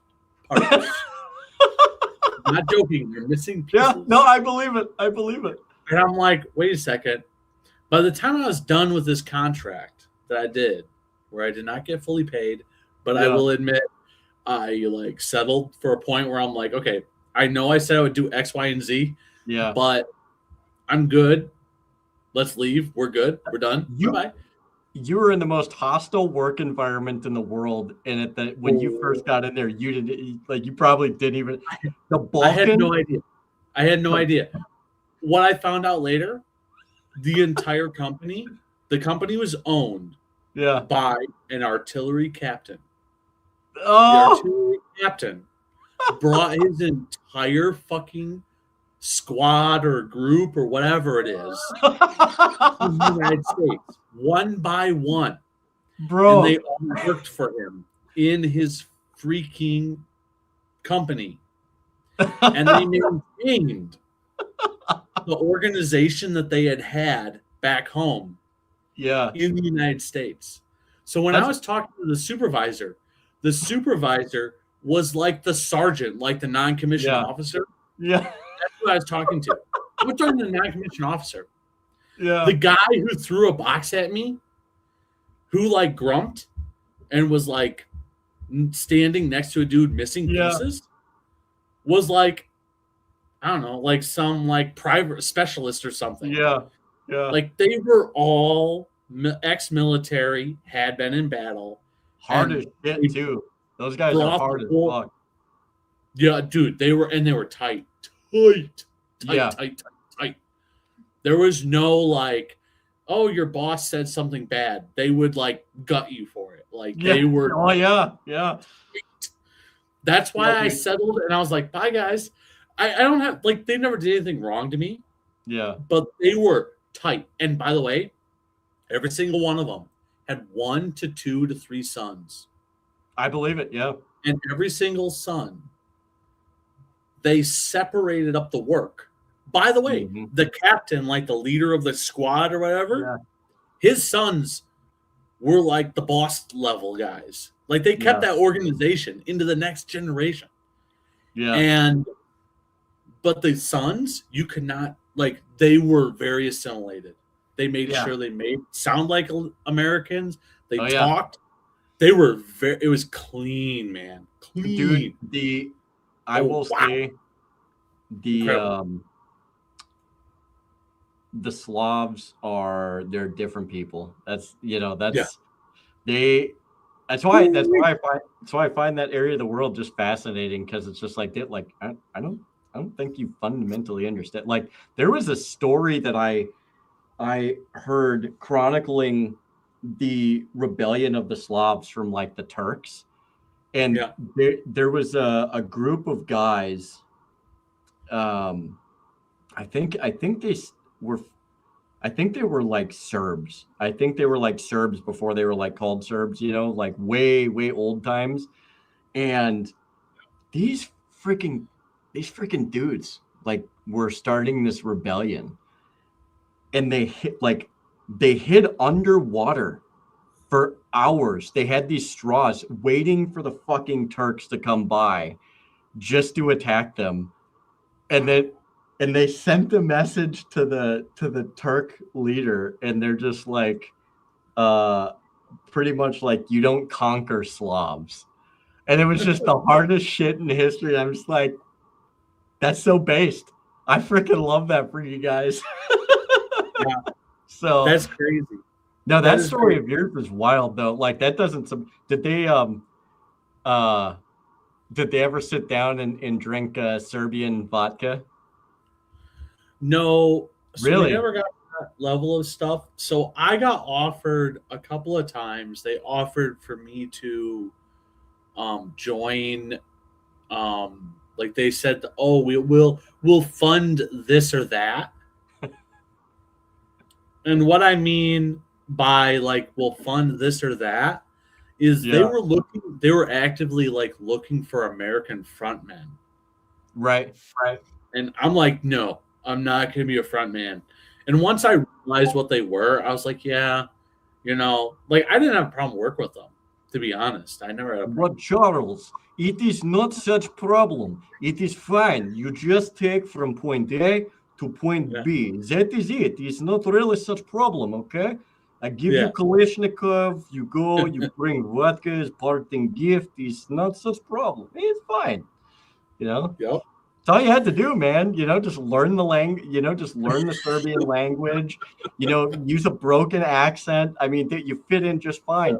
I Yeah. It's I funny. still don't know if they're Serbs or Albanians, but what I do know is that the way I figured out who they were is I was working in one of their factories and I was like, we had this piece of equipment that we were working on.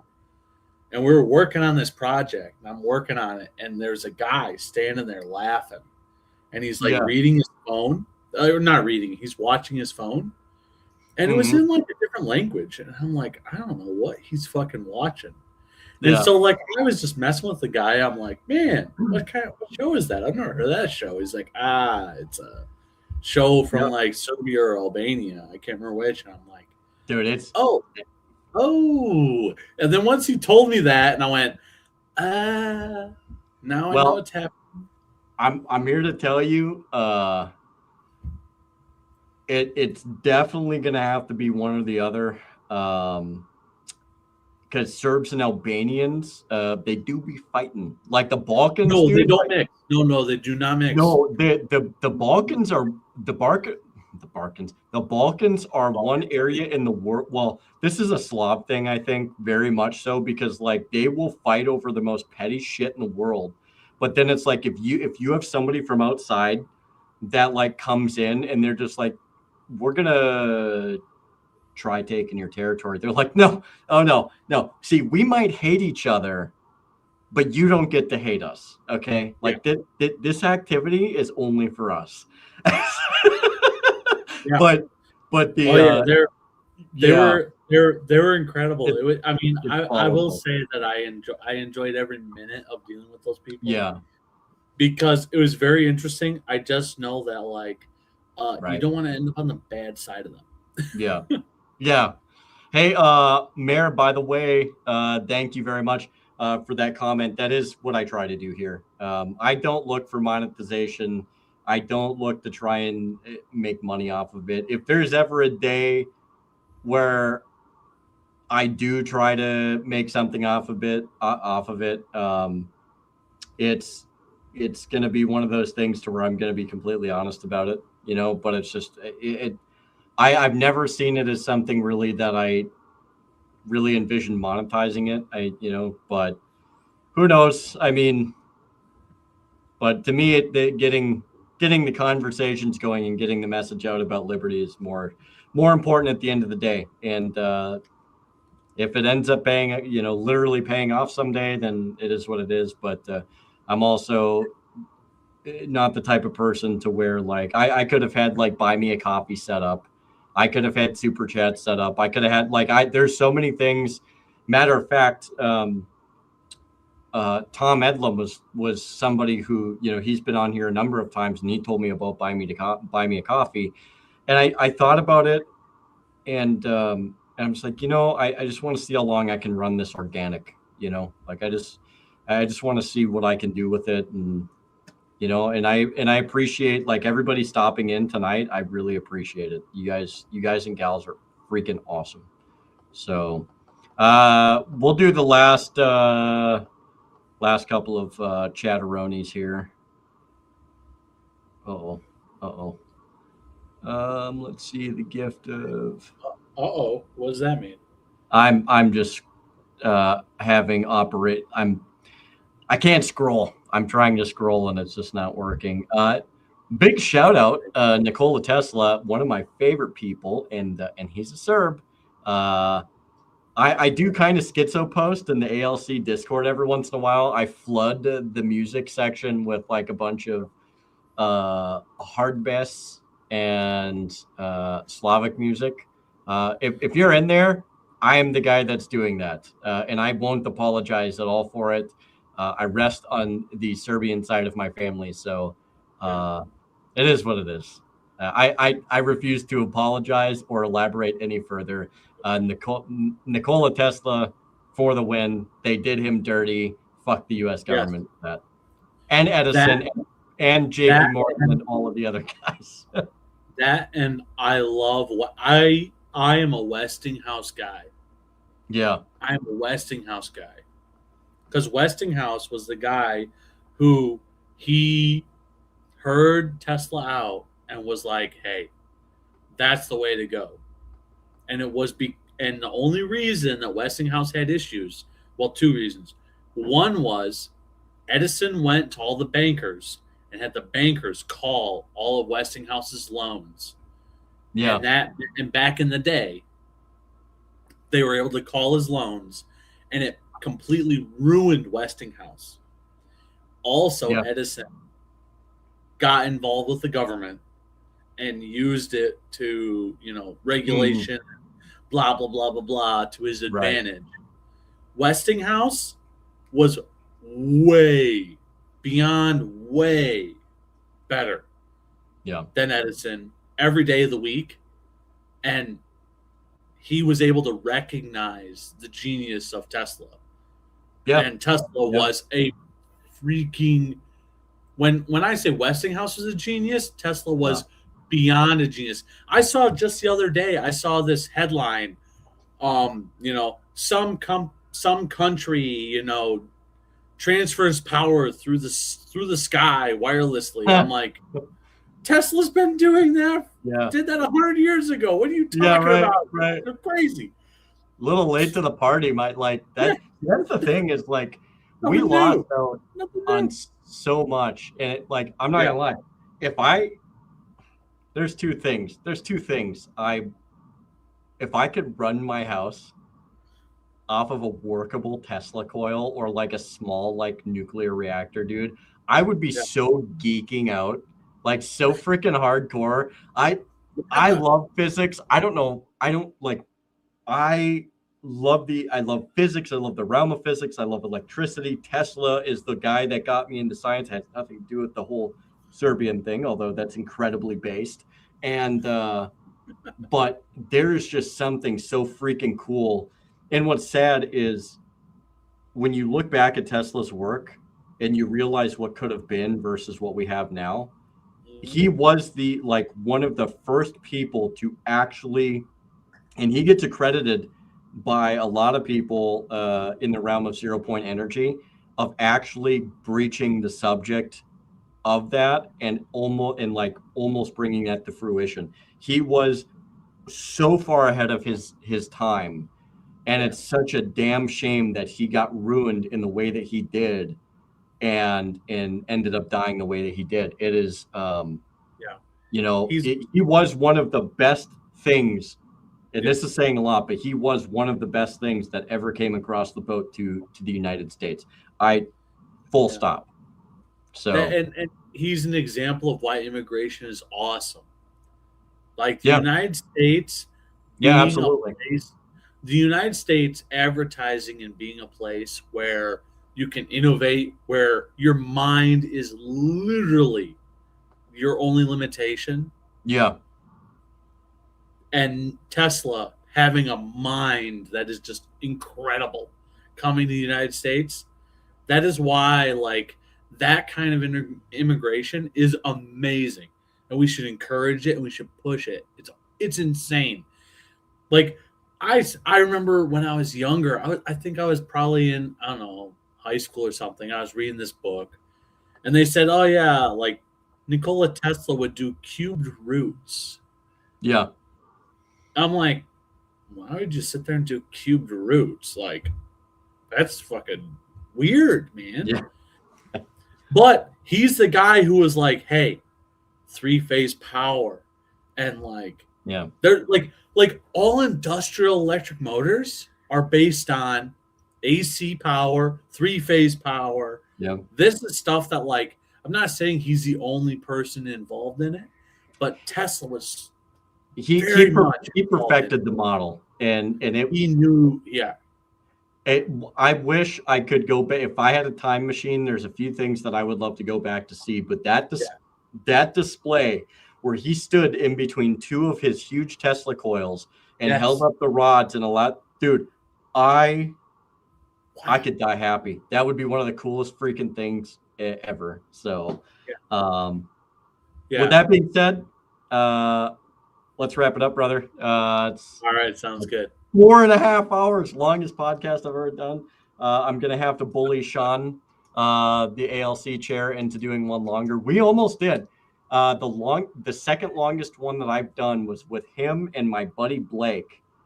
Yeah. And I think by the end of it, everybody was so tired that it really did devolve into schizo ranting, rambling. My buddy Blake, who's a gunsmith, was like, "You want to know how pro 2 I am? Everybody should have a nuclear weapon." And I'm like, "Fuck yeah!" And I think we kind of like went downhill from there.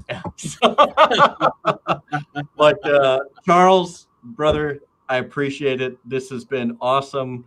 I didn't anticipate going this long, but this was totally worth it. And to all of the viewers here, you're awesome. I'm so happy to see everybody who stuck in there, bro. If some of you stayed for all 4.5, almost 4 hour, 40 minutes of this episode, you're troopers. And I really, really appreciate it. And everybody who comes out here, who comments and really supports the channel, I really can't say this enough. And I know a lot of people say it, but I can't do it without you.